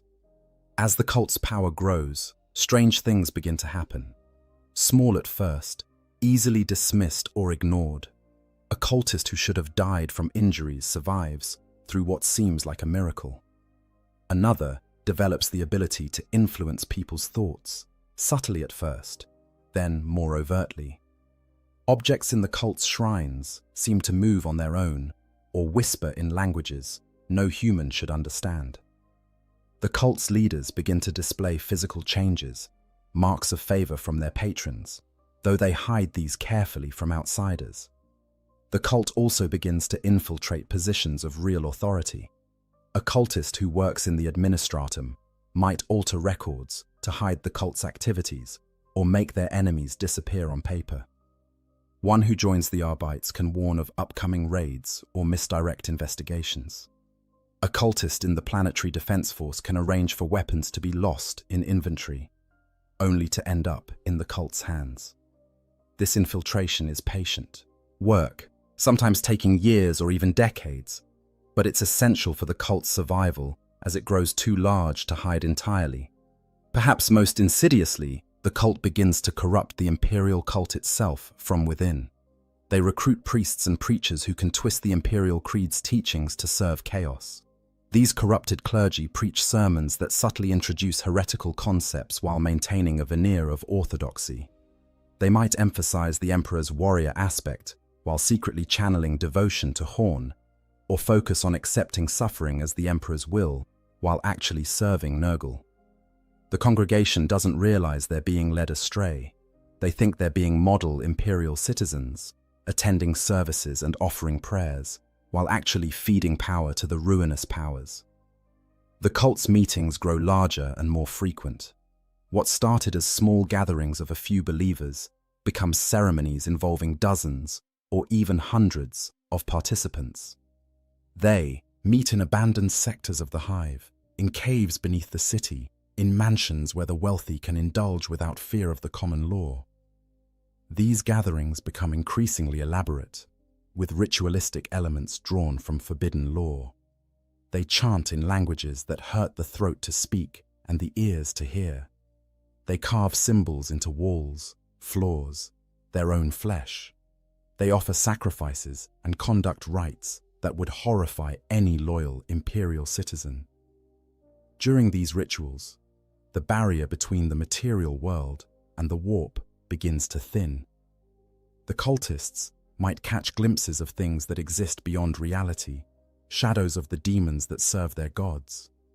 They hear voices, see visions, experience sensations that no mortal should be able to endure. Some go mad from these experiences. Others are strengthened in their conviction, seeing these horrors as proof that they have touched something real and powerful, something the Imperium's lies about the Emperor's protection can't match. The cult also begins to create its own infrastructure. They establish safe houses where members can hide from Imperial authorities. They set up networks for distributing forbidden materials, for moving people between cells, for coordinating activities across different parts of the hive or even different cities. They develop codes and secret signs so members can recognize each other and communicate without being obvious. They create their own hierarchy of ranks and titles, often mocking the imperial system's rigid structure. Some cultists begin to develop mutations, physical changes that mark them as touched by chaos. These might be small at first, easily hidden beneath clothing. An extra finger, skin that changes color, eyes that glow faintly in the dark. The cult's leadership treats these as marks of favor, signs that the gods have noticed and blessed the individual. They teach the mutants to hide their changes from outsiders while displaying them proudly within the cult's gatherings. The mutations are tangible proof that their worship isn't in vain, that real power flows from their devotion. But not everyone in the cult is a true believer. Some join out of fear, having witnessed the cult's power and deciding it's safer to go along than to resist. Others are there for more mundane reasons: the social connections, access to resources, protection from hive gangs or other threats. These lukewarm members are often kept in the dark about the cult's true nature, forming outer circles that can be sacrificed if the cult is discovered.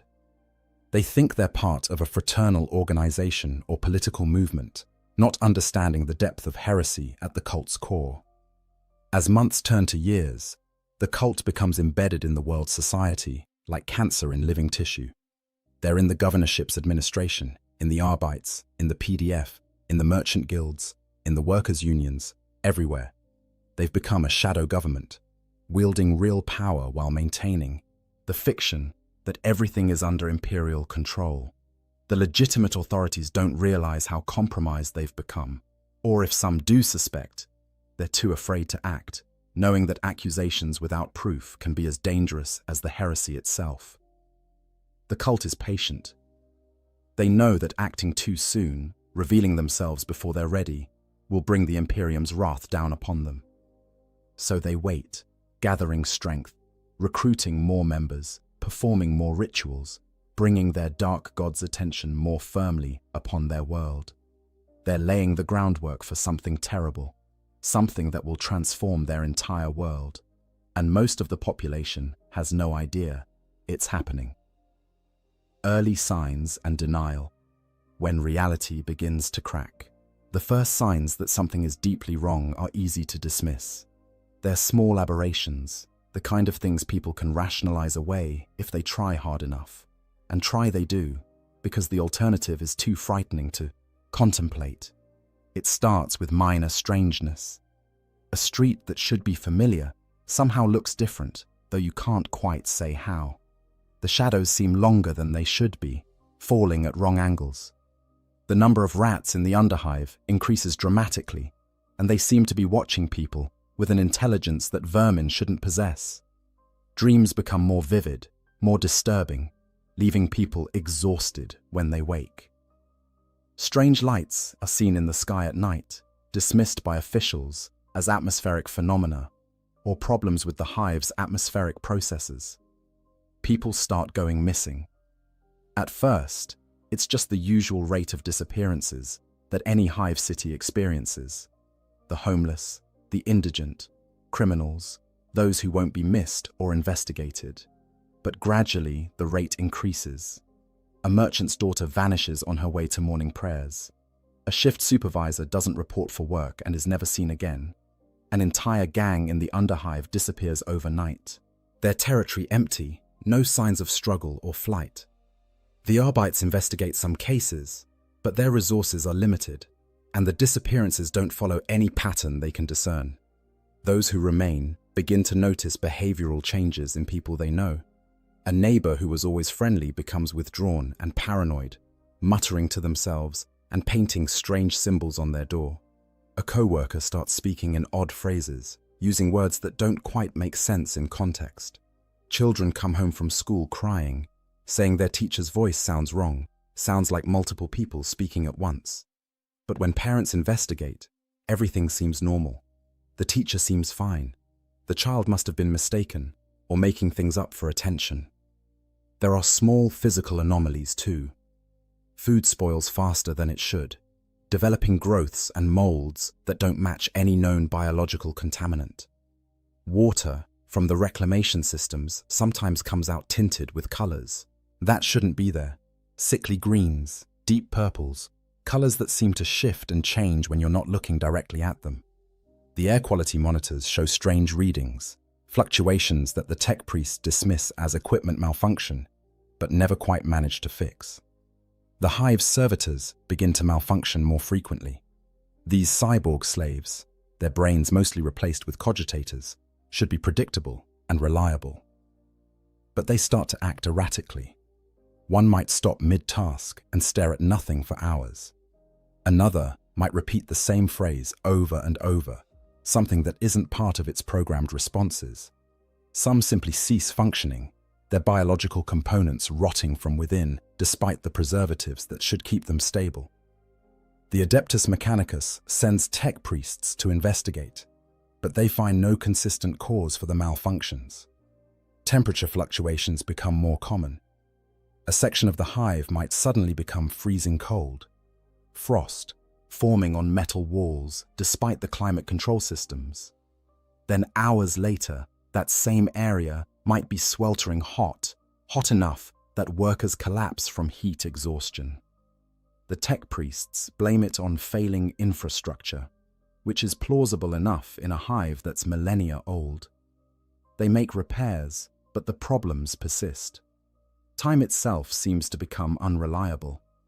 Workers report that their shifts seem to last longer or shorter than they should, though the chronometers say otherwise. People age faster than they should, their hair turning grey and skin wrinkling over the course of weeks. Others seem to not age at all, remaining unchanging even as months pass. Pregnant women give birth far too early or far too late, and the children born are often wrong in ways that are hard to articulate. They might be physically perfect, but their eyes are empty, or they might have subtle deformities that grow worse as they age. The planetary Vox network begins to experience strange interference. Broadcasts are interrupted by sounds that might be voices, speaking in languages no one recognizes. Sometimes music can be heard, haunting melodies that stick in the mind and leave listeners disturbed for days. The tech priests blame solar flares or equipment degradation, but the interference follows patterns that seem almost deliberate. Religious observances become problematic. Priests conducting services report that the words of familiar prayers sometimes come out wrong, twisted into phrases that sound almost blasphemous. Holy symbols crack and tarnish for no apparent reason. Saints' relics housed in cathedrals begin to decay or change, developing growths or discolorations that shouldn't be possible given their preservation. The ecclesiarchy sends investigators, but they find no evidence of deliberate desecration. They attribute it to environmental factors and order the relics restored. Animals begin to behave strangely. The groks in the agri levels become aggressive, attacking their handlers without provocation. Vermin breed at impossible rates, producing litters far larger than their species should be capable of. Some of the creatures born are malformed, sporting extra limbs or features that don't match their species. These aberrations are killed and incinerated, but they keep appearing. People start having similar nightmares. Workers across different shifts and different hive sectors report dreaming of the same things. Endless corridors that fold in on themselves, voices calling from the darkness, symbols that burn themselves into the mind's eye. They wake screaming, unable to shake the feeling that something was watching them in their sleep, something hungry and malevolent. But dreams are just dreams, aren't they? Stress and poor nutrition and the constant grind of imperial life can explain nightmares. Small groups of people begin to hear voices. Not the mechanical voices of voxcasters or servitors, but voices that seem to come from nowhere, whispering in. The quiet moments. The voices say different things to different people. Some hear promises of power and pleasure. Others hear warnings of doom. Still others hear commands, instructions to do things that range from harmless to horrific. Most people don't act on what the voices say, dismissing them as auditory hallucinations brought on by fatigue or stress. Some seek help from medical facilities, only to be told their brain scans are normal and they should get more rest. The rate of violent crime increases. Murders become more common and more brutal. The victims are found in positions that suggest ritualistic killings, their bodies arranged in patterns, often with symbols carved into their flesh. The Arbites crack down, making examples of those they catch. But for every killer they execute, 2 more seem to emerge. The violence has a pattern to it, though the investigators can't quite identify what it is. It's as if the city itself is becoming more aggressive, more hostile to life. Throughout all of this, the authorities maintain that everything is under control. The planetary governor gives speeches about law and order, about faith in the emperor, about how these minor disruptions are nothing to be concerned about. The Arbites increase patrols, but make no major changes to their procedures. The ecclesiarchy holds more prayer services, attributing the problems to moral laxity among the population that can be corrected through greater devotion. The tech priests work on infrastructure repairs, convinced that mechanical failures explain most of the anomalies. But underneath the official dismissals and explanations, people are afraid. They might not understand what's happening, but they can feel it. Something is deeply wrong with their world, something that all the prayers and all the enforcement can't fix. They lock their doors at night and keep their children close. They avoid the lower levels of the hive where the strangeness seems most concentrated. They pray more fervently, hoping that if they're devout enough, the emperor will protect them. They don't realize that the emperor's protection may no longer extend to their world. They don't know that the barriers between reality and the warp are thinning, that their planet is being targeted by powers far beyond their comprehension. They don't understand that many of their neighbors, their co-workers, perhaps even their family members, are part of a cult that's deliberately bringing this corruption upon them. The denial persists because the truth is too terrible. If they admitted what was really happening, they would have to admit that their world is doomed, that the Imperium might not be able to save them, that they might have to make impossible choices in the days ahead. So they cling to rationalizations and official explanations, even as the evidence of chaos corruption becomes harder and harder to ignore. But denial can only last so long. Eventually, the signs become too obvious, too pervasive, too undeniable. And when that breaking point comes, when the population can no longer pretend everything is normal, panic will follow. That's when the real horror begins. The first mutations. Bodies betray their owners. The human body is not meant to exist in a universe where the laws of physics are merely suggestions, where the fabric of reality can be twisted by malevolent intelligences from beyond space and time. When chaos corruption spreads across a world, one of the first and most horrifying manifestations is mutation. The transformation of human flesh into something else, something wrong. For the afflicted, it often begins with small changes. Perhaps you notice your fingernails have become harder, almost like claws, and they seem to be darkening from their base. You try to trim them, but they grow back impossibly fast. Maybe your teeth feel different when you run your tongue over them, sharper than they should be, and you realize with horror that you've developed extra molars where there shouldn't be any.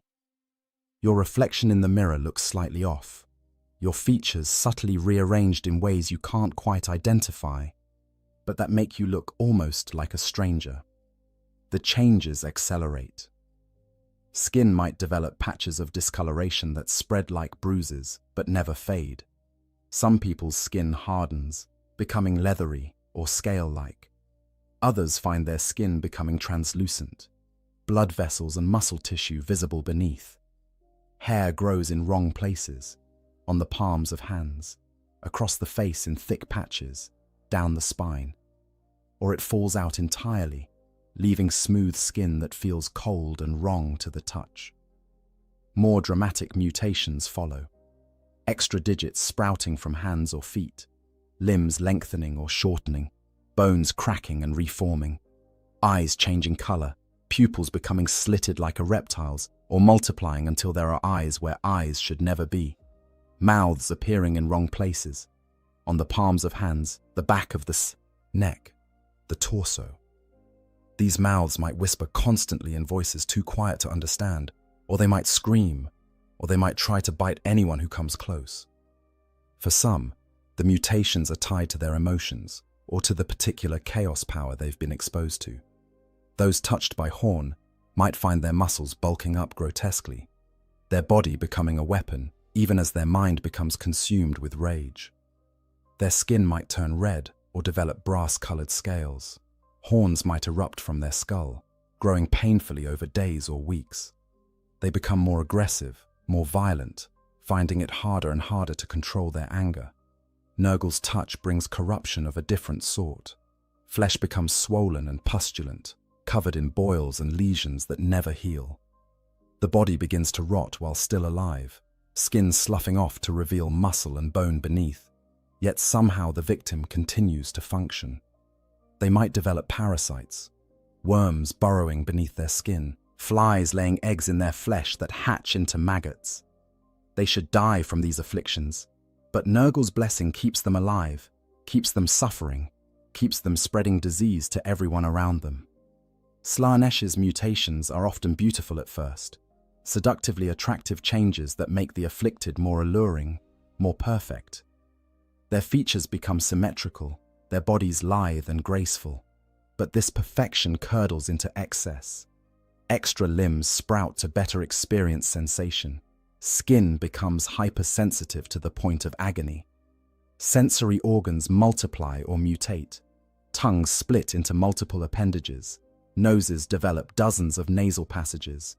Eyes gain new spectrums of vision that show horrors invisible to normal sight. Tzeentch's gifts are perhaps the most unpredictable. The god of change delights in transformation for its own sake. A victim might wake up to find their left arm has become tentacles, writhing with their own intelligence. Their eyes might see, through time, catching glimpses of possible futures that drive them mad. Their flesh might become unstable, shifting and changing constantly, never settling into a single form. Colors that don't exist in normal reality might emanate from their skin. They might develop psychic abilities they can't control, their thoughts accidentally broadcasting to everyone nearby, or reaching into the warp and pulling back things that should stay buried. The psychological impact of mutation is devastating. You look in the mirror and a monster stares back. The person you were, the human being with thoughts and feelings and relationships, is being consumed by this thing you're becoming. Some mutations are painful, constant agony as bones reshape and organs relocate. Others are simply wrong, violations of how a body should work, that your mind rebels against, even as your flesh accepts. Many of the mutated try desperately to hide their changes. They wear heavy clothing to conceal deformities. They avoid social contact to keep others from seeing what they've become. They mutilate themselves, cutting off extra digits or gouging out mutated eyes, only to have the changes return within days or hours. Some manage to hide their mutations for weeks or even months, living in constant fear of discovery, because discovery means death. The Imperium has no mercy for mutants. The official doctrine is clear. Mutation is a sign of chaos taint, and the mutant must be destroyed before they can spread their corruption. It doesn't matter if the mutation was unwilling, if the victim never sought out chaos, if they're horrified by what's happening to them.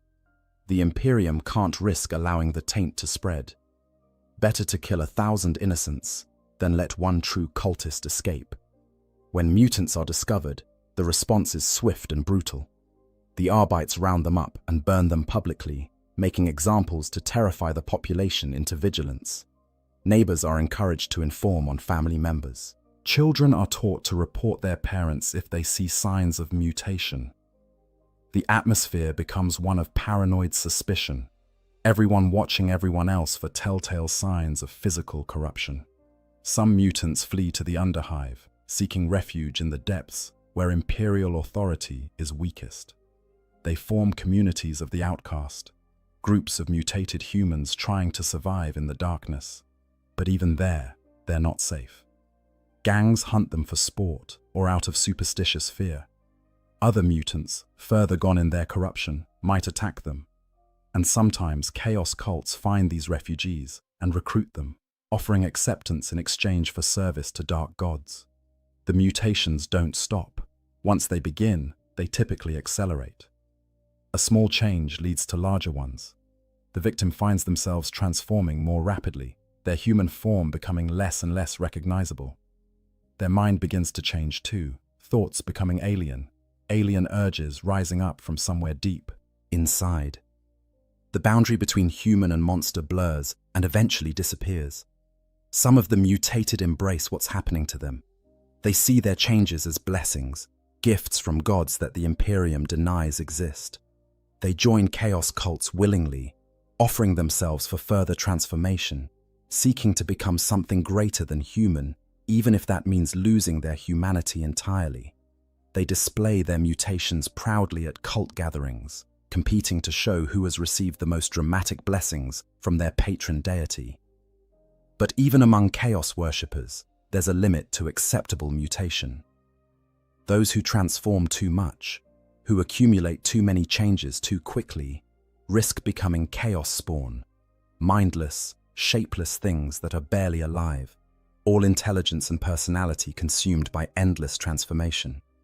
The chaos gods discard these failed servants, and even other cultists fear and avoid them. To become a spawn is considered a fate worse than death, proof that you failed to control the powers you sought to master. The appearance of mutations across the population is a clear sign that chaos has infected the world deeply. When the Inquisition investigates worlds suspected of corruption, one of the first things they look for is mutation rates above the baseline. Too many mutants means warp influence, and warp influence means the world is a candidate for extreme measures. But by the time mutations are common enough to be obvious to investigating authorities, it's often too late to save the world through conventional means. For the non-mutated population, living among the afflicted is a nightmare. You don't know who might be hiding mutations. Your spouse might be changing in ways they're concealing from you. Your children might be transforming in the night. Every person you encounter might be secretly corrupted, their human appearance a mask over something monstrous. The social fabric tears apart as trust evaporates and fear takes hold. And, through it all, the mutations spread. More people wake up to find themselves changing. More families are torn apart as members reveal their afflictions or are discovered and taken away. More communities in the underhive swell with refugees who have nowhere else to go. The world's population is dividing into the human and the post-human, and the line between them grows thinner with each passing day. The thinning veil, warp phenomena, manifests. As chaos corruption deepens its hold on a world, the barrier between reality and the warp begins to fail. This barrier, maintained in normal space by the natural laws of physics and the coherent beliefs of its inhabitants, starts to thin and crack. When this happens, the phenomena that manifest are beyond anything the human mind evolved to comprehend. Reality itself becomes unreliable, subject to forces that mock the very concept of natural law. Temperature becomes detached from any physical cause. A room might suddenly plunge to freezing, temperatures that cause frost to form on walls and make breath steam in the air, despite heating systems functioning perfectly. Moments later, that same room might become stiflingly hot, hot enough to blister skin, with no change in any environmental controls. These fluctuations don't follow patterns or make physical sense. A corridor might be comfortable, while the rooms on either side swing wildly between extremes. Workers trying to maintain the hive's systems find their instruments giving contradictory readings, saying the temperature is normal, even as people are suffering from heat stroke or hypothermia. Time begins to behave strangely. Chronometers that should be precisely synchronized show different times. People working side by side experience time at different rates. One person's hour might be another's minute or day. Workers enter rooms and emerge what feels like moments later to find hours or days have passed.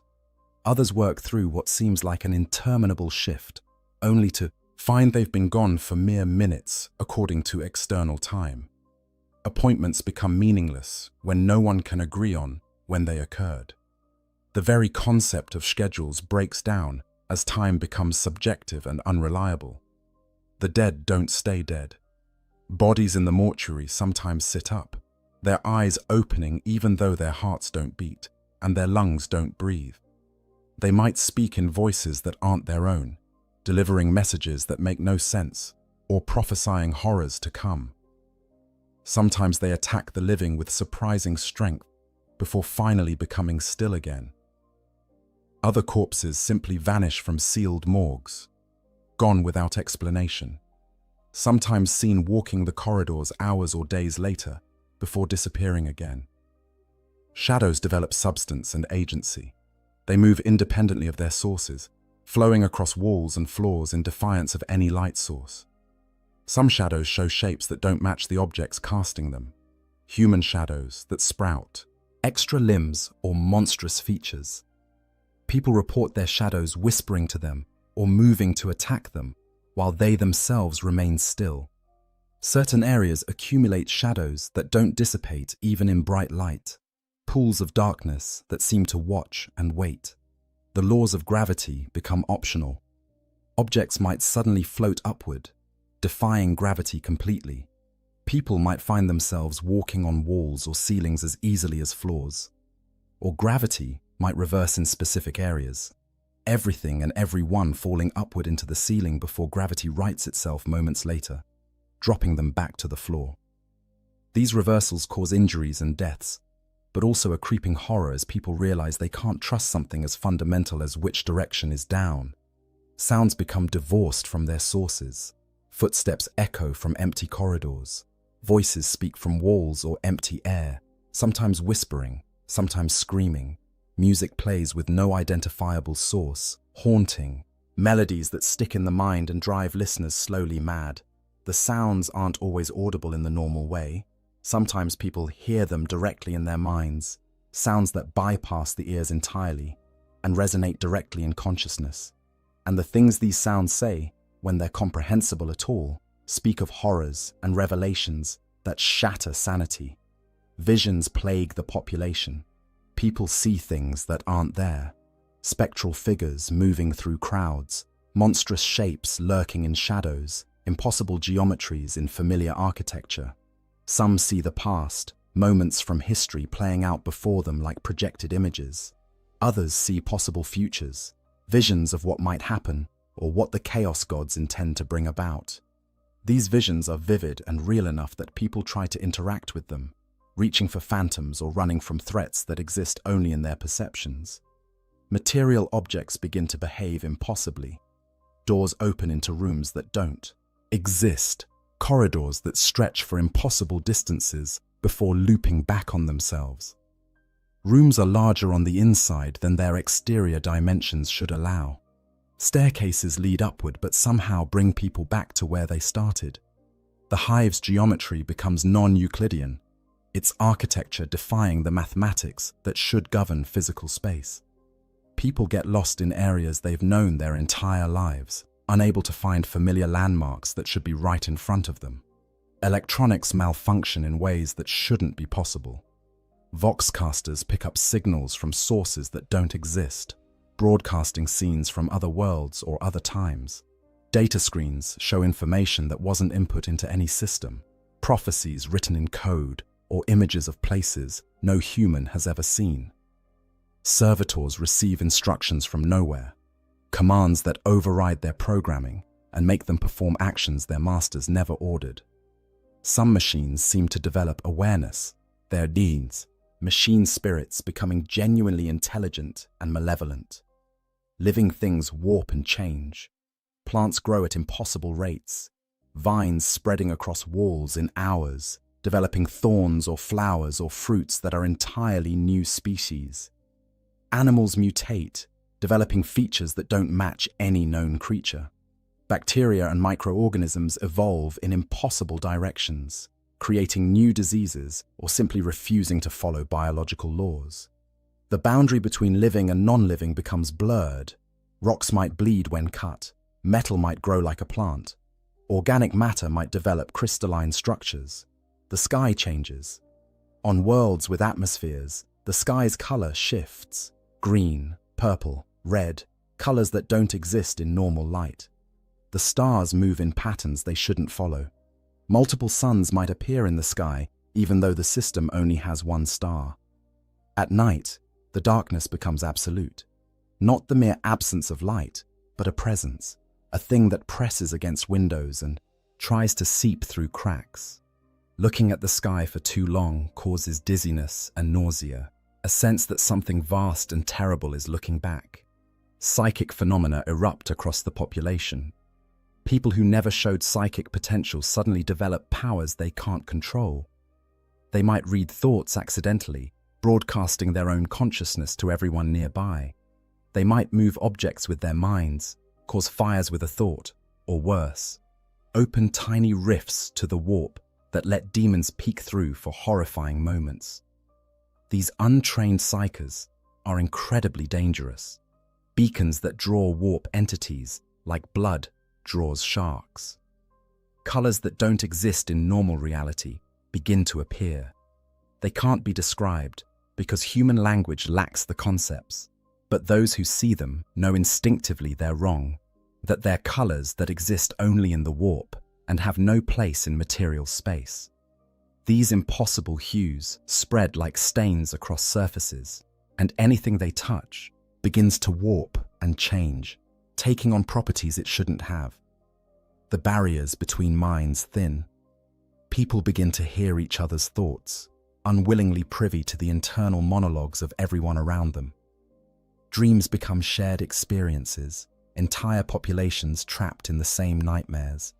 Memories leak from person to person, so you might remember events from someone else's life as if they were your own. Individual identity becomes harder to maintain when consciousness itself is becoming collective and permeable.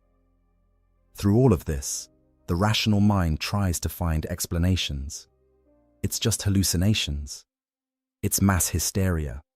It's equipment failure and environmental contamination and psychological stress. The authorities cling to these explanations even as they become increasingly absurd. They deploy more enforcers, conduct more investigations, issue more decrees demanding order and normalcy. But their efforts are futile. You can't enforce laws of physics that are breaking down. You can't arrest reality for failing to be real. The population's response varies. Some retreat into denial, refusing to acknowledge what they're experiencing. They go through the motions of normal life, even as reality collapses around them. Others panic, fleeing to areas they believe might be safer, though nowhere on the world is truly safe anymore. Some turn to religion, praying more fervently to the emperor for deliverance, conducting continuous services and flagellating themselves to prove their devotion. And some, seeing the Imperium's faith failing to protect them, begin to wonder if perhaps the chaos cults were right all along, if the dark gods might offer salvation where the emperor cannot. The cultists, of course, rejoice. These phenomena are proof that their gods are real and powerful, that their worship has borne fruit. They conduct more rituals, drawing more power from the warp, accelerating the corruption they've worked so hard to bring about. They see themselves as midwives to a new reality, helping their world transition from the lies of the Imperium to the truth of chaos. They don't yet realize that they too will be consumed by what's coming, that the gods they serve care nothing for their survival. Society crumbles, the breakdown of order. When reality itself becomes unreliable, the social structures that maintain civilization cannot survive. The descent into chaos begins subtly, but accelerates rapidly as each failure of authority creates space for greater disorder. A world that has maintained its functions for centuries, or even millennia, comes apart in a matter of weeks. The first systems to fail are often the most complex. Logistics and supply chains depend on precise coordination across vast distances, and when time becomes unreliable and communications are plagued by warp interference, that coordination becomes impossible. Food shipments don't arrive when scheduled, or arrive spoiled despite proper preservation. Water reclamation systems malfunction, producing water that's unsafe to drink or simply stopping production entirely. Power generation becomes erratic, with entire sectors of the hive plunging into darkness for hours or days at a time. The workers who maintain these systems are themselves affected by the corruption. Some have mutated to the point where they can no longer perform their duties. Others have gone mad from warp exposure, their technical knowledge intact, but their judgment fatally compromised. Still others have joined chaos cults and actively sabotaged the infrastructure they once maintained, seeing the collapse as necessary to usher in their god's dominion. The tech priests of the Adeptus Mechanicus try to keep systems functioning, but they're overwhelmed by the scale of the failures and confused by technology that increasingly refuses to obey the laws it was built upon. Law enforcement collapses in stages. The Arbites, already stretched thin across any hive world, find themselves dealing with a surge in crime and civil disorder that exceeds their capacity to respond. The mutation purges have eliminated many of their officers, some because they were mutated, others because they were too sympathetic to the mutated to carry out their duties properly. The remaining Arbites become more brutal in their attempts to maintain order, which only increases resentment and resistance from the population. Worse, the Arbites themselves are infiltrated by chaos cultists.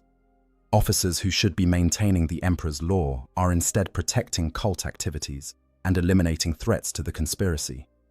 When loyal Arbites try to investigate corruption within their own ranks, they often disappear or are found dead in apparent suicides. The population loses faith in the enforcers, knowing that calling the Arbites might bring help or might bring death, with no way to tell which until it's too late. The civil government fares no better. The planetary governor and their administration, already compromised by cult infiltration, struggle to maintain even the appearance of control. Edicts are issued demanding order and increased production, but they're ignored because everyone knows the government can't enforce them. Some governors retreat into their palaces, surrounding themselves with guards and trying to pretend everything is fine even as their world burns. Others flee off-world if they can, abandoning their populations to save themselves. A few make genuine attempts to fight the corruption, but they lack the resources and often the knowledge to do so effectively. The ecclesiarchy should provide spiritual strength in such times, but it too is failing. Many priests are cultists who use their positions to spread heresy disguised as the imperial creed. Others have lost their faith, unable to reconcile the emperor's supposed protection with the horrors they're witnessing.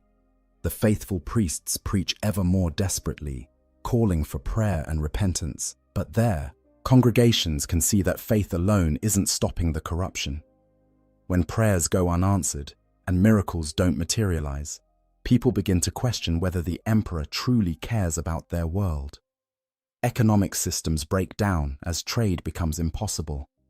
Merchants can't transport goods when the routes are unsafe and the destination might not exist in a few days. Currency becomes worthless when no one trusts that it will hold its value.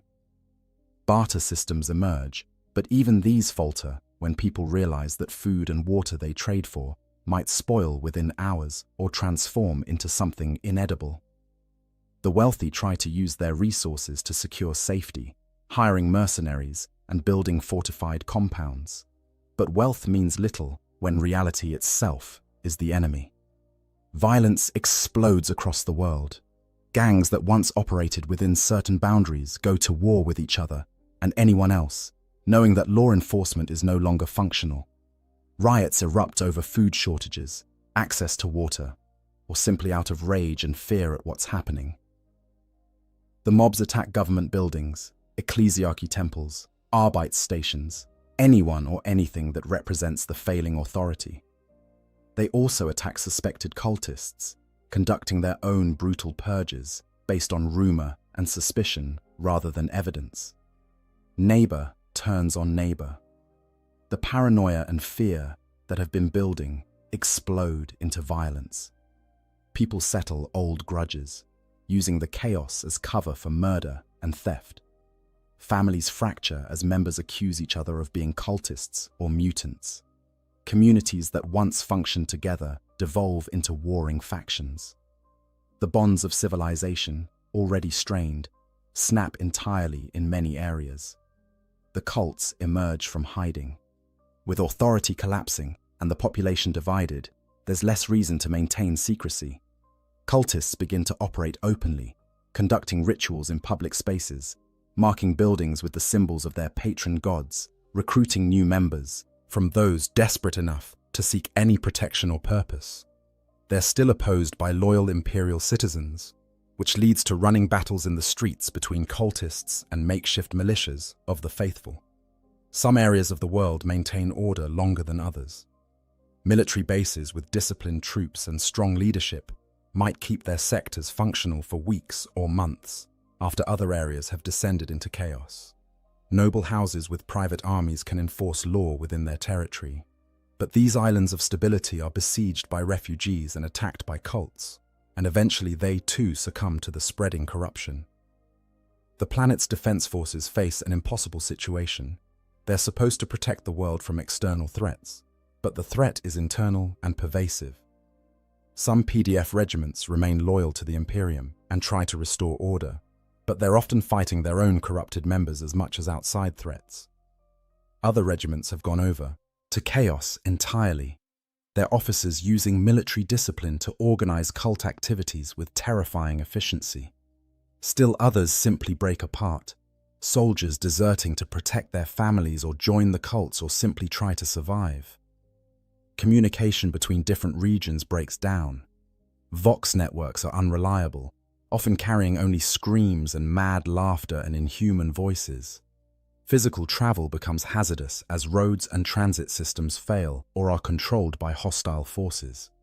Entire cities or hive sections become isolated, cut off from news of what's happening elsewhere. Without information, coordinated resistance becomes impossible. Each area fights its own desperate battle without knowing if help is coming or if they're the last loyal forces left on the entire world. In the absence of legitimate authority, new power structures emerge. Warlords take control of sections of the hive, ruling through force and establishing their own brutal order. Some are loyal to the Imperium, in their way, maintaining the Emperor's law as they understand it. Others are cult leaders who have achieved temporal power along with spiritual authority. Still others are simply opportunists who see the chaos as a chance to seize power for themselves, caring nothing for either the Imperium or chaos. The infrastructure of daily life collapses completely in many areas. Water stops flowing. Power fails permanently. Waste disposal systems back up, flooding lower levels with sewage and toxic runoff. Ventilation fails, making areas uninhabitable as air becomes too toxic to breathe. Thousands die from these failures, deaths that have nothing to do with violence or corruption, but simply from the breakdown of the systems that make hive life possible.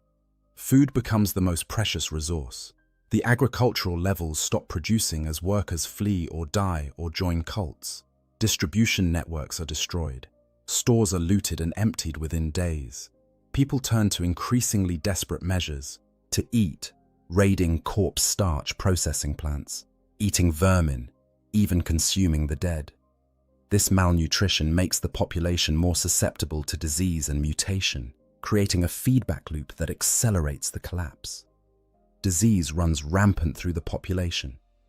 The normal plagues of hive life are bad enough, but now they're compounded by mutations that create new diseases, and by Nurgle-influenced contagions that spread with supernatural speed. Medici facilities are overwhelmed within days, and then abandoned as their staffs succumb to plague or flee. The sick die in the streets, their bodies left to rot because there's no one to deal with them. The stench of decay permeates everything, and survivors who breathe it know they might be the next to fall ill. In some areas, particularly the underhive, order never existed, and chaos is simply business as usual, but amplified. The difference is that now the chaos isn't contained anymore.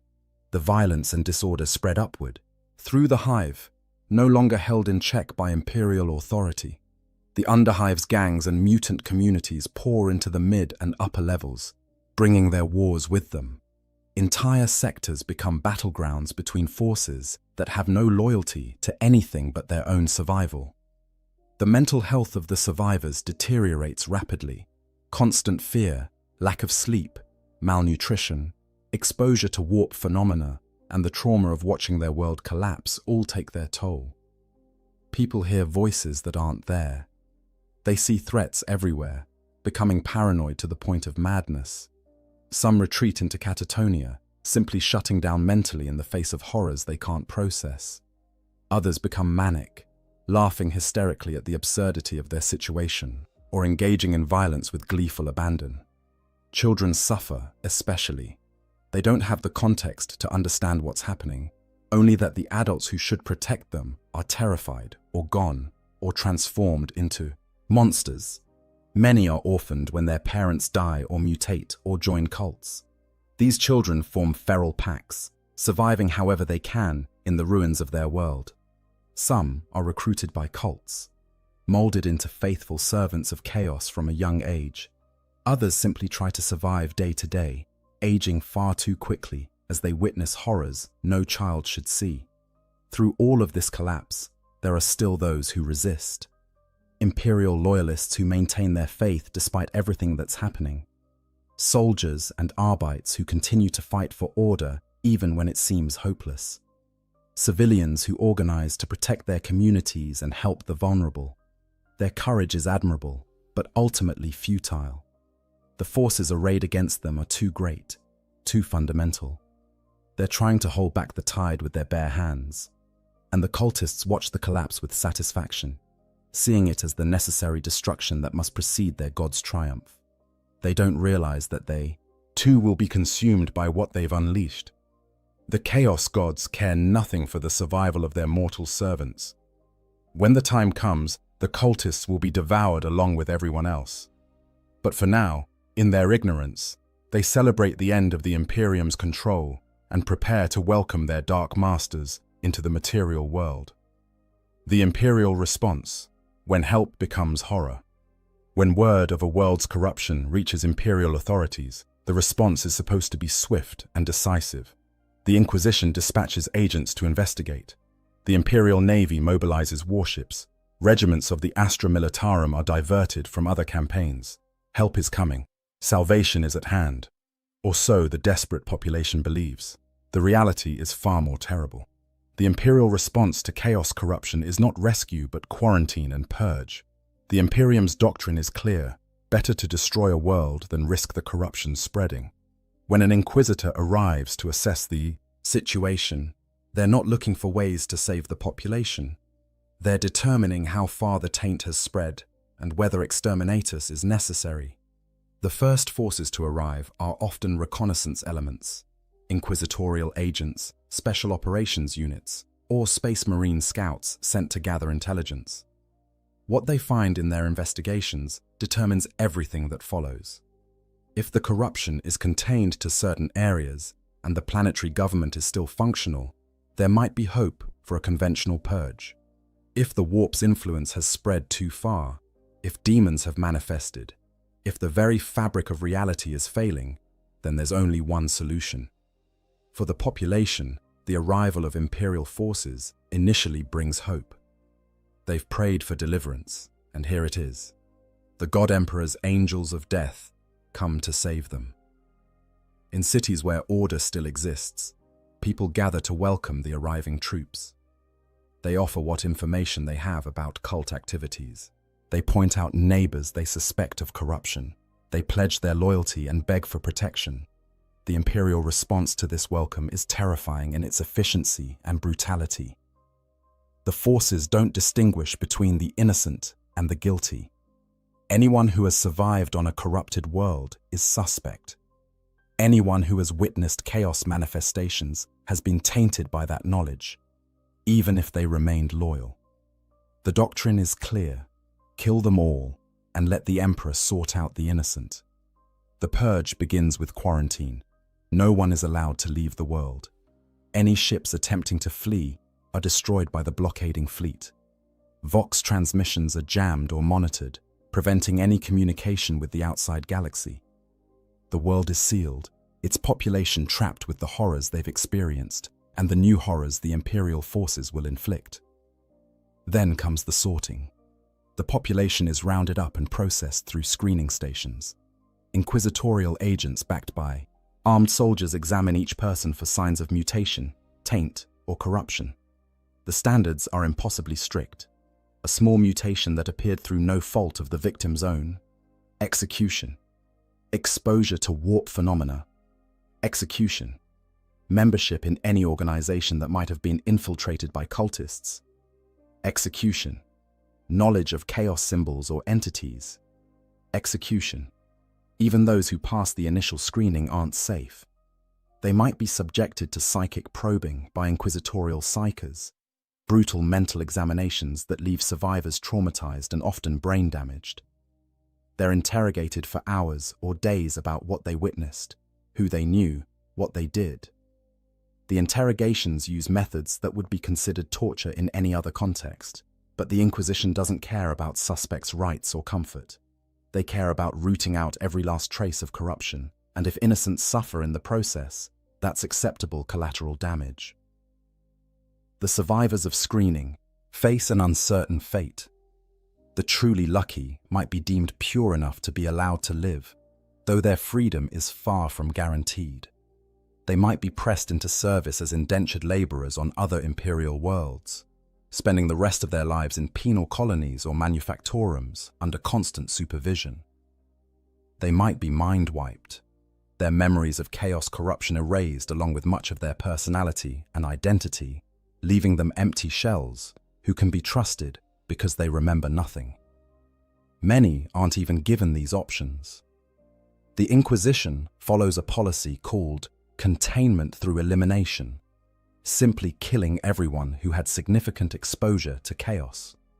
This includes not just cultists, but their victims, witnesses, survivors, anyone who might carry knowledge or taint forward.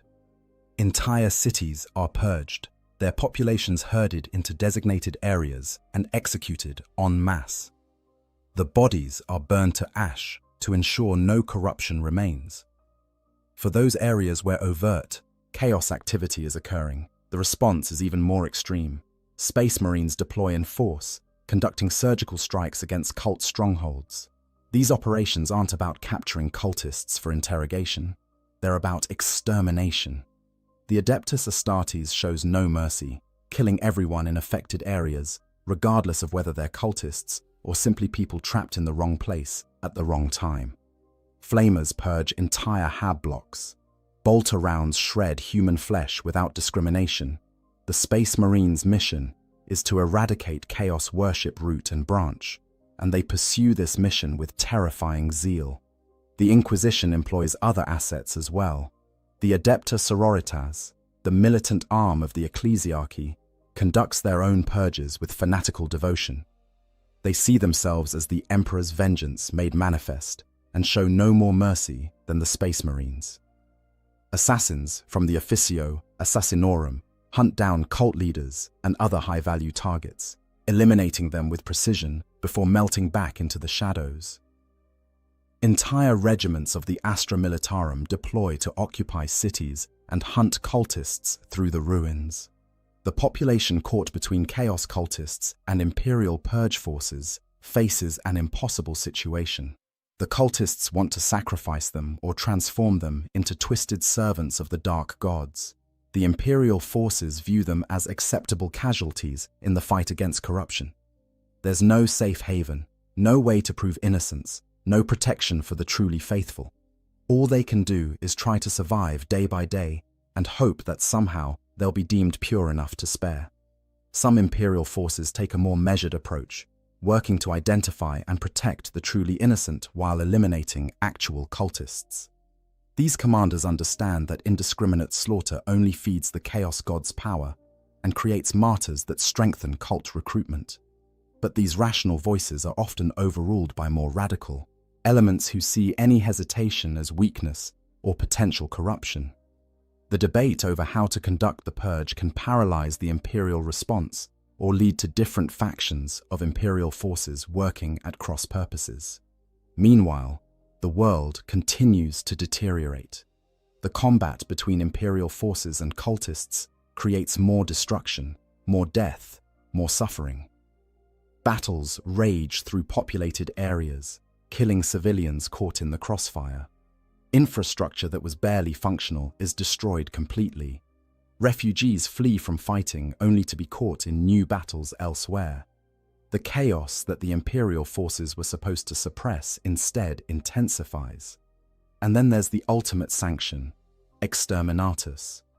If an inquisitor determines that the corruption is too deep, that saving the world would cost more in resources than it's worth, or that there's significant risk of the taint spreading off-world, they can order the planet's destruction. This decision is not made lightly, but when it's made, it's absolute. Exterminatus can take many forms. Cyclonic torpedoes that create firestorms engulfing entire continents. Virus bombs that kill all organic life within hours. Atmospheric incinerator torpedoes that literally set the sky on fire. Two-stage exterminatus that uses virus bombs to kill the population and then ignites their rotting bodies to scour the surface clean. The method varies, but the result is always the same. Total death for everything on the world. For the population, learning that exterminatus has been ordered is the final horror. They survived chaos corruption, they survived the purges, and now they're to be killed anyway, not because they're guilty, but because their world is deemed too tainted to save. There's no escape. The orbital blockade ensures no one gets off the planet. There's no reprieve.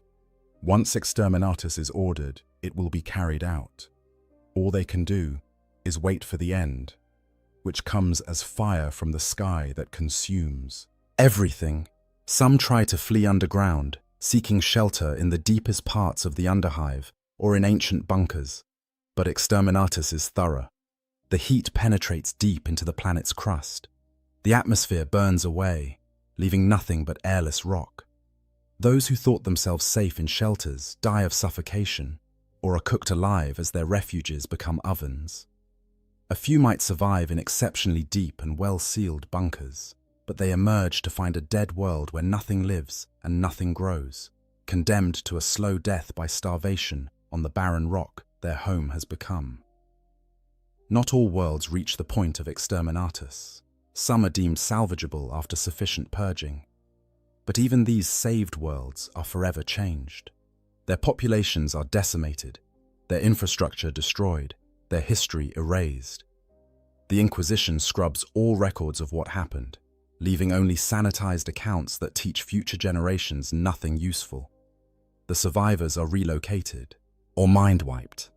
The world is repopulated with colonists who know nothing of its dark history, and the cycle continues because the Imperium never truly learns from these catastrophes, never addresses the underlying conditions that make worlds vulnerable to chaos corruption in the first place. For the Imperium, this is all acceptable. Billions might die, entire worlds might be rendered lifeless, but the alternative, allowing chaos to establish a foothold that could spread to other worlds, is worse. The calculus is simple. Sacrifice one world to potentially save 100. It doesn't matter that most of the people killed were loyal imperial citizens who never chose corruption. It doesn't matter that many might have been saved with more care and effort. What matters is certainty, absolute surety that the taint has been eliminated. And the only way to achieve that certainty is through overwhelming force and total destruction. This is the help that arrives when you pray for deliverance from chaos. This is the salvation the Imperium offers, and for many who experience it, the horror of the cure is as great as the horror of the disease. The tragedy is that the Imperium's brutal response is, from their perspective, the only rational choice. In a universe where chaos corruption can spread like plague, and where the fate of entire sectors might hang on preventing that spread, mercy and careful discrimination are luxuries they cannot afford. But for those on the receiving end of this utilitarian calculus, the logic offers no comfort as the flames descend. The final days, reality unravels. The final days before a world falls completely to chaos are unlike anything most humans can survive witnessing without losing their sanity. Reality doesn't just bend, it breaks. The distinction between the material universe and the immaterium collapses. The laws of physics that govern existence cease to function. What remains is a nightmare realm where anything is possible and everything is horrible. The sky changes in ways that defy description. It's no longer blue or grey or any colour that belongs in normal reality. It pulses and writhes like living flesh. Faces appear in the clouds, vast and terrible, watching the world below with malevolent interest. The stars rearrange themselves into patterns that hurt to look at, geometries that suggest meanings the human brain wasn't designed to process. Sometimes the sky opens, revealing glimpses of the warp beyond, impossible vistas of entities and places that should not exist. The land itself becomes alive and hostile. Mountains move, rising and falling like the chest of a sleeping giant. Valleys open up like mouths, filled with teeth made of stone that grind together. Rivers run with blood or acid, or substances that have no name in any human language. The ground beneath people's feet becomes unstable, sometimes solid, sometimes liquid, sometimes simply not there at all. Buildings that have stood for millennia twist and reshape themselves, their architecture becoming non-Euclidean nightmares of impossible angles and rooms that exist in more or fewer than 3 dimensions. Mass possession events occur as the barrier between worlds fails completely. Entire populations become hosts to demonic entities all at once. One moment they're people, desperate and afraid but still human. The next, they're screaming as demons force their way into their bodies, wearing their flesh like ill-fitting suits. The possessed might retain some awareness, trapped inside their own bodies as passengers to their own destruction, forced to watch through their own eyes as demons use their hands to commit atrocities. These possessed individuals don't look fully human anymore. Their features shift and warp as the demon within struggles to maintain the mortal form. Eyes change color or multiply. Limbs move at wrong angles. Voices become overlaid with others, speaking in tongues that predate humanity or in sounds that aren't language at all, but direct transmissions of thought and emotion. They display impossible strength, tearing apart others with their bare hands, breaking through doors and walls, climbing surfaces no human should be able to scale. The possessed often gather in groups, drawn together by their demonic occupants' will. They conduct rituals in public spaces, chanting and dancing, and committing acts of violence and depravity that serve to thin the veil even further. These gatherings create zones of intense warp activity, where reality is especially unstable, where demons can manifest more easily, where anyone caught nearby risks possession or worse. Some of the possessed eventually burn out, the demon consuming their host entirely until only a twisted corpse remains. Others are transformed into something stable but monstrous, demon-human hybrids that retain a parody of life but no longer resemble the person they once were. Still, others simply vanish, pulled entirely into the warp along with their possessors, their screams echoing from nowhere as they're dragged into a realm of eternal torment. For those not yet possessed, survival becomes a matter of pure luck. There's no pattern to who gets taken and who doesn't. No way to protect yourself beyond avoiding areas of obvious warp activity. But as more and more of the world becomes saturated with corruption, avoiding such areas becomes impossible. Everywhere is dangerous. Nowhere is safe. You might go to sleep human and wake up a demon's puppet, or you might maintain your identity, but watch as everyone you know loses theirs. Temporal distortions reach their peak. The same minute might repeat endlessly, people trapped in a loop they're helplessly aware of. Or time might accelerate wildly, years passing in what feels like hours. People age decades in days, their bodies crumbling to dust even as their minds remain aware. Others are frozen in time, standing like statues while the world changes around them, then suddenly unstuck and experiencing all the missed time at once. The dead rise en masse. Every corpse that hasn't been properly cremated becomes a potential vessel for warp entities. Graveyards disgorge their contents. Mortuary facilities become scenes of nightmare as the dead shamble forth. These animated corpses aren't traditional undead. They're puppeted by minor demons or fragments of warp energy, and they behave with malign intelligence. They hunt the living, seeking to add more bodies to their ranks. Some speak with the voices of those they once were, using knowledge of their former relationships to manipulate and betray those who loved them. The survivors' senses become unreliable. They see things that aren't there and fail to see things that are. They hear voices constantly, sometimes external, sometimes seeming to come from inside their own heads. Touch becomes untrustworthy. Solid surfaces might give way like water, or empty air might feel as solid as steel. Taste and smell are overwhelmed by the stench of corruption and the taste of ashes. Some lose their senses entirely, going blind or deaf or losing all feeling, their bodies shutting down to protect their minds from further input. Madness spreads like contagion. Those who've managed to maintain their sanity up to this point finally break under the strain of impossibility made manifest. They might laugh hysterically at sights that would make sane people weep. They might retreat into fantasy, constructing elaborate delusions to replace the unbearable reality. They might simply shut down, becoming catatonic and unresponsive. Or they might be driven to violence, attacking anything and anyone in rage at what's been done to their world. Some of the mad claim to have revelations, insights into the nature of chaos, or visions of what's to come. They might actually be experiencing genuine psychic phenomena, their breaking minds briefly touching the warp and bringing back fragments of truth mixed with madness. They prophesy doom or salvation, speak in riddles and contradictions, draw symbols that seem to move and breathe. Following their guidance is as likely to lead to disaster as safety, but in a world where nothing makes sense, their nonsensical advice is no worse than anyone else's. The last bastions of resistance fight desperate battles against overwhelming odds. Small groups of survivors band together, imperial loyalists, making a final stand against the corruption.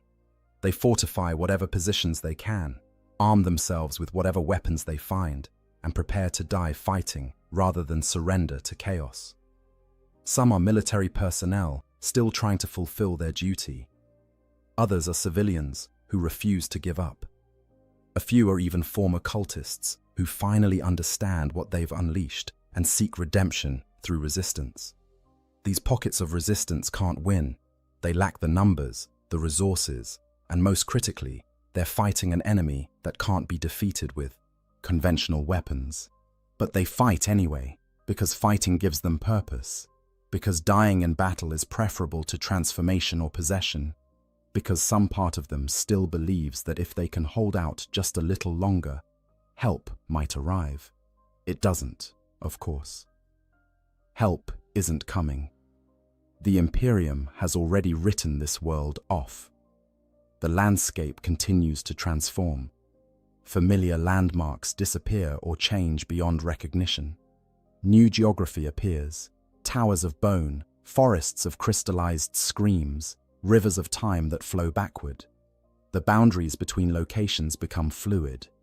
A door might open into a different city or a different world entirely. Maps become useless as roads lead to destinations that change with each journey.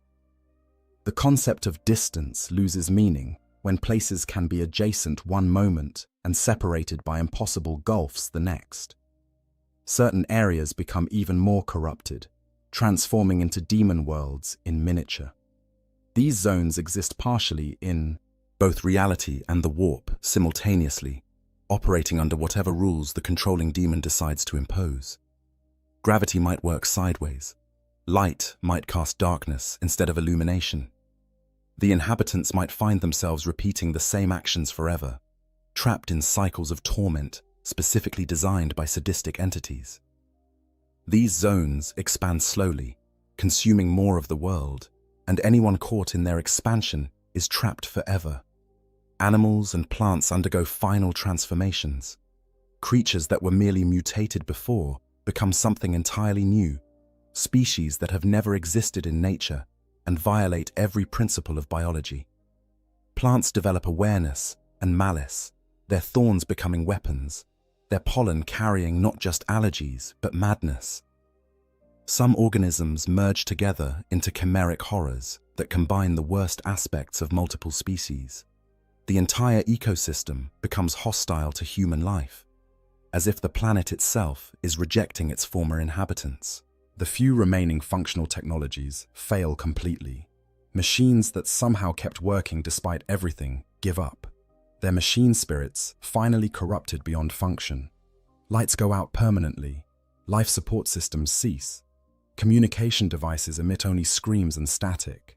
The technological infrastructure that made civilization possible on this world is dead, leaving survivors to face the end with nothing but what they can hold in their hands. Through all of this, the cultists who started it all often meet their own ends. The Chaos Gods rarely reward their mortal servants with the glory they were promised. Some are consumed in the final rituals that complete their world's fall. Others are sacrificed by their cult leaders to gain favor with the Dark Gods. Still others transform into Chaos Spawn, mindless monsters that represent the ultimate failure. Only a very few might be elevated to demonhood or taken into the Eye of Terror to serve their gods in the warp. For most, cultists, the victory they work toward becomes their own destruction. These are the final days, the last moments before reality surrenders completely to chaos. What comes next is not really life as any human would understand it. The world will become a demon world, a place where the warp and reality exist in a twisted union. But for the people experiencing these final days, what comes next doesn't matter. They're living in hell made manifest, watching their world die, knowing that their own end approaches. All they can do is survive from one moment to the next, bearing witness to the ultimate corruption of everything they knew, until finally, even that ability fails, and they too are consumed by the darkness. Demonic incursion, when hell comes to life. The moment demons manifest in real space marks the point of no return. Until this happens, no matter how corrupted a world has become, there's still theoretical hope of redemption. But once demons cross the barrier between the warp and reality in significant numbers, the world is doomed. What follows is an invasion from another dimension, an assault by entities that exist purely as manifestations of thought and emotion, given horrible form. Demons don't appear all at once like a conventional invasion. They seep through wherever the barrier is weakest, materializing in places where rituals have been performed, where large numbers of people have died violently, where reality is especially thin. At first, they might appear only briefly, flickering in and out of existence, like images projected from a faulty hololith. But as more warp energy flows into the world, their manifestations become more stable, more permanent, more numerous. The demons of Khorne arrive first in most cases, drawn by the violence and bloodshed that accompanies societal collapse. Bloodletters, lesser demons who appear as crimson-skinned warriors with sword-like horns, materialize in the midst of battles and massacres. They're surrounded by an aura of rage that infects everyone nearby, turning even mild-mannered civilians into frenzied killers. The bloodletters attack with savage efficiency, their hellblades cutting through armor and flesh with equal ease. They kill not for any strategic purpose, but simply because killing is their reason for existence. Behind the bloodletters come other servants of the blood god. Fleshhounds, demon beasts with skulls for heads, hunt down psychers and those touched by magic. Juggernauts, massive demon engines that are part creature and part machine, charge through defenders like they're not even there. And occasionally, in places of supreme violence, a bloodthirster might manifest. A greater demon of Khorne, a towering engine of destruction that can lay waste to entire armies single-handedly. Its very presence drives mortals mad with rage and its whip and axe kill with every strike. The experience of facing cornate daemons is one of overwhelming, primal terror mixed with incomprehensible rage. Survivors report that being near these entities makes them want to kill, to rend and tear and destroy, even as they're terrified of what's happening to them. The bloodletter's crimson skin glistens in impossible ways. Their horns pulse with energy. Their eyes burn with literal flames. They move with inhuman speed and grace. And when they speak, which is rare, their voices sound like grinding metal and screaming fury. Nurgle's demons follow a different pattern. They manifest in places of disease and decay, emerging from piles of corpses or pools of toxic waste. Plague bearers shuffle forward in organized ranks, their rotting bodies crawling with disease, their single eyes staring with dull malevolence. They're methodical rather than frenzied, counting each blow they strike, tallying the deaths they cause in service to their master's endless calculations. They spread contagion simply by existing. The air around them becomes thick with flies and spores, and anyone who breathes it risks succumbing to supernatural plagues. Nurgle's greater demons, the great unclean ones, are obscenely corpulent giants that embody decay and entropy. They're strangely jovial, laughing at the horror they cause, offering blessings to those they kill. Their bodies are hosts to countless diseases, and they shed plagues like humans shed skin cells. But perhaps worse than the obvious horror is their message: that decay is natural, that embracing corruption brings peace, that Grandfather Nurgle loves all his children. Some broken survivors actually accept these lies, allowing themselves to be transformed into plague carriers in exchange for an end to their suffering. The demons of Tzeentch are perhaps the most alien and incomprehensible. Pink and blue horrors, crystalline entities that split and reform endlessly, appear in places of psychic activity or where the barriers between reality and the warp are thinnest. They hurl bolts of warp fire that transform whatever they touch into something else entirely. A human might become a pile of writhing tentacles. A building might turn into a screaming obelisk of living crystal. The ground might become a gateway into another dimension. Tzeentch's sorcerers and lords of change, his greater demons, manipulate reality itself with their magic. They can see possible futures and arrange circumstances to bring about the outcomes they desire. Fighting them is an exercise in futility because they've already seen every move you might make and planned for it. They speak in riddles and prophecies, their words carrying multiple layers of meaning, some of which won't be understood for years or centuries. They're the architects of the world's fall, not just enabling it, but actively orchestrating it according to plans, within plans, within plans. Slaanesh's demons are beautiful and terrible in equal measure. Demonettes, the lesser demons of the Prince of Pleasure, appear as impossibly graceful figures that are neither male nor female, but somehow both, and neither. They move with hypnotic allure, drawing mortals close with promises of pleasure beyond imagining.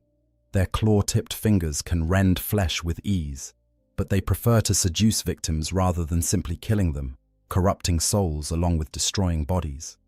The Keeper of Secrets, Slaanesh's greater demon, is a towering figure of terrible beauty that inspires both desire and horror. Those who look upon it might find themselves attracted to it even as they're repulsed by what they see. Its voice is impossibly seductive, speaking directly to each person's deepest desires and offering fulfillment if only they surrender. Many do surrender, unable to resist the promises, and find that the pleasure they were offered is inseparable from unimaginable agony. The demon's impact on reality extends beyond their physical presence. Where they walk, the laws of nature fail. Gravity might reverse around a bloodthirster. Time might flow backward near a lord of change. The very air might become toxic around a great unclean one.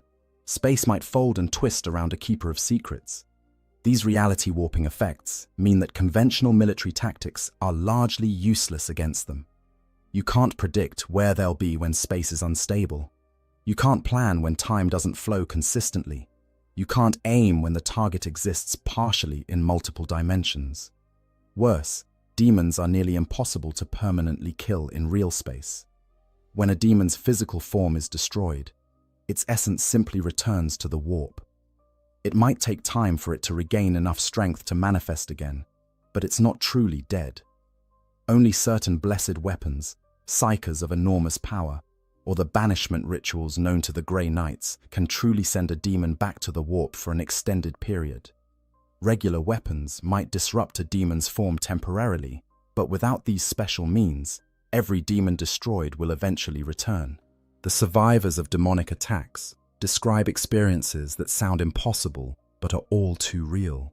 They speak of time stopping while a demon killed everyone around them one by one, of being unable to move while something with too many limbs and voices tore their friends apart, of hearing promises whispered in their minds that made them want to surrender, to give up resistance, to embrace corruption, of seeing their loved ones transformed into monsters before their eyes, or dragged screaming into portals that opened into dimensions of pure torment. Fighting demons requires more than physical courage. It requires mental and spiritual strength that most humans simply don't possess. Seeing a demon often causes immediate psychological trauma. The human mind wasn't designed to process entities that exist partially outside reality. Some people simply break upon witnessing a demon, their sanity shattered beyond repair. They might cower in place, unable to move or fight. They might go catatonic. They might start babbling in tongues, their minds trying to process the impossible by creating new language. Those who maintain their sanity and fight back discover that conventional weapons are only partially effective. A laser gun will hurt a demon, but not as much as it should. A bolter round might disrupt its form, but it reforms moments later. Only faith seems to offer any real protection. Not faith in any abstract sense, but genuine, absolute belief in the Emperor's protection. Those with truly strong faith sometimes find that demons cannot easily harm them, that the Emperor's light shields them from the worst of the corruption. But such faith is rare, and even it has limits. The demons don't just kill, they corrupt, transform, and torment. A bloodletter might impale a victim and leave them alive, bleeding out over hours while the demon moves on to other prey. A plague bearer might infect someone with diseases that take days to kill, each moment more agonizing than the last. A horror might transform a person into something that remains conscious, but is trapped in a form that can't communicate or move. A demonette might keep a victim alive for its pleasure for weeks, exploring every possible sensation the human nervous system can produce. Some demons take particular interest in certain victims. They might stalk a psyker for days, whispering to them, showing them visions, slowly driving them mad before finally possessing them. They might target a military leader, undermining their decisions with subtle suggestions that only they can hear. They might fixate on a child, seeing in their innocence something to corrupt and twist. These focused attentions are often worse than simple death would be. The presence of greater demons is especially catastrophic. These powerful entities can alter reality across entire regions simply by existing in them. A bloodthirster's arrival might cause every piece of metal in a city to become burning hot. A great, unclean one might turn a region's water supply into plague. A Lord of Change's presence might cause probability itself to fail, with impossible coincidences happening constantly. A keeper of secrets might inspire entire populations with obsessions that drive them to self-destructive behavior. And behind all the demons, controlling their movements and coordinating their attacks, are the chaos gods themselves. Or at least fragments of their consciousness, the tiny portions of their vast awareness that they can focus on individual worlds. The gods don't micromanage their servants, but they do have preferences and plans. A world falling to chaos isn't random.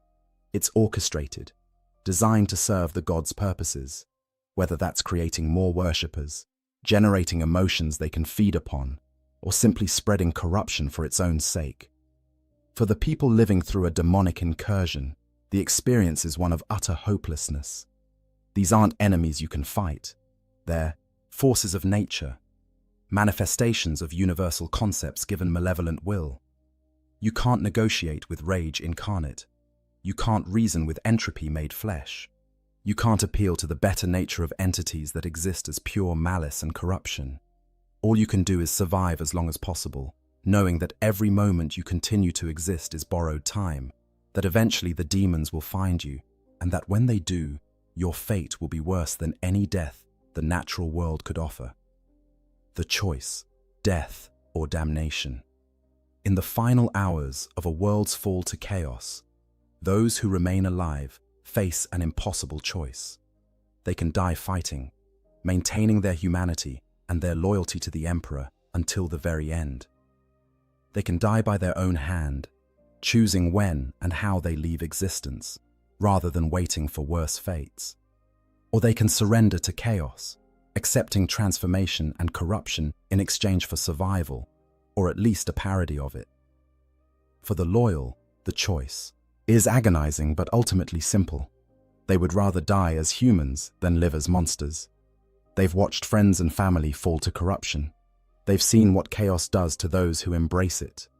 They know that any promises of power or pleasure or relief from suffering are lies, that the chaos gods consume their servants as readily as their enemies. So they choose resistance, even knowing it's futile. These final defenders gather in whatever strong points they can fortify. They might be in cathedral remains, the Emperor's holy spaces offering what little spiritual protection still functions. They might be in military installations, soldiers maintaining discipline and duty even as their world ends. They might simply be in homes, families barricading doors and windows, determined to protect each other as long as possible. They arm themselves with whatever weapons they can find: laser guns, stub pistols, knives, improvised clubs. They pray to the Emperor for strength and deliverance, even though deliverance is not coming. When the demons come for them, they fight.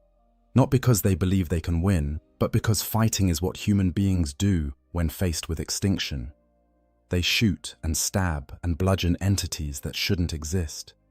Some land telling blows, disrupting demon forms enough to buy precious minutes. Others die in seconds, torn apart by forces far beyond their ability to resist. But in dying, they deny chaos their soul's willing corruption. They die human, and in that universe of horrors, that's a kind of victory. Some choose suicide rather than waiting for the end to come to them. They might use weapons on themselves, quick shots to the head or heart. They might ingest poison. They might jump from high places. They might simply open veins and bleed out quietly. This choice is not made out of cowardice, but out of a desire to control something, anything, in a situation where control has been stripped away. They choose the moment of their death, rather than letting chaos choose it for them. They choose to die uncorrupted, rather than risk transformation or possession. There's debate within the Imperium about whether suicide is acceptable under these circumstances. The ecclesiarchy traditionally teaches that suicide is a sin, a rejection of the Emperor's gift of life. But even the most rigid theologians acknowledge that there are situations where death is preferable to the alternative. Some saints and heroes of the Imperium have chosen death rather than face corruption, and they're celebrated rather than condemned for it. So the survivors who choose this path can do so believing they're making a choice the Emperor would understand, if not approve of. But not everyone chooses death. The alternative, accepting chaos, has its own terrible logic. If you're going to die anyway, why not survive? If transformation is inevitable, why not embrace it and gain whatever benefits it offers? The chaos gods promise power to those who serve. Them, relief from suffering, continuation of existence in some form. In the face of certain death, these promises can seem attractive, even rational. The seduction of chaos works differently on different people. For some, it's a gradual process. They start with small compromises, accepting a mutation they can't remove anyway. speaking a prayer to a dark god when prayers to the emperor go unanswered, performing a small ritual that seems harmless. Each step makes the next easier. Each compromise weakens their resistance. Before they realize it, they've crossed lines they swore they never would, and turning back seems impossible. For others, the decision is sudden and desperate. They're cornered by demons with no hope of escape. They see a chance to save themselves or their loved ones if they just surrender, just pledge themselves to chaos, just accept what's being offered. In that moment of terror, with death literally reaching for them, they break. They say the words, make the gestures, offer themselves to the dark gods. And the gods accept them, transforming them in that instant from victims into servants. Those who accept chaos find that the promises were lies, or at least partial truths wrapped in deception. Yes, they survive, but not as themselves. The transformation strips away their humanity piece by piece. Their bodies mutate beyond recognition. Their minds become alien, filled with urges and thoughts that aren't their own. Their souls are bound to gods who view them as less than nothing, tools to be used and discarded. Some experience their transformation as a kind of liberation. The constraints of morality and human limitation fall away. They embrace the power flowing through them, the ability to do things no normal human could do. They revel in their corruption, seeing it as evolution rather than degeneration. They become true believers, zealous servants who spread chaos with fanatical devotion.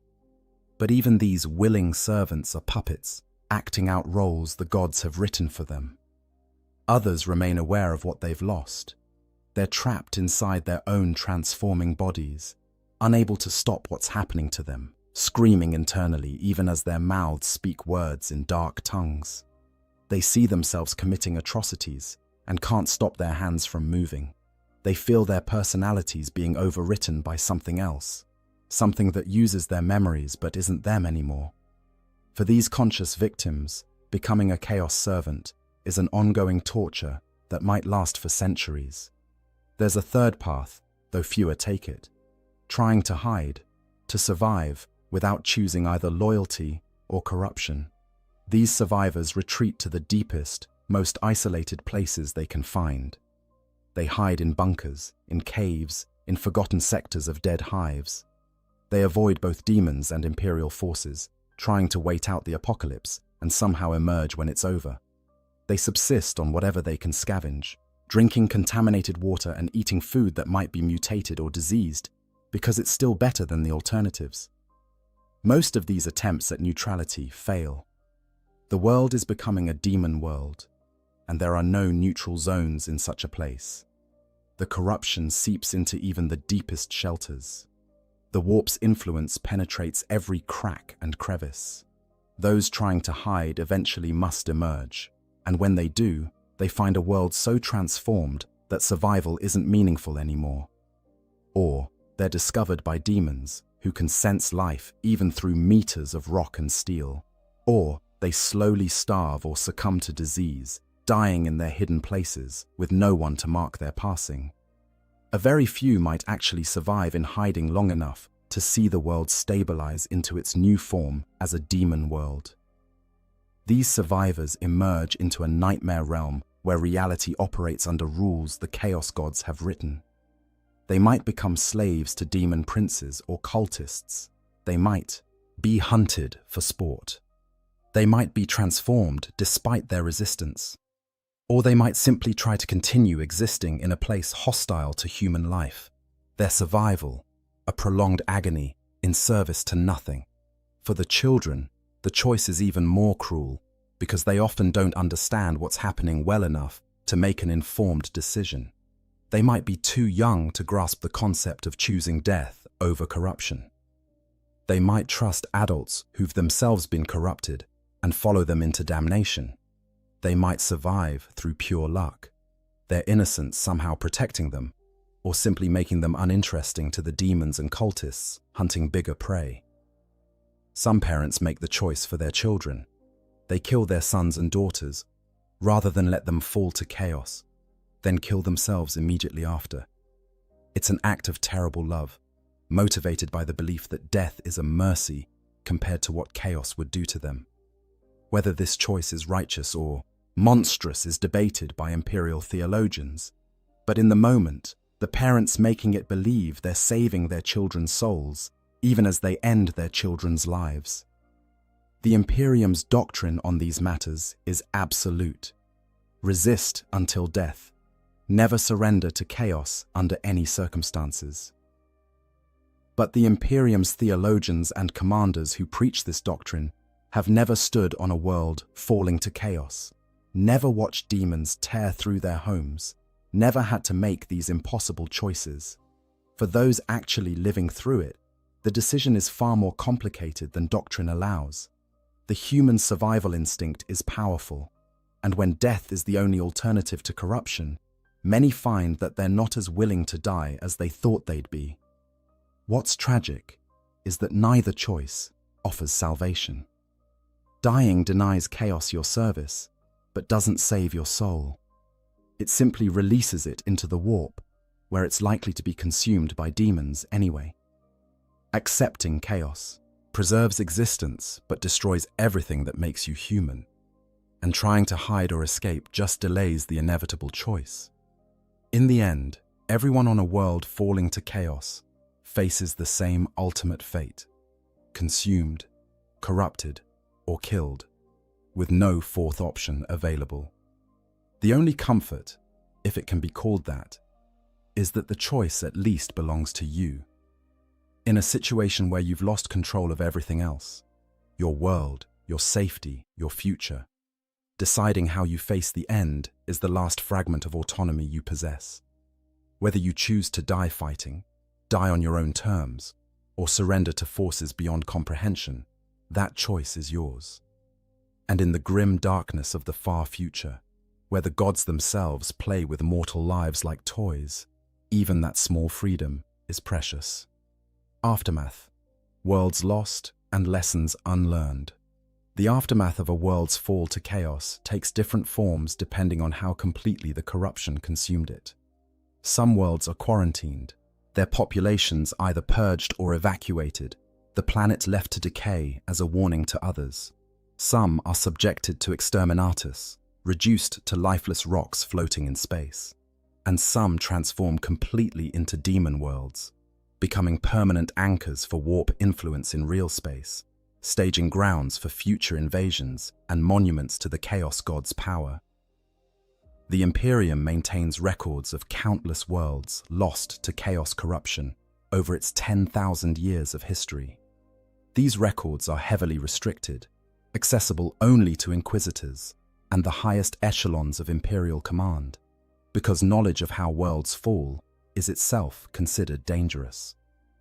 But certain examples are known widely enough to serve as cautionary tales, even if the full truth of what happened is hidden behind layers of censorship and propaganda. Vrax Prime is perhaps the most documented example of a world's fall, detailed in extensive reports that the Ordo Malleus uses for training purposes. Once a vital, Imperial armory world in the Segmentum Obscurus, Vrax fell to corruption through the machinations of an apostate cardinal named Zaphan.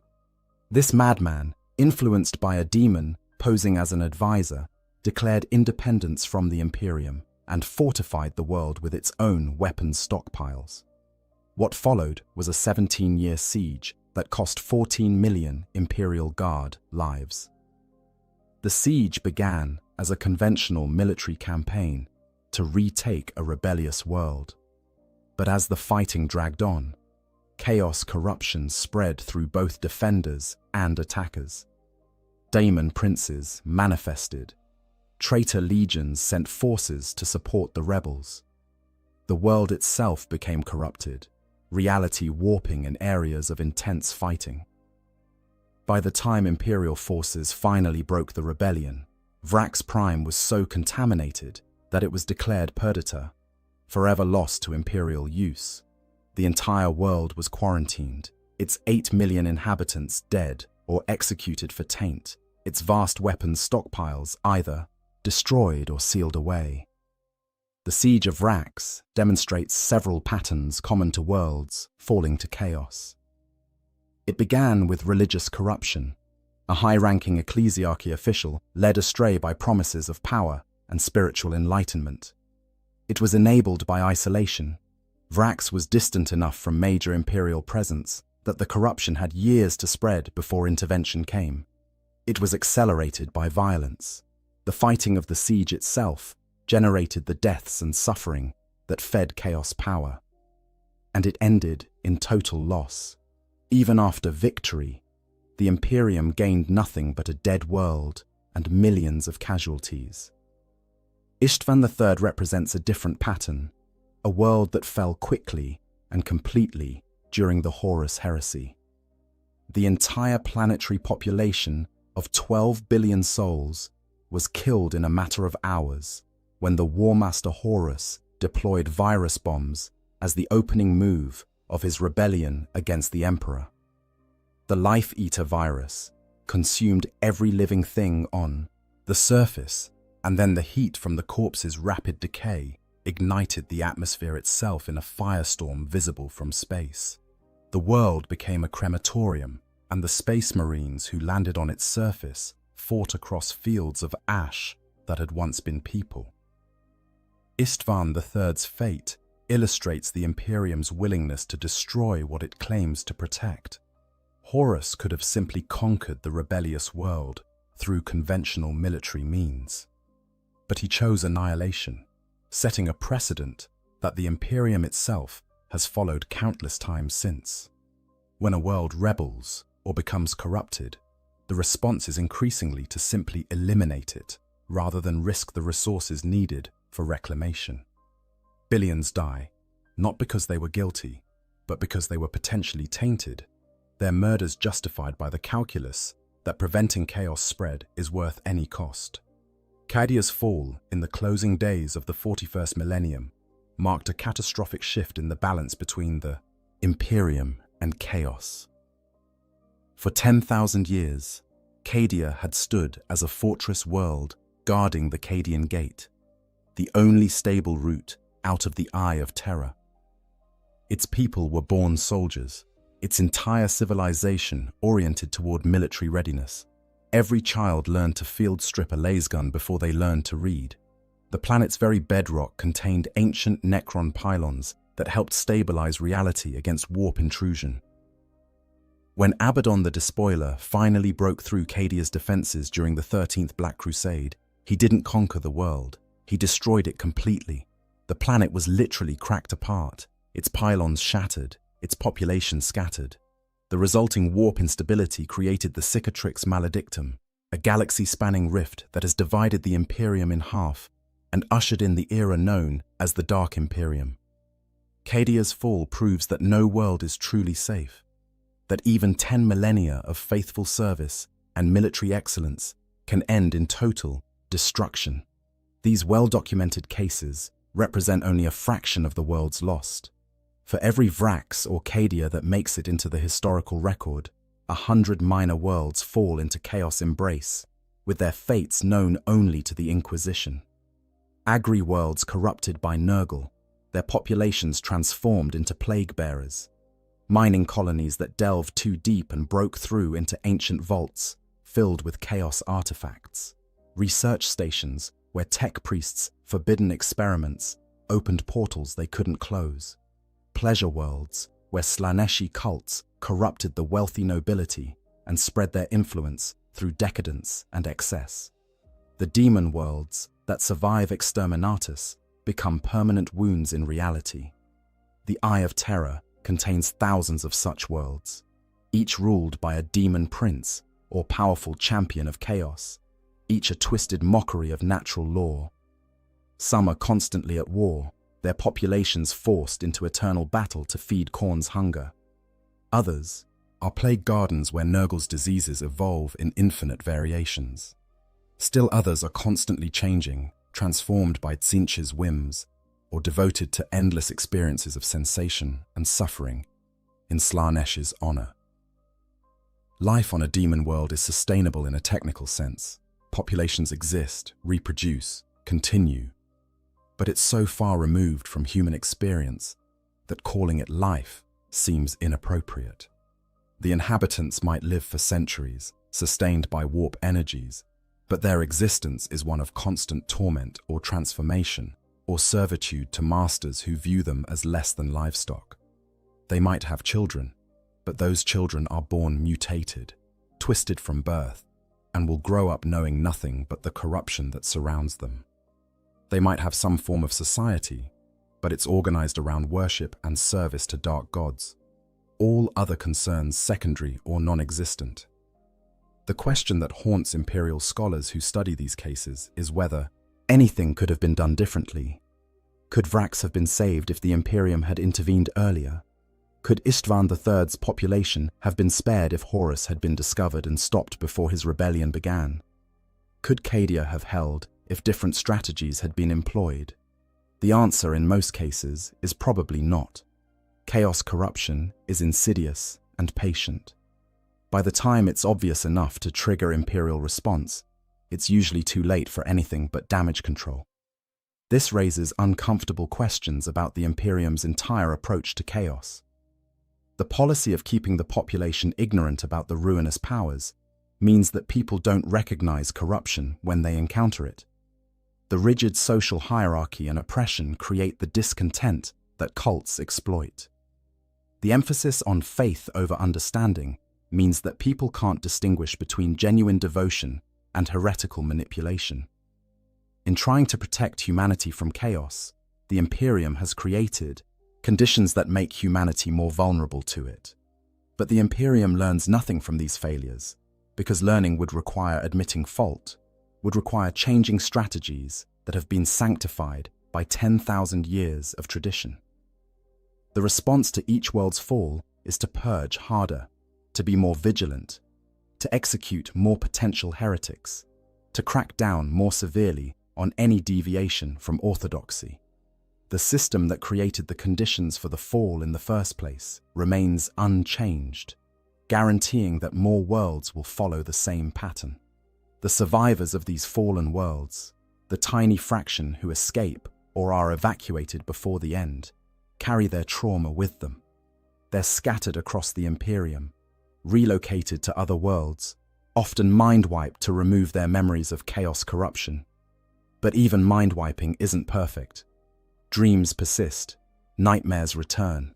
A sense of wrongness, of having experienced something terrible, even if the details are gone, haunts them.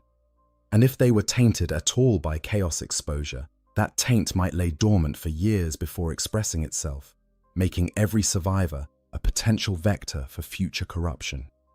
The worlds themselves, whether destroyed or transformed, stand as monuments to chaos power and the Imperium's failure.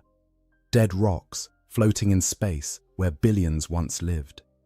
Demon worlds pulsing with malevolent energy at the edges of real space.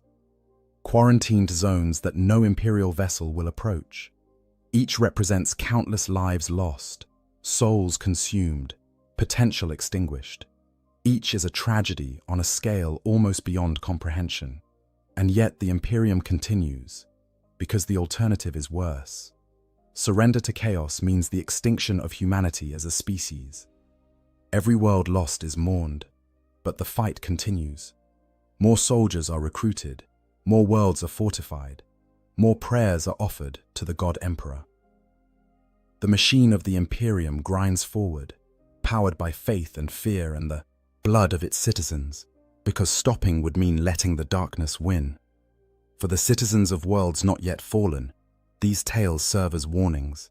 Remain vigilant, report suspicious activity, pray to the Emperor, trust in the Imperium's protection, don't ask questions, don't seek forbidden knowledge, obey the authorities, live in fear, because fear keeps you alert, and alertness keeps you alive. The message is clear. Chaos is always waiting, always watching, always seeking opportunities to corrupt and destroy. Only through absolute loyalty and constant vigilance can humanity hope to survive. But beneath the propaganda and the warnings, a darker truth persists. In the grim darkness of the far future, vigilance isn't enough. Worlds fall despite the best efforts of their defenders. Chaos finds ways to corrupt even the most faithful. And when your world is chosen as the next target, when the cultists begin their rituals and the barriers start to thin, no amount of prayer or loyalty will save you. You'll face the same impossible choices, the same horrors, the same inevitable doom as all the billions who came before you. And the Imperium will respond the same way it always has, with fire and death, and the cold calculation that some sacrifices are acceptable if they slow chaos advance. Conclusion: living on a world falling to chaos is an experience beyond the scope of normal human suffering. It's watching everything you know dissolve into nightmare. It's seeing the laws of reality fail. It's facing choices between death and damnation with no third option available. It's witnessing the fundamental corruption of existence itself. The transformation of your home into a staging ground for forces that exist purely to spread suffering and entropy. The psychological impact of this experience cannot be overstated. You start as a normal person, perhaps working in a manufactorum or serving in the PDF, or simply trying to raise your family. You have routines, relationships, hopes for the future.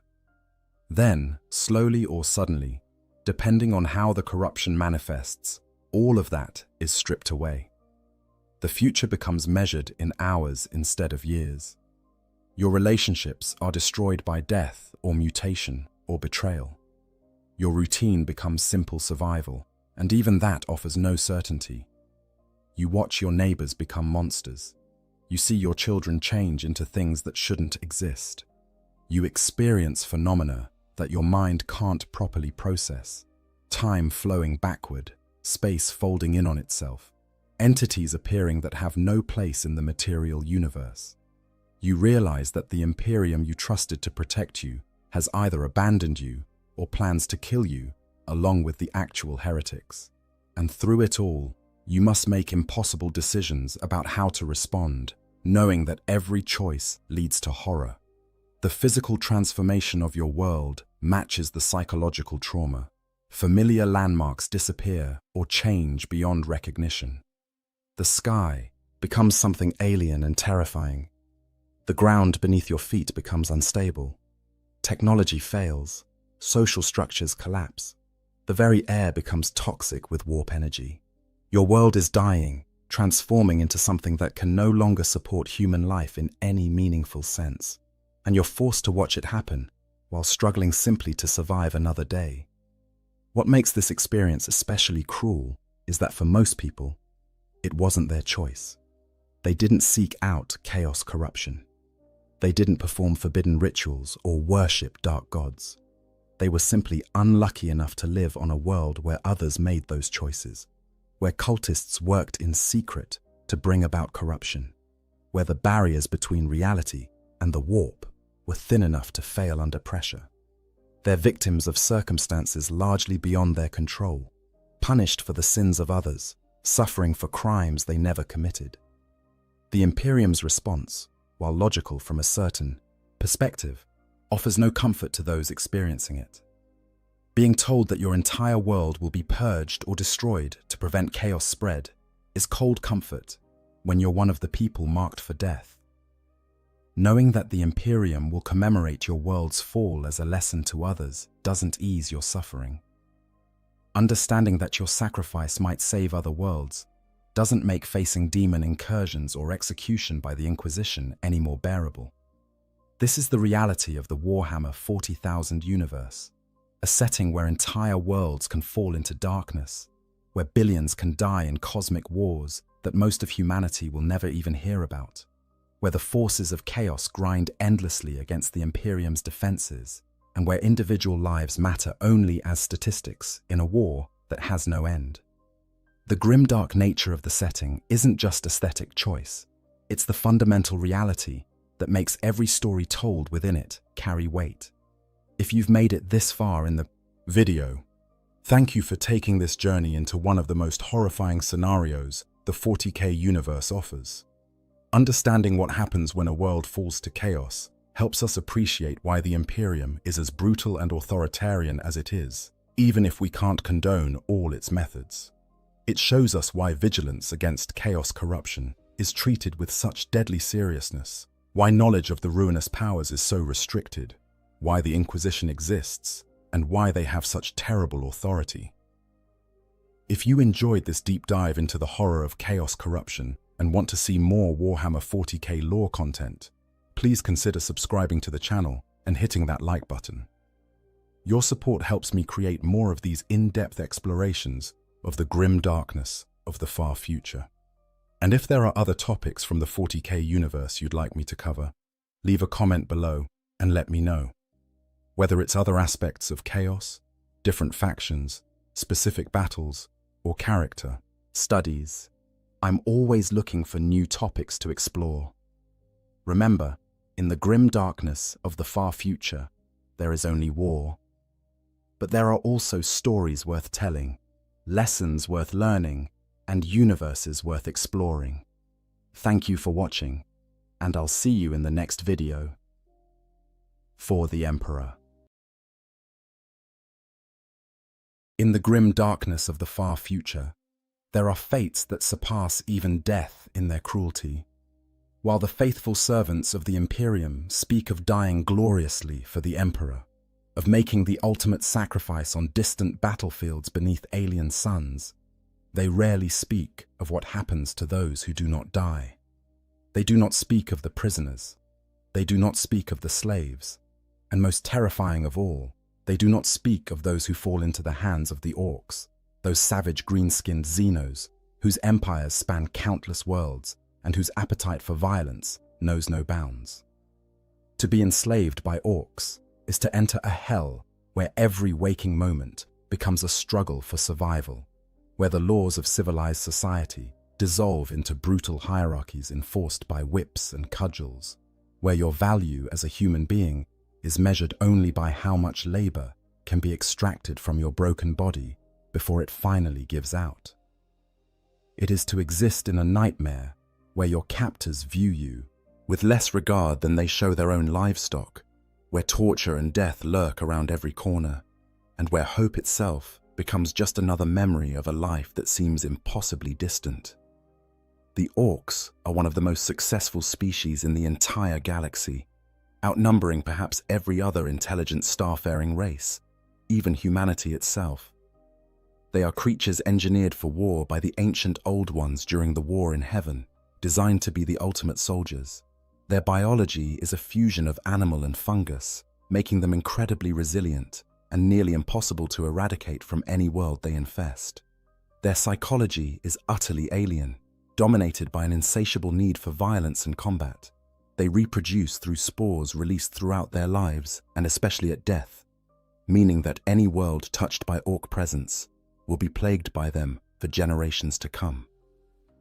But what makes the orcs truly terrifying is not just their combat prowess or their overwhelming numbers. It is the fact that they see the entire universe through the lens of violence. Every interaction, every relationship, every moment of their existence revolves around the concept of strength and domination.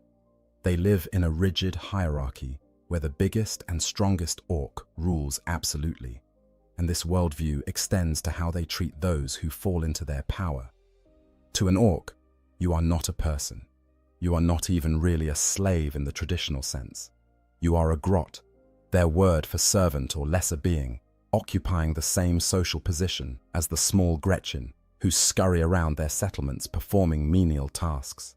The tangible rewards orcs fight for in their endless wars are simple: loot and slaves. Anything not destroyed during battle is looted. Any opponent not slain in battle is made a slave. This is not a complex system of bondage with laws and regulations. This is raw, brutal domination enforced through casual violence and the ever-present threat of death.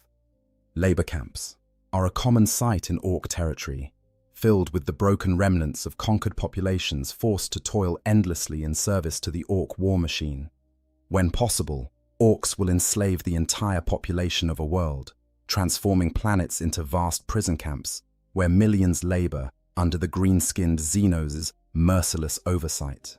The experience of being an orc slave varies depending on which orc clan captures you, which war boss claims ownership of your labor, and what role you are forced to fill in their society. Some slaves work in mines, extracting the raw materials that feed orc industry.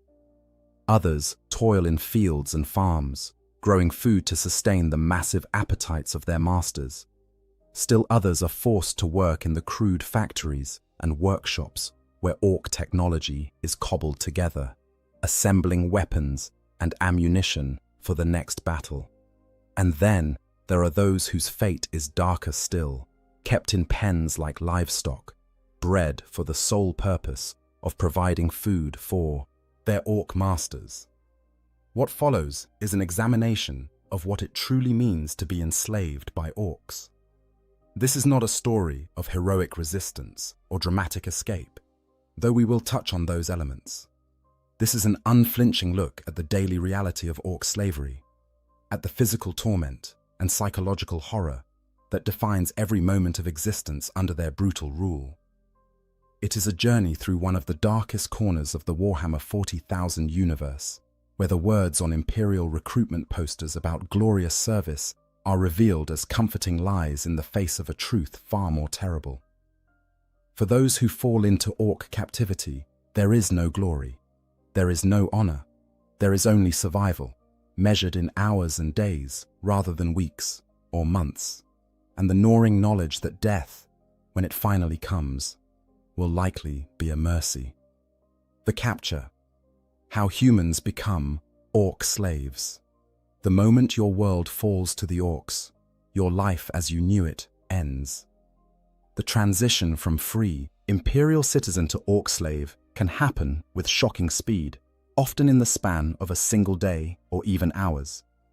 Understanding how this process unfolds is crucial to grasping the full horror of what awaits those who survive the initial orc assault. Orc invasions follow a pattern, though the specifics vary depending on the size of the attacking force and the nature of the target world. When a Wei-Aiki arrives in a system, it announces itself with overwhelming violence. Orc attack craft pour from crude spacecraft and space hulks, their numbers so vast that they can darken the skies of entire continents. The initial assault is characterized by an orgy of destruction as the orcs indulge their primary instinct, the pure joy of combat. During these first hours and days of invasion, survival is largely a matter of chance. The orcs are not discriminating in their violence. They kill with gleeful abandon, cutting down anyone who stands before them simply because they enjoy the act of killing. Soldiers, civilians, the young, the old, none of these distinctions matter to the greenskins in the heat of battle. Their crude weapons, massive compared to human firearms, tear through flesh and bone with horrifying efficiency. Their physical strength allows them to literally rip humans apart with their bare hands when ammunition runs low or when the mood strikes them. But not everyone dies in the initial assault. As the battle progresses and organized resistance crumbles, the nature of orc behavior begins to shift. Once the immediate thrill of combat starts to wane, the orcs remember the other reward of war: slaves. Those who surrender, those who flee but are captured, those who hide but are discovered, all become potential additions to the orc workforce. The Second War for Armageddon provides a stark example of this process. When the orc warlord, Gazgkul Mag Uruk Thraka's forces overwhelmed the defenses of Hive Infernus, the demoralized officer in charge shamefully surrendered, the entire Hive city without a fight. Refugee columns formed, stretching for hundreds of kilometers across the desert wastelands of Armageddon. These desperate people, fleeing the green tide, were systematically herded by orc speed freak biker units, who circled them like predators stalking wounded prey. The bikers did not simply kill the refugees. Instead, they drove them back toward Hive Infernus, back toward their new masters, where they would be put to work as slaves in the orc war machine. This herding process is typical of how orcs handle large numbers of potential slaves. They lack the organizational skills to to conduct orderly prisoner processing, but they understand the basic concept of driving groups of humans toward designated areas. Speed freaks on bikes and buggies, orc boys on foot with crude weapons. Even trained squigs and other creatures may be used to corral fleeing populations. Those who try to break away from the group are often killed as examples, their deaths serving to keep the others compliant through sheer terror. The actual moment of capture is often arbitrary and chaotic. You might be grabbed by a massive orc hand as you try to flee through rubble-strewn streets. You might find yourself surrounded by Gretchen armed with scavenged weapons, their high-pitched voices shrieking orders as they force you to join other captives. You might simply be in the wrong place when an orc runtherd sweeps through an area, rounding up anyone still alive to fill out their slave gangs. Physical violence during capture is almost universal. Orcs communicate through brutality, and they establish dominance over their new slaves through immediate and overwhelming force. Beatings are common, both to subdue resistance and simply because the orcs find it amusing. Bones may be broken, teeth may be knocked out. The message is always clear: you are powerless, you are property, and your survival depends entirely on your captor's whims.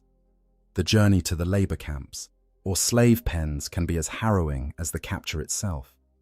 Orc logistics are crude at best, and slaves are often force-marched for days or even weeks to reach their final destinations. Those who fall from exhaustion or injury are typically killed on the spot, their bodies left to rot where they fall. Food and water are provided irregularly, if at all. The orcs seem to operate on the assumption that weak slaves who cannot survive the march are not worth keeping anyway. During these marches, you begin to understand the true nature of your new reality. The orcs do not hide their cruelty or temper their behavior. You watch as they casually torture captives for entertainment, pulling people from the column to use as living targets for weapon testing or gladiatorial combat.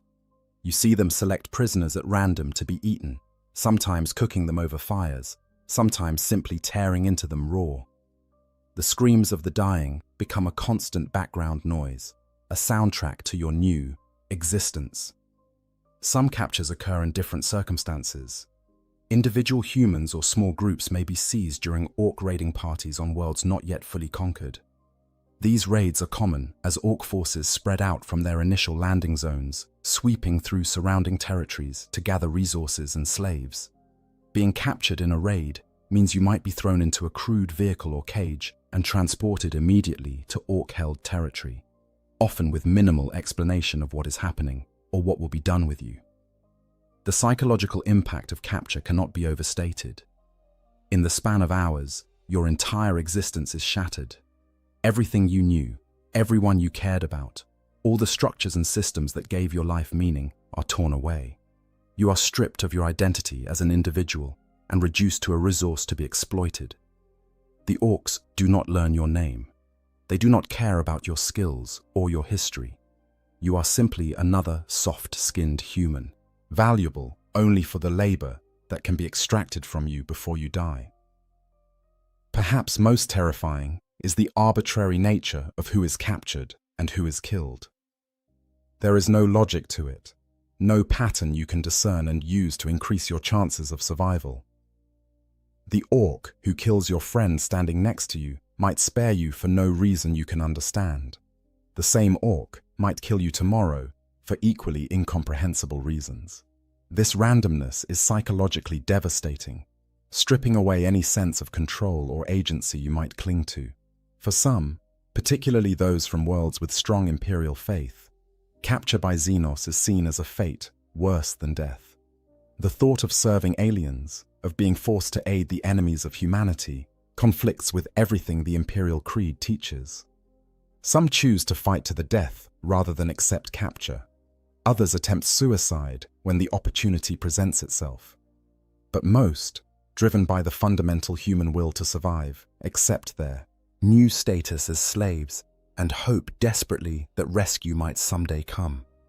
That hope, as we shall see, is almost always in vain. Once you enter Orc captivity, escape becomes nearly impossible, and rescue by Imperial forces is extremely unlikely. The Imperium does not negotiate for prisoners. It does not launch rescue missions for enslaved civilians. The resources required to save you would be considered better spent on other military operations. In the cold calculus of Imperial strategy, you are already dead, your loss already accounted for in casualty reports filed by officials who never knew your name. The slave hierarchy and your place in it. Understanding your position in Orc society is essential to survival as a slave. The Orcs operate under a brutally simple hierarchy based entirely on size and strength, and this same principle extends to how they view and treat their slaves.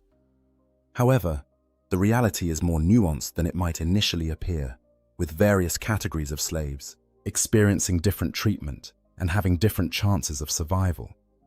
At the very bottom of Orc society are the snotlings, infantile orcoid creatures with limited intelligence used primarily for fungus tending. Just above them are the Gretchen, also called grots or runts, who are smaller, weaker orcoid subspecies that serve as the primary slave labor force within Orc settlements.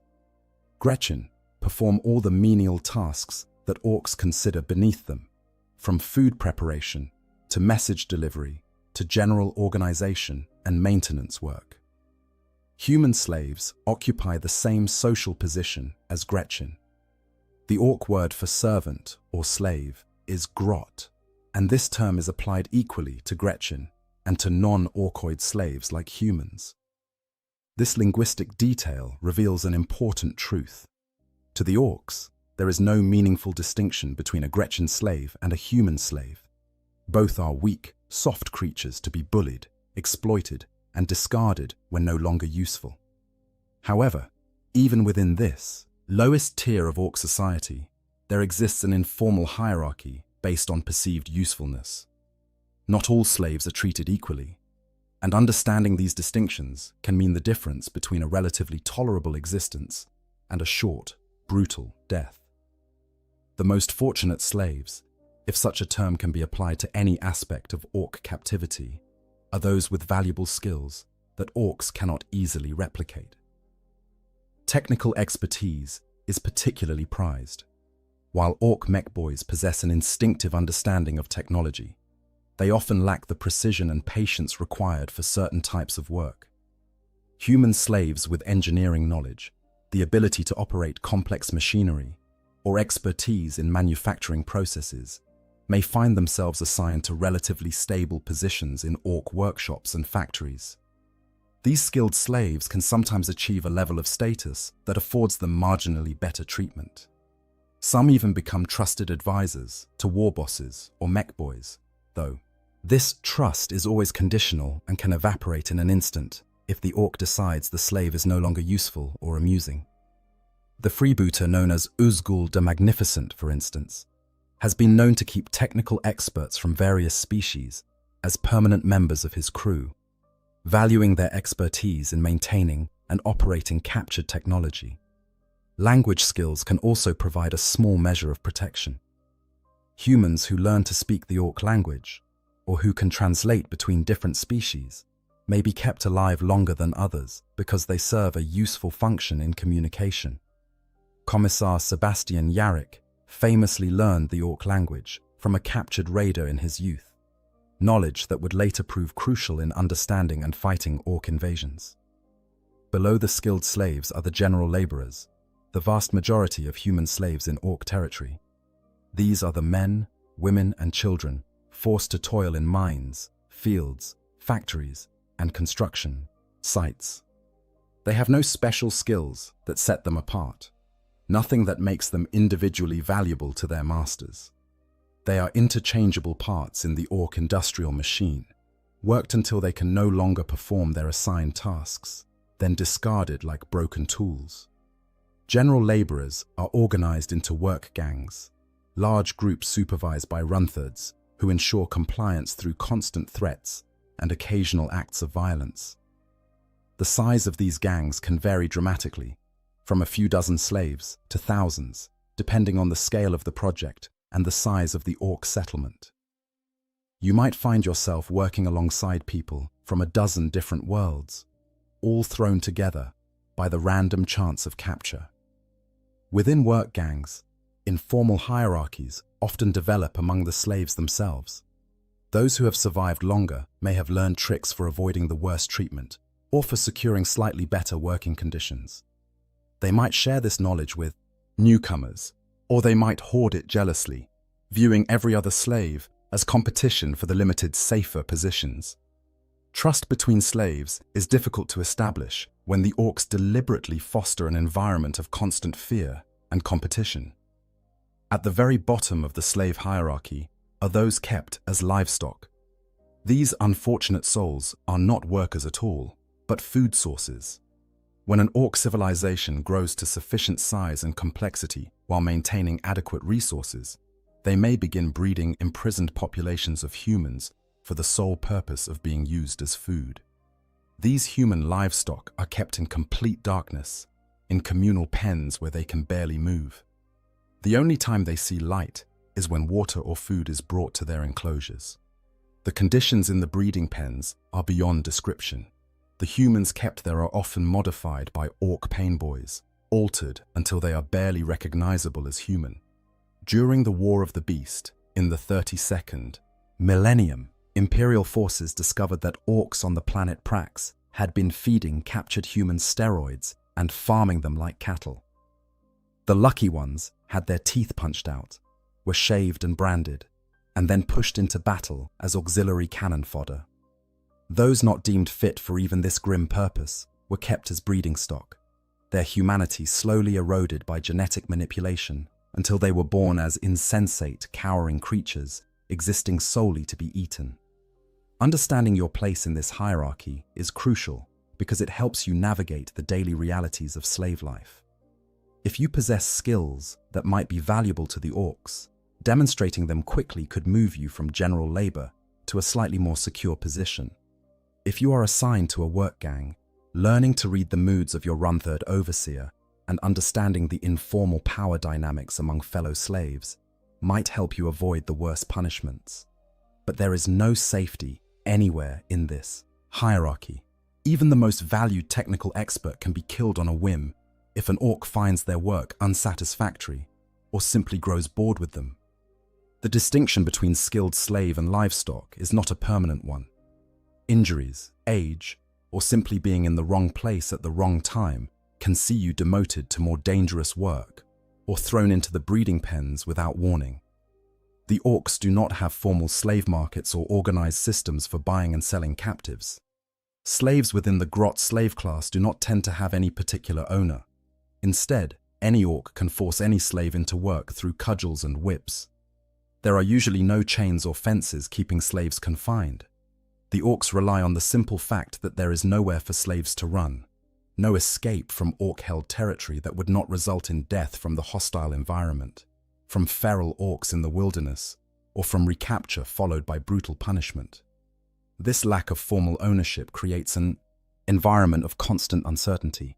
You might spend weeks working for one orc gang, only to be grabbed by a different group and forced to perform entirely different labor. You have no rights, no way to appeal decisions, no recourse when treated unjustly. You are property that any orc can claim and use as they see fit. Daily life, labor, brutality, and survival. The daily existence of an orc slave is defined by three constants: exhausting labor, casual violence, and the desperate struggle to survive one more day. There are no rest days, no moments of reprieve, no recognition of your need for sleep or sustenance beyond the